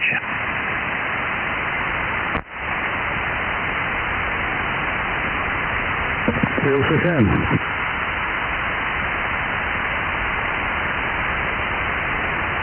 WA6QXA, this is K6N. Hey Gabe, how you doing? Pretty good. So what logging program are you trying out? This is an easy peasy one that's called N3FJP. You familiar with it? No, I don't think I've ever heard of it. I'll check it out though. Yeah, the one that you're using, it's a little bit much right now for me. I bet you I'll grow into that one and get that one down the road. But it's, that's like the top of the line. It's got way more stuff than I even need. But this was easy to use, and I've been spending about 2 hours plugging in, all my handwritten logs into the computer and stuff like that. But I'm getting around on it pretty easily already. But it's got also a suite, so you can, as you grow with it, you can add different stuff to it too as you want to. So, yeah, so far so good. Well, hey, if it works for you, it works for you. Now, can you, so you're inputting the data there. Have you figured out how to get the frequency and stuff from your radio so when you log in something real time, it fills those spaces for you automatically? I watched a video on that. It can be done. I think I need to get the right cables to get that, to do that. I'm not quite there yet. I'm logging on. I have like well over 100 contacts since I've gotten my HF antenna up. Where I've just ham logged them into a logbook thing. So I'm trying to convert that all onto this web, the software and stuff. Okay, well, yeah, it'd be great if you could just do it with a USB cable or something like that. With the Icom rigs, like with the 9700, you can do it with a USB cable. You should be able to do it. You can also do it with that CVR, whatever they call it, cable. Well, whatever works. I mean, take your time. Learn the program, and this is perfect. This is just in time for the DX season coming up. So, early November they got that ARRL Worldwide DX contest. You gotta be up and running, so that you can do hands-free logging, so you can, key the mic and all that stuff hands-free, so you can just enter the data as things go on. That'd be pretty good. You'll have fun. I'm not in a big hurry to do any contesting. I don't mind helping people out when they're trying to get some points or whatever, but I'm not in a hurry to do contesting. It just doesn't really appeal to me right now. Well, you don't have to contest, but you can get new countries. I usually get a lot of new countries during those contests. I'm not in there, for the points and all that stuff, and send the logs in, and then you're waiting with bated breath to see what place you came in. But if there's a country, I'll scan and watch it, and if there's a new country that I haven't worked, I'll go and work that guy. So, you can still have a lot of fun and not, be involved in the contest where you're competing or anything like that. K6N. Yeah, I hear what you're saying. I'm using the 991 Alpha for my HF stuff, by the way. But, I signed up for this one net. It's called Oh Miss. I don't know if you're familiar with them. And, they're into the contesting where you get all the states and all this other kind of stuff. But it's a pain in the neck because supposedly to get your certificate, you got to, go on during net time and talk to another Oh Miss person from that state. It could take forever doing it that way, and you get one contact per time you check in. They are on 5 nights a week, maybe 7 nights a week. I don't remember, but after I really learn more about it, I'm kind of backing off of it. It's a lot of work. Yeah, a lot of work and a lot of time, a lot of patience too. So I hear where you're coming from. So how many, what percentage of your log have you entered so far? Probably about 50%. I logged what I did. I made a handmade logbook. You know how you can print the logs yourself on your printer and just use them instead of having an actual logbook. So what I did is I divided it into 20 meters. I had dividers and 40 meters, and then I actually made one for 80 meters, which only had like 2 contacts, I think, for 80 meters. So it's primarily 40 and 20. I finished entering all the 20 meters, and I just was starting with the 40 meters. I'm kind of feeling like I need to take a little break. My eyes are kind of spinning, if you know what I mean. Yeah, I hear you. Well, yeah, whatever works. Whatever works for you, that's what counts. So, maybe by the end of the week we'll have that done, and that's great. Yeah, I was on 20 meters. I was turning around 20 meters last night or the night before. I forget what it was. And I heard Ward work a New Hampshire, Maine station. He was in Maine. So Ward worked them, and then I waited a little while and I worked them, and then he started calling some ZL stations. So I listened for a while. I didn't hear any ZL stations come back, so I just went downstairs. But anyway, yeah, that sounds good. Sounds good. You are not going to regret putting those contacts into an electronic log. You are not going to regret it, believe me. Yeah, exactly. And it's all organized and all that kind of stuff. I hear Maine is hard to hit, so that's good. I heard that Maine's a tricky one to get.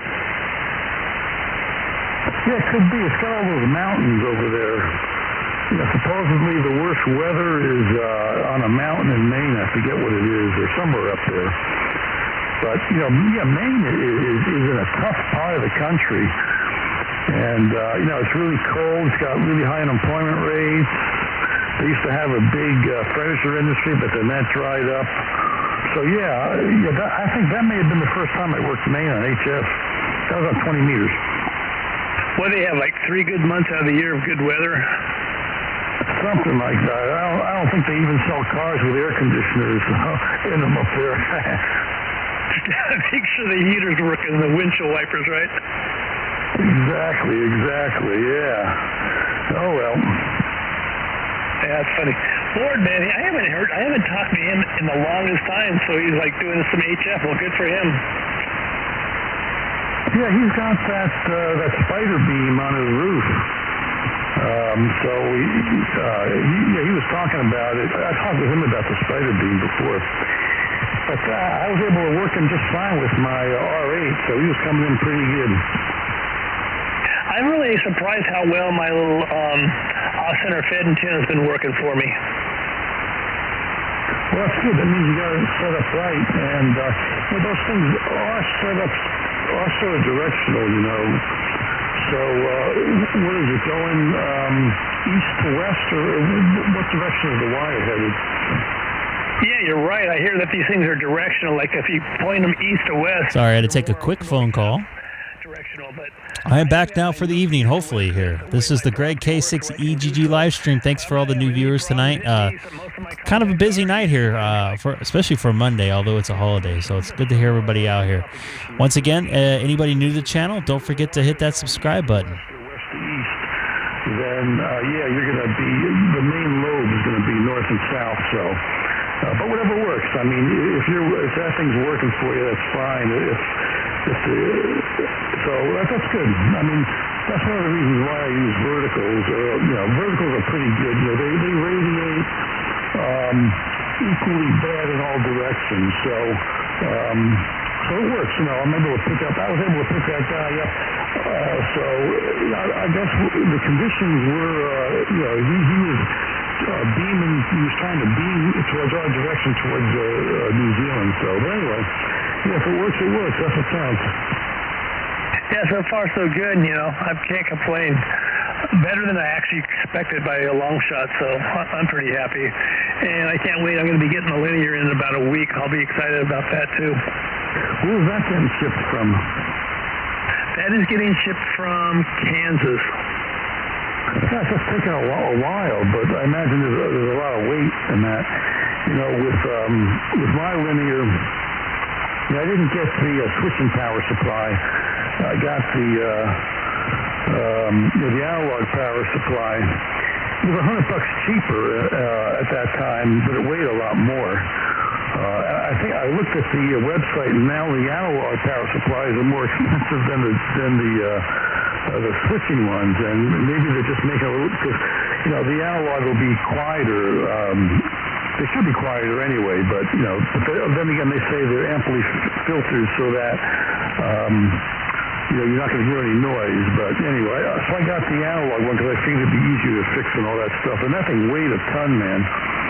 And, yeah, the weight is something else on those linears with their power supplies and all that stuff. Yeah, this one evidently has a built-in power supply because you just plug it in. You don't hook it up to a separate power supply. But yeah, it's heavy. Part of the problem is he wanted payment to be either a check or a money order, where if it was a check, he would get it and cash it and make sure it cleared first before he shipped it. So he got it last Monday, a week ago today, and it cleared the very following day, Tuesday, because I kept an eye on it. And so I texted him, I emailed him. Yeah, I emailed him Thursday just to say, hey, just want to know how things are going, and do you have a tracking number so I can kind of keep track of it? Because I'm having it shipped to a UPS store. I don't want it shipped to I don't want to have it shipped to my porch. People are jacking things from the porches. So I'm going to have it shipped to this UPS store like a mile away from my house. It costs $5, but it's well worth it, you know. But they charge $5 a day if you don't pick it up the day that they receive it. So I just wanted to have a confirmation so I can keep an eye on it. He hadn't even shipped it. He says, I will not actually get it in the mail till tomorrow. Meaning tomorrow. Because he went on some little trip that he didn't tell me about, and so he just got in town. And so yeah, there's been a delay, but I'm just going to be patient. Hopefully I'll get it like around Thursday, Friday, I'm hoping. Well, if he ships it tomorrow, yeah, you should get it by Friday. You know, maybe on Thursday if he mails it early enough. But yeah, that'll be good. That'll keep you busy for the weekend, that's for sure. Get the whole situation in your shack and tuned up. Yeah, I'm excited about it. It's the Anatron 811H. It's the same one that Curtis uses. Yeah, and that guy that I worked in Maine, I worked him without the amp. I was only putting out 70 watts, and I worked him. And I got a 5.9 from him, and he gave me a 5.9. So when the propagation is in, the propagation is in. Yeah, exactly.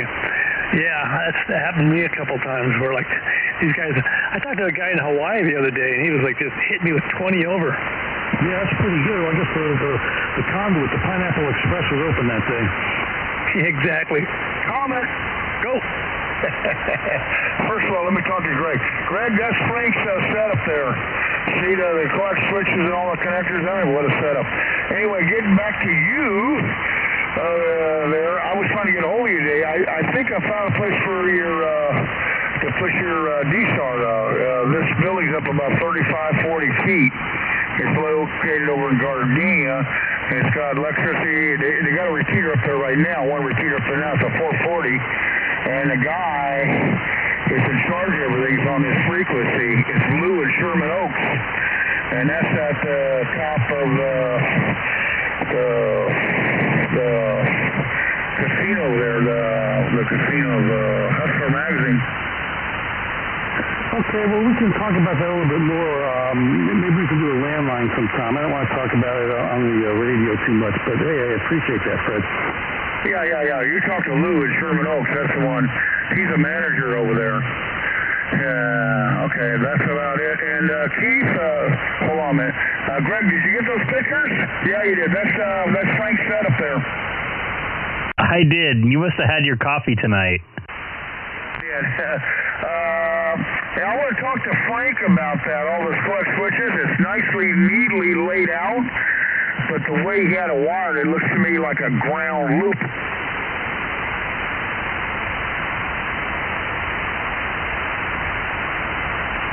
Anyway, you guys can go back to your QSO. Go ahead, Keith. All right, yeah, I know, Lou. I didn't realize that he... I didn't know what to say, sorry. Repeater up there on top of that casino? No, don't get it mixed up, no. I'll send you this pictures of Frank's setup. Go on over your QSO. Okay. Where were we, Gabe? Let's see. We were talking about antennas and HF. So, yeah, I'm glad that off-center fed dive, whatever it is working for you. Yeah, it's, like I said, it's working way better than I expected. It's the Palomar off-center fed, and it's really well built. He's got this box It's got a balun in it. I think it's a 4-to-1, and a choke in there. And it's all waterproof metal, all that kind of stuff. And the wire is 14 gauge insulated, so he doesn't cheap out. Yeah, 14 gauge insulated is really good.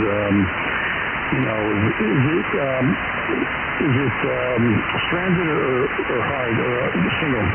No, it's stranded. Yeah, that's good. That's good. The single, the non-stranded, it has a little bit more copper in it, and it is slightly better. But then, if it's up in the wind and it's moving around, after a while, the wire's going to fail. So there's trade-offs for everything. I think stranded is good. Yeah, I agree. I don't think you're going to lose that much, but it's going to last a lot longer. You see those pictures, Keith? Yeah, what are we looking at? Looking at Frank's station. Pretty awesome. You see the coax switches with all the chokes on it? Yeah. Well, a picture of nice, clean installation. A lot of switches. Got that right. You see what kind of coax switch that is? Is that Alpha Delta? Yep, the one you got, huh? I have two of them. I have a 2-position and a 4-position, or whatever, 3-position, 5-position. Well, that picture, I see 1, 2, 3, 4. He's got 6. He's got 6 of them there in the picture. Oh, I see that, yeah. Then I got this cheap green one that's not even good for a paperweight. I'm back. And who's back? Me, K6FR. Hey, K6FR. Switches on the bench. I don't know if you guys can zoom in on the full station. Delta ones. Are those bird switches? Yeah, and that's not even all of it. Oh my God. It's a sickness. Did you see the 3 bird switches? That's only for the 9700.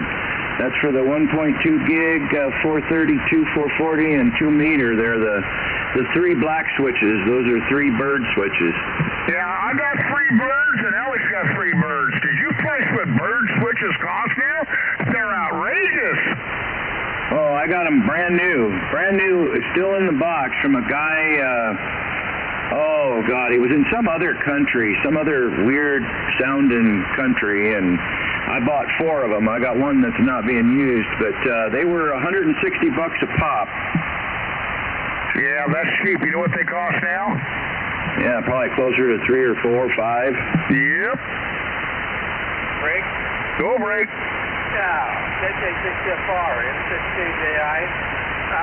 Did you make this big Texas coil, or is that just a picture? That was a project between me and my neighbor. I've made probably 15 Tesla coils. I made my first one when I was 14. That's a whole story in the garage. Blew the circuit breaker. My parents came in after I got it working right and came in and saw the small one I made. It was only a 3-foot tall coil on about a 4.5-inch PVC pipe with a neon sign transformer and 3 sheets of glass for the capacitor. And oh my God, that thing was screaming loud and the sparks were going all over the place.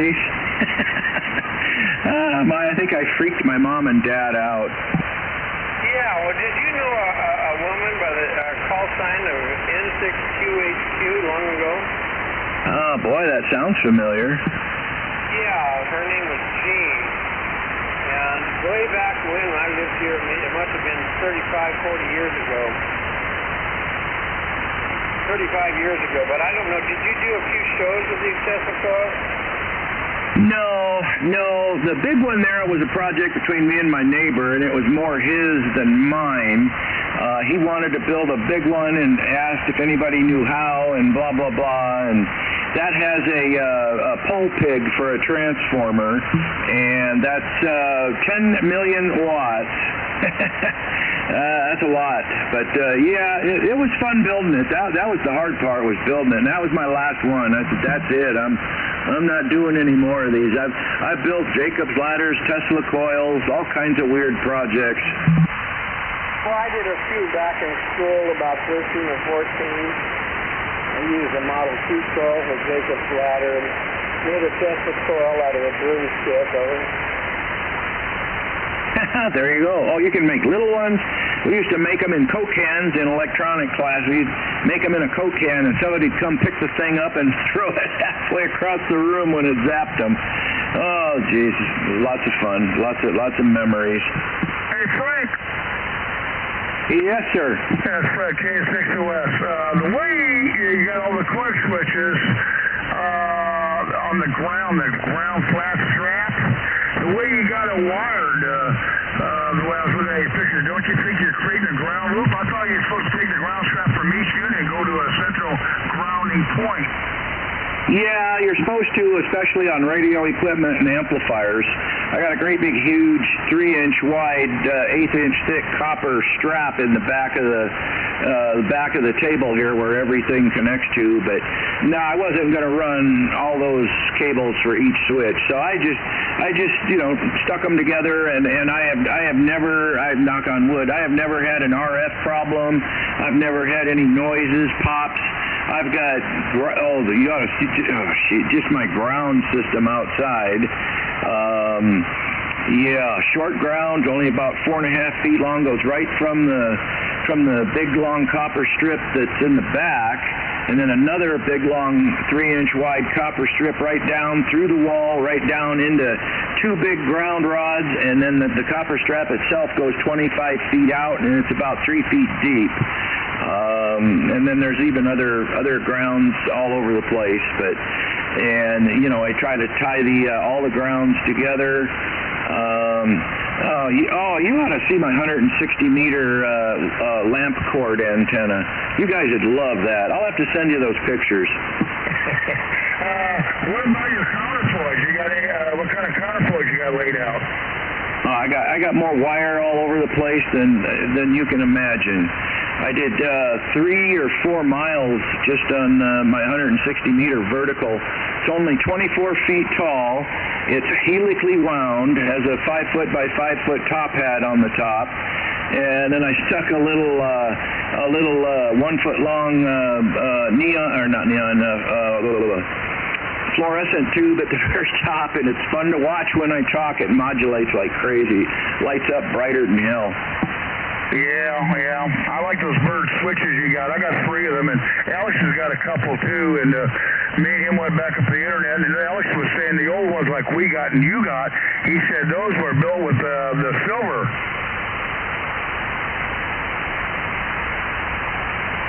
The silver contacts. Wow. Oh yeah, you can go crazy with all that stuff. But everything out here is heavily grounded. I mean, we get some lightning storms and we get wind. We get 80, 90 mile an hour wind gusts, and so far everything is held its own, and I haven't had to replace any antennas yet. I got about 33 antennas out there, 3 towers, just oh my God. Yeah, but let me see if I can send you those pictures. I don't know if I got them on my phone. I thought I did. I don't know. I want to send you the picture on that helically wound 160-meter antenna. You'll love it. Okay. The other thing is, you never talked to John? I forget, it's called KB something USS. You never talked to him? USS. No. Doesn't ring a bell. I'm going to look up his call all the way. He lives in your town. KG6USS. Oh, probably, and I might have. Heck, I'm really bad. I heard you guys talking about logging programs, and a lot of times I'll talk to these guys, and they go, oh, yeah, we last talked 2 years ago on 40 meters on blah, blah. And I go, really? I got a scratch pad, and it's all I can do to write down somebody's name and call sign, and once in a while I'll go look them up on QRZ, but a week later I tear the page off and start over. That's it. I don't try to keep track of all these people and names and call signs. I'd go crazy. Well, you got a real good sounding station. You're booming down here. Makes me go want to buy another M-square antenna, which I had one years ago. I had a big one. That's why I was curious how many elements you run, because that thing is doing a fantastic, great job coming down here. And I can't imagine if you stack those things what you're going to sound like. Oh yeah. Oh, 3 dB more. Try to say that fast. Hey, while I got you, let me switch over to the RE320 and see if that just sounds any different over here. Okay, go ahead, K6 West. Yeah, he's got a great sound station, don't he, Greg? I know this is the first time you talked to him. I've talked to him several times before, but he's got good, clean audio, good, clean signal. He's solid in there all the time. All right, hello radio. This is the RE320. Just switched it straight over. I don't know if I need more, if I need any more audio or anything. Sounds good. I'm going to bring it over to Alex. What do you think, Alex? I like it. Go ahead, Alex. Alex, where'd you go? Okay, I'll switch it over to Greg. Yeah, it definitely sounds different. I don't know if one's better than the other, that's for sure. I mean, you sound really loud, clean, crisp. I can understand everything good. You're not muffled at all. So, yeah, it sounds really good. I know I'm talking into an RE20 right now myself. RE20 is gorgeous. And where are you located? I'm in the city of Chino. I'm about 2 miles north of the Chino airport, and we're also on YouTube. If you have a computer handy or phone or something, type in my call letters, Kilo 6 Echo Golf Golf. You can actually see me and hear yourself. Yeah, Fred was telling me about that. We were going to look that up. Okay, well, I'll switch back over to the other mic. I just was curious if this made any difference. The little Yaesu, it's a $175 mic. It's the Yaesu M-90D. I was very surprised, very pleased with it. Everybody said it sounded good. All right, let me switch back. I'll switch that one back over.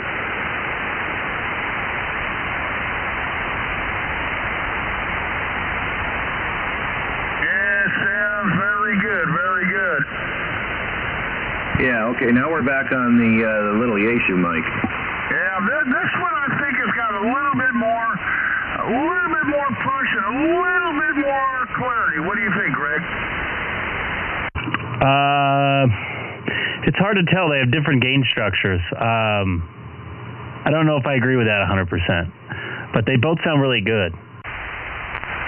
Okay, Roger. Well, I tailored this one and the parametric EQ for this mic. So, yeah, I'd probably have to go back in and make some adjustments for the RE320. How are you getting more gain out of that 320? I know my RE20, it was a little... Actually, what kind of radio are you on? I'm sorry. I'm on the 991 Alpha. And yeah, that was the reason a couple of people told me to go with the RE27. A little bit higher output and just, you know, mostly more output than the 320. But some of the guys, you know, they run those little preamps, the little tube preamps. Forget the number on them, but you know, you could do that. That's kind of what I have going on. I'm powering it. I actually have you're not watching the YouTube stream, so I won't try to show you. I have a fat head on the back, which is a preamp, and then I have a splitter feeding 48 volts off a real preamp, and the other split side is going to the radio to give me a little more gain. Okay, I just went to YouTube. Just type in your call on the search and give me your call again. Kilo 6 Echo Golf Golf. Kilo 6 Echo Golf Golf.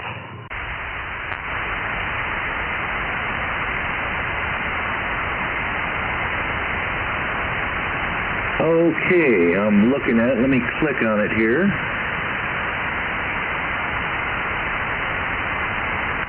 You should see something that says live today, or the date today, which is the 5th, or it's actually the 6th. I think I've got it. Yeah, Greg. Hey, everybody, welcome back to my nighttime live stream here. Yeah, you're on a... Okay, it's not live. Yeah, you should see the one from today's date on there. That's the live one.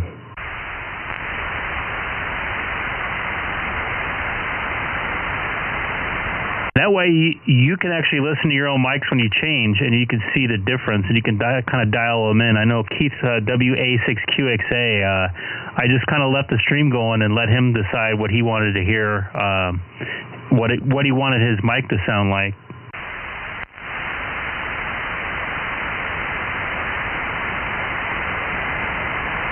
Okay, let me see here.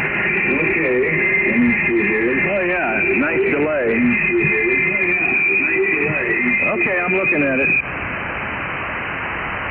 Yeah, the delay will drive you nuts. I got the delay down about as much as I can. I mean, there's too much processing that has to happen.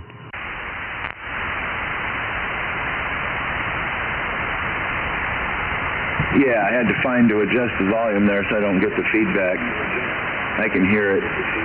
Yeah, oh, that's pretty cool. Wow, that does sound pretty decent. Hey, you do sound pretty decent. So I do have a lot of processing going out before it hits air. I have actually a radio FM processor, Orban 6300, so it does enhance your audio a little bit, no doubt. I'm watching. I heard you here and then watched you over there with the delay. That's kind of neat. Very good. Well, that's cool. I'll have to mark that one in there and be able to play with that. Let me turn that down just a little more. Like you said, it does kind of drive you nuts. Yeah, if you're signed in, just hit the subscription. That would be great. I'm trying to get a couple more subscribers here and there.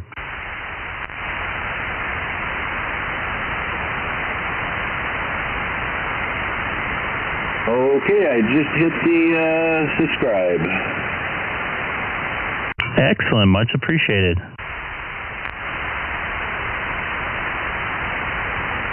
All right, well, I'm not going to stay up too late. I got to get up early. Noel and I are going to leave here at 9. It takes over an hour to get down to HRO. So I'm going to pick him up a 9700 and an antenna and a triplexer and 80 feet of LMR 600, and we're going to get him set up maybe Saturday. I got to see what John's schedule is, but he's got a disc cone antenna that will get him going on just temporarily until we can get the rest of his stuff up. I'll be right down the street from you in Anaheim, just off the Catella and the 57. Okay, well, I'll be there 10:30 tomorrow. If you want to pop over, I'm sure we're going to be there for a little while, but yeah, I could probably bring a handheld. I got like 6 handhelds, and I never use the darn things. I might be there about an hour later than that, at least in that area, so I don't know if I'll be able to make it there in time. I'm planning on sleeping in tomorrow morning because I gotta work. Pardon me, I gotta work kind of late tomorrow night. Yeah, that's totally understandable. I still go down the hill 2 days a week. I go down to Moreno Valley. I take care of my 86-year-old dad and help him out. So that's about really the only thing I could call work. And I'm retired, but that's about it. So I go down there on Sundays and Wednesdays, and that way, he's got somebody to see him do, and I help him with the yard work, or just whatever he needs. But so those are the only 2 days I'm beat. Anyway, all right, hey, you guys go ahead. I'm kind of taking over here a little bit. Let me just let you guys go at it, and I'll listen for a minute. That's what it's all about, Frank. Don't worry about that, Frank. I told you about that. We're all open. Keep talking. Well, I like to spread it around a little bit, and I run out of stuff to say. I didn't get my 6 cups of coffee. Well, here you can run it out all you want. We're learning from you, too. Got a nice station. All those switches. I was going to ask you about switches because I'm getting to put a lot of switches. And my question is to you, when you mount the clutch switches, do you like to mount them up or you like to mount them down? What's the pros and cons on that? Well, whatever is easier. I mean, I got half of them up, half of them down. I've got 6 of them in front of me at the bench. If you zoom in on the big room picture, I don't know if you can zoom in, but and they're all down, because that's just the coax comes up from underneath. So it just makes it whatever's easiest, Yeah, because the ones that got them go up, then you got to create that big loop. Yeah, but if you see where they're all going through the 5-inch pipe through the wall there, and that's one of 2. You can't see the bottom one. I've got another 5-inch pipe full of coax going through it. Yeah. I mean, it was just easier for some to go up and some to go down. Yeah, the hole I got through my wall is 4-inch. So you got 2 5-inches? Yeah, 2 5-inch with a lot of coax out there. I have got, like I said, I've added a lot more antennas than what you see in the QRZ page there, and I'm putting together another one as we speak. I got it half put together, that log periodic. The log periodic has got a crap load of screws and little pieces, but it's going to be a pretty nice antenna, and it's not really that big. It's only like a 5-foot boom and maybe 5-foot longest element. So, yeah, it's going together, but boy, it's just a lot of pieces. Yeah, I'm interested in how that thing works for him. I always remember the name log periodic. They talked about that for many, many years. They say it's a very good antenna. So I'm all excited about when you get that one hooked up. And everybody thought I was crazy when I had a 4-inch pipe going through my wall, plastic PVC pipe with all my coax cables. They all thought I was crazy. That was big. Hey, everybody, he's got 2 5-inch pipes, bigger than mine. Yeah, you see it in the picture I sent of the switches. It's up at the top. Kind of probably see the old Hawaiian license plate, but yeah, that one's stuffed full, and the one below it, I think I might be able to get 1, maybe 2 more coaxes through it.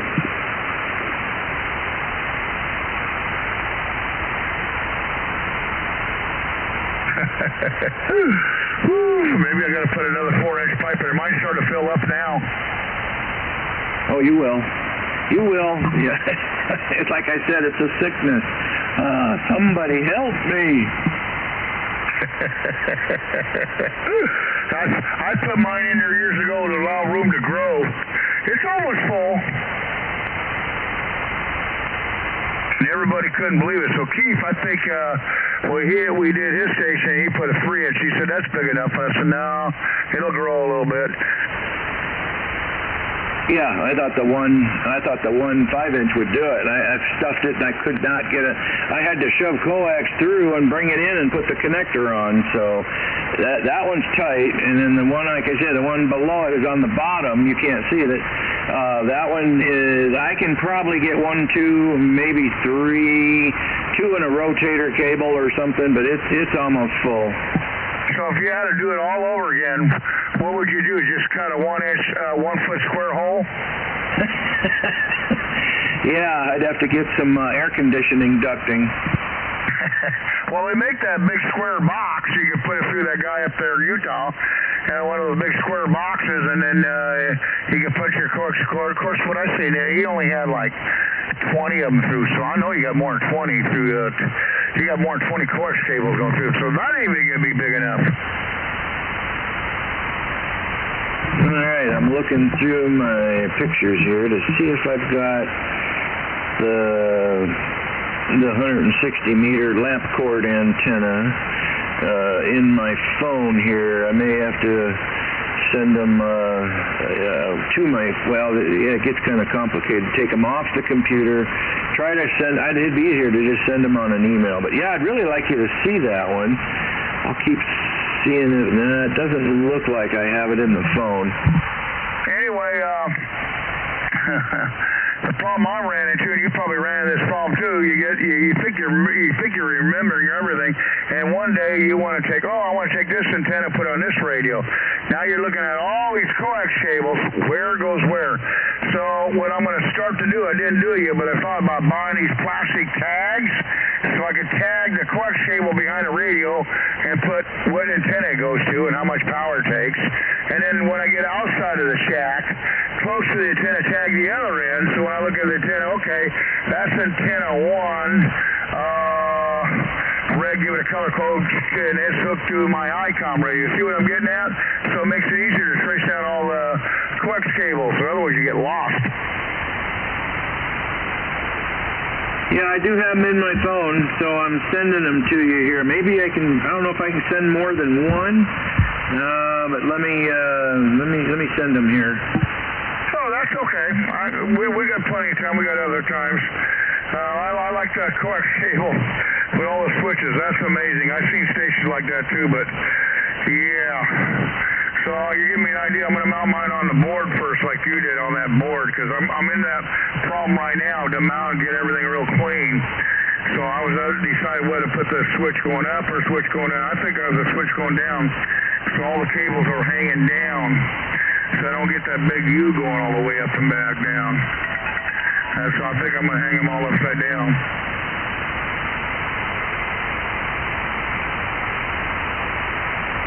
I've seen a couple stations where people do real detail work, but they did a lot of thought, a lot of engineering doing that, a lot of time.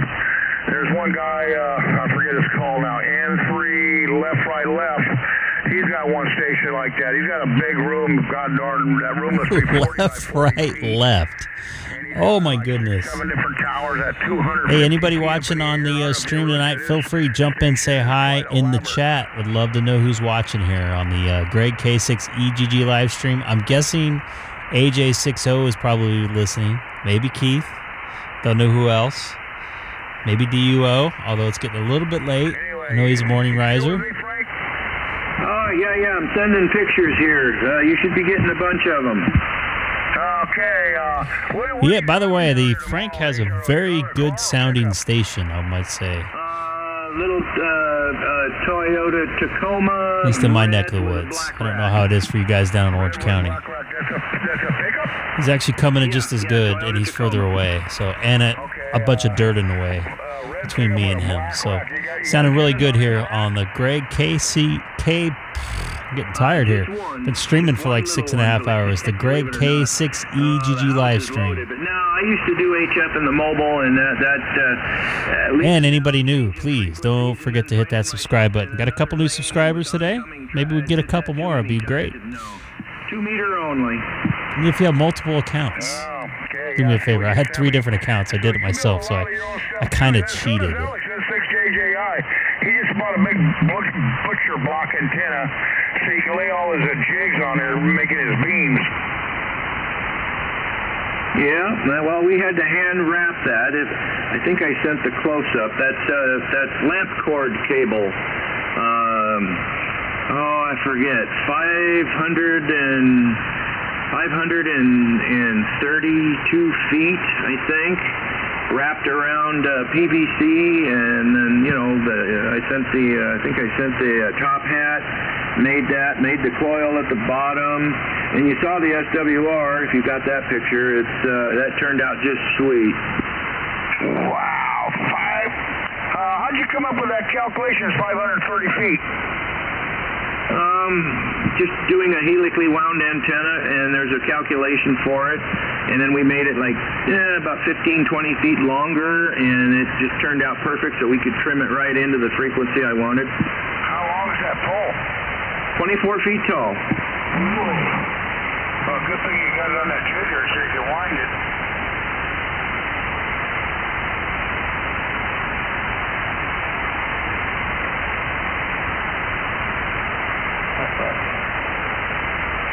I'm going to send you something I built. It might take a minute to upload, and it might take a minute for you to download it. I'm going to send you a video. Okay, wow. You're my kind of person building stuff. So is Alex. Alex is in the building, too. Remember his call, N6JJI. He's in the building, all antennas, too. Well, we like messing around with a lot of our, a lot of wire antennas. But I'm getting lazy. Like I bought this log periodic. I just said, oh, heck with it. I'm going to make something I can cover all the bands pretty easily. Oh, yeah. I get the other side, like the detailed picture. So in between wraps, so what is that, silicone there on there? No, hot melt glue. Oh, okay. I'm learning from you. Okay. Yeah, hot melt glue on both sides to keep the spacing. and once that stuff is on there, it doesn't come off. The antenna's been out there two summers, and it's still just rock solid. I'm trying to find this video here. I should be able to find it. Okay, go ahead. Go ahead there, Mike. Was that you, Dave? Somebody had a comment? Go ahead. Somebody had a comment? Go ahead. K6EGG.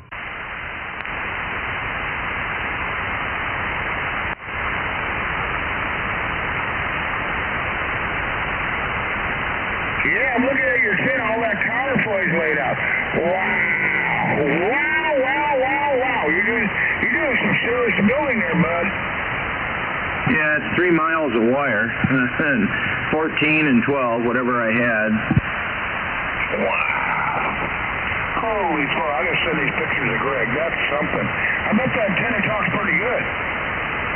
Oh man, fantastic! Low angle takeoff. I was amazed how well it works. I was talking all over when we had some good 160 in the winter. Oh man, Hawaii, piece of cake, just all over the place. A lot of down south. Some of the different islands down there.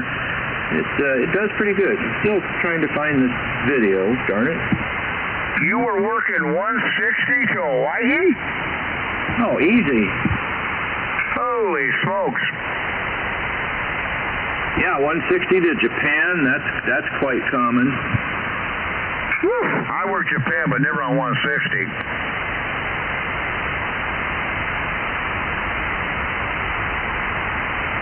Greg, you haven't seen these pictures of him sent to you. I'll send them to you tomorrow, but this guy's quite a antenna builder here. He builds right down to details.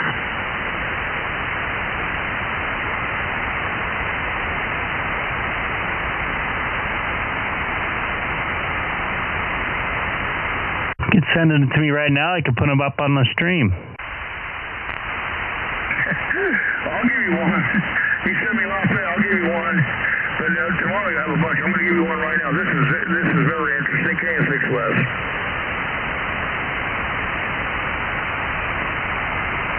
Hey, Fred. Yeah, go ahead, Juan. No, this is Curtis. Hey, go ahead, Curtis. See what you can do when you live in the high desert? Go ahead, Curtis. I'm sorry. I'm just mentioning that you can do all kinds of cooling antenna projects when you live in the high desert. Right. Talk to your buddy Frank up there, your neighbor. Your 1.2 neighbor there. 1.2 neighbor. Okay, howdy, Frank. Hey, how you doing? Yeah, got 2.5 acres, so we can play with some antennas. Yes, sir, Bob. Well, you got a little bit more than me. I just have 2 acres, and only 13 antennas. So you're wiping me out.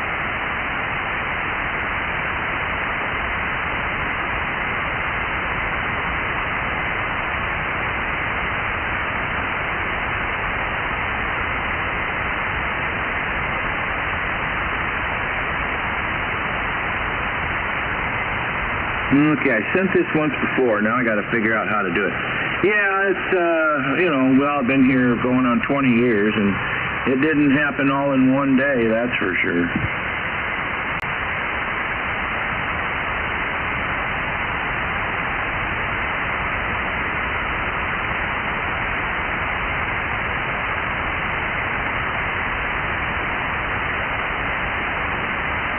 Okay, there's a picture coming to you right now, Greg. Look up this counterpoise and anything on this 160 antenna. This is quite something. You should be getting the picture right about now.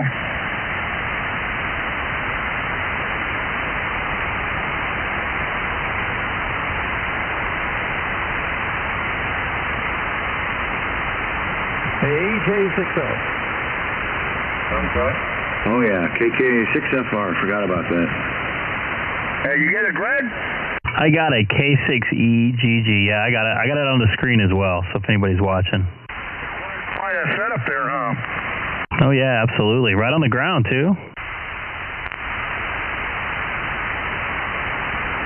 Okay, there, Frank, your picture's on the website. It's up on YouTube now. Now you can explain the picture to everybody. He says he's got 3 miles of wire on the counterpoise. 3 miles. Yeah, they're 54. I added some more, 54, and they're all, what was it, 130 foot long. So you got to add that all up. And then the wire on the antenna, and well, what you're looking at is the plate where everything mounts to, and a little tuning coil at the bottom, and it works. Well, you saw the SWR there on the antenna analyzer. Well, my counterpoise on my antenna here, and everybody thought I was crazy. I got 2,000 feet, not quite as long as yours, but I got 2,000 feet, and it works real good. I keep telling everybody on 100 watts, it's loud. I talk all over the place. With 2,000 feet of counterpoise, I can't imagine if I got 3.5 miles of it. See, that was at 5,280 feet a mile times 3 miles. Woo! That's a lot of wire.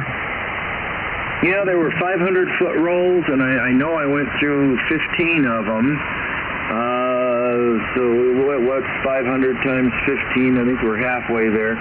And then I had to get some longer, bigger spools, the 1,000-foot spools.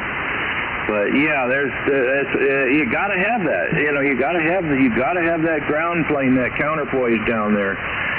You get down to it's MF. MF, 160 is a whole different animal than HF. It can be a bear to get a good antenna on 160. You going that other band now? What is it? 230? No, I'm not going to go down there. Oh my God, you talk about a big antenna. It would look like that Tesla coil on my on my QRZ page. Seriously.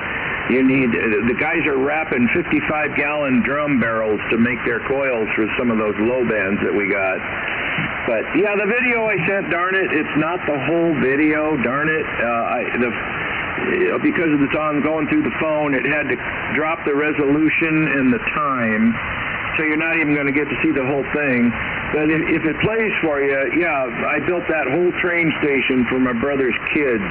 You'll have to look at it, but darn it, I got to have a better way to.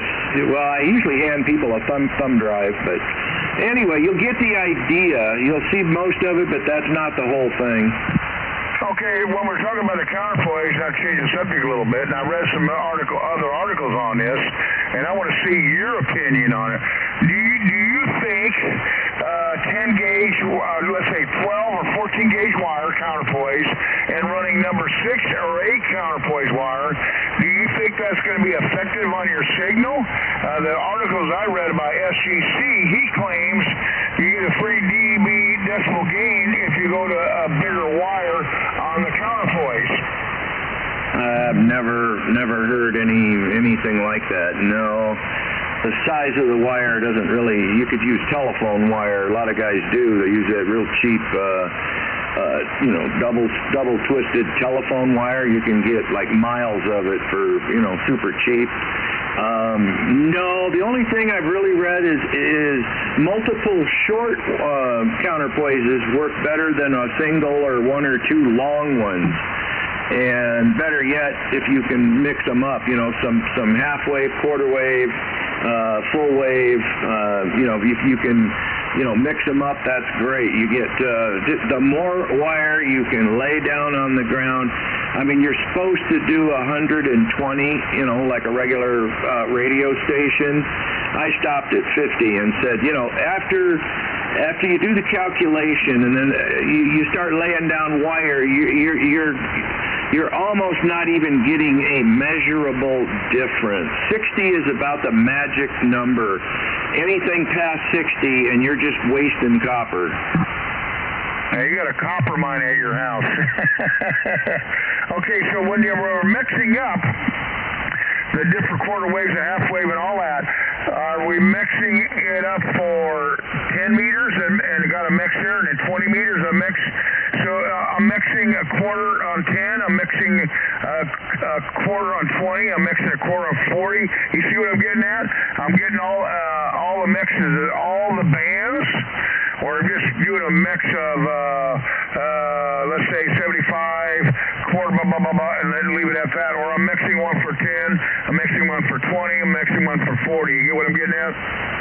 Oh, yeah, definitely. It depends on the vertical.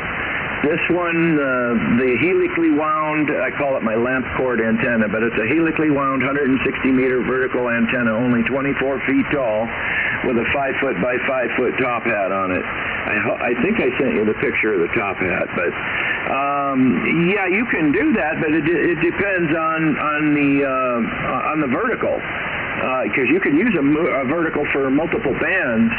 But no, this one just, the more wire you can put down, the better. So I squeezed in some half waves and some quarter waves, and just to give it a better feel. And some places were 130 feet, some were 150, some were only 100, because I went all the way out to the fence and tied it to the fence all the way around the property. Even more metal.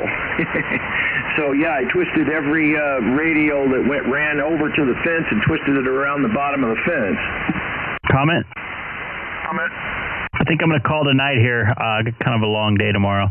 So Frank, it was nice chatting with you for the first time here. I hope you enjoy watching the YouTube stream as well. Fred and everybody, Keith, Dana, everybody else, you guys have a good night. Curtis, I think you're still in there. Alex, I'm going to call tonight. K6EGG.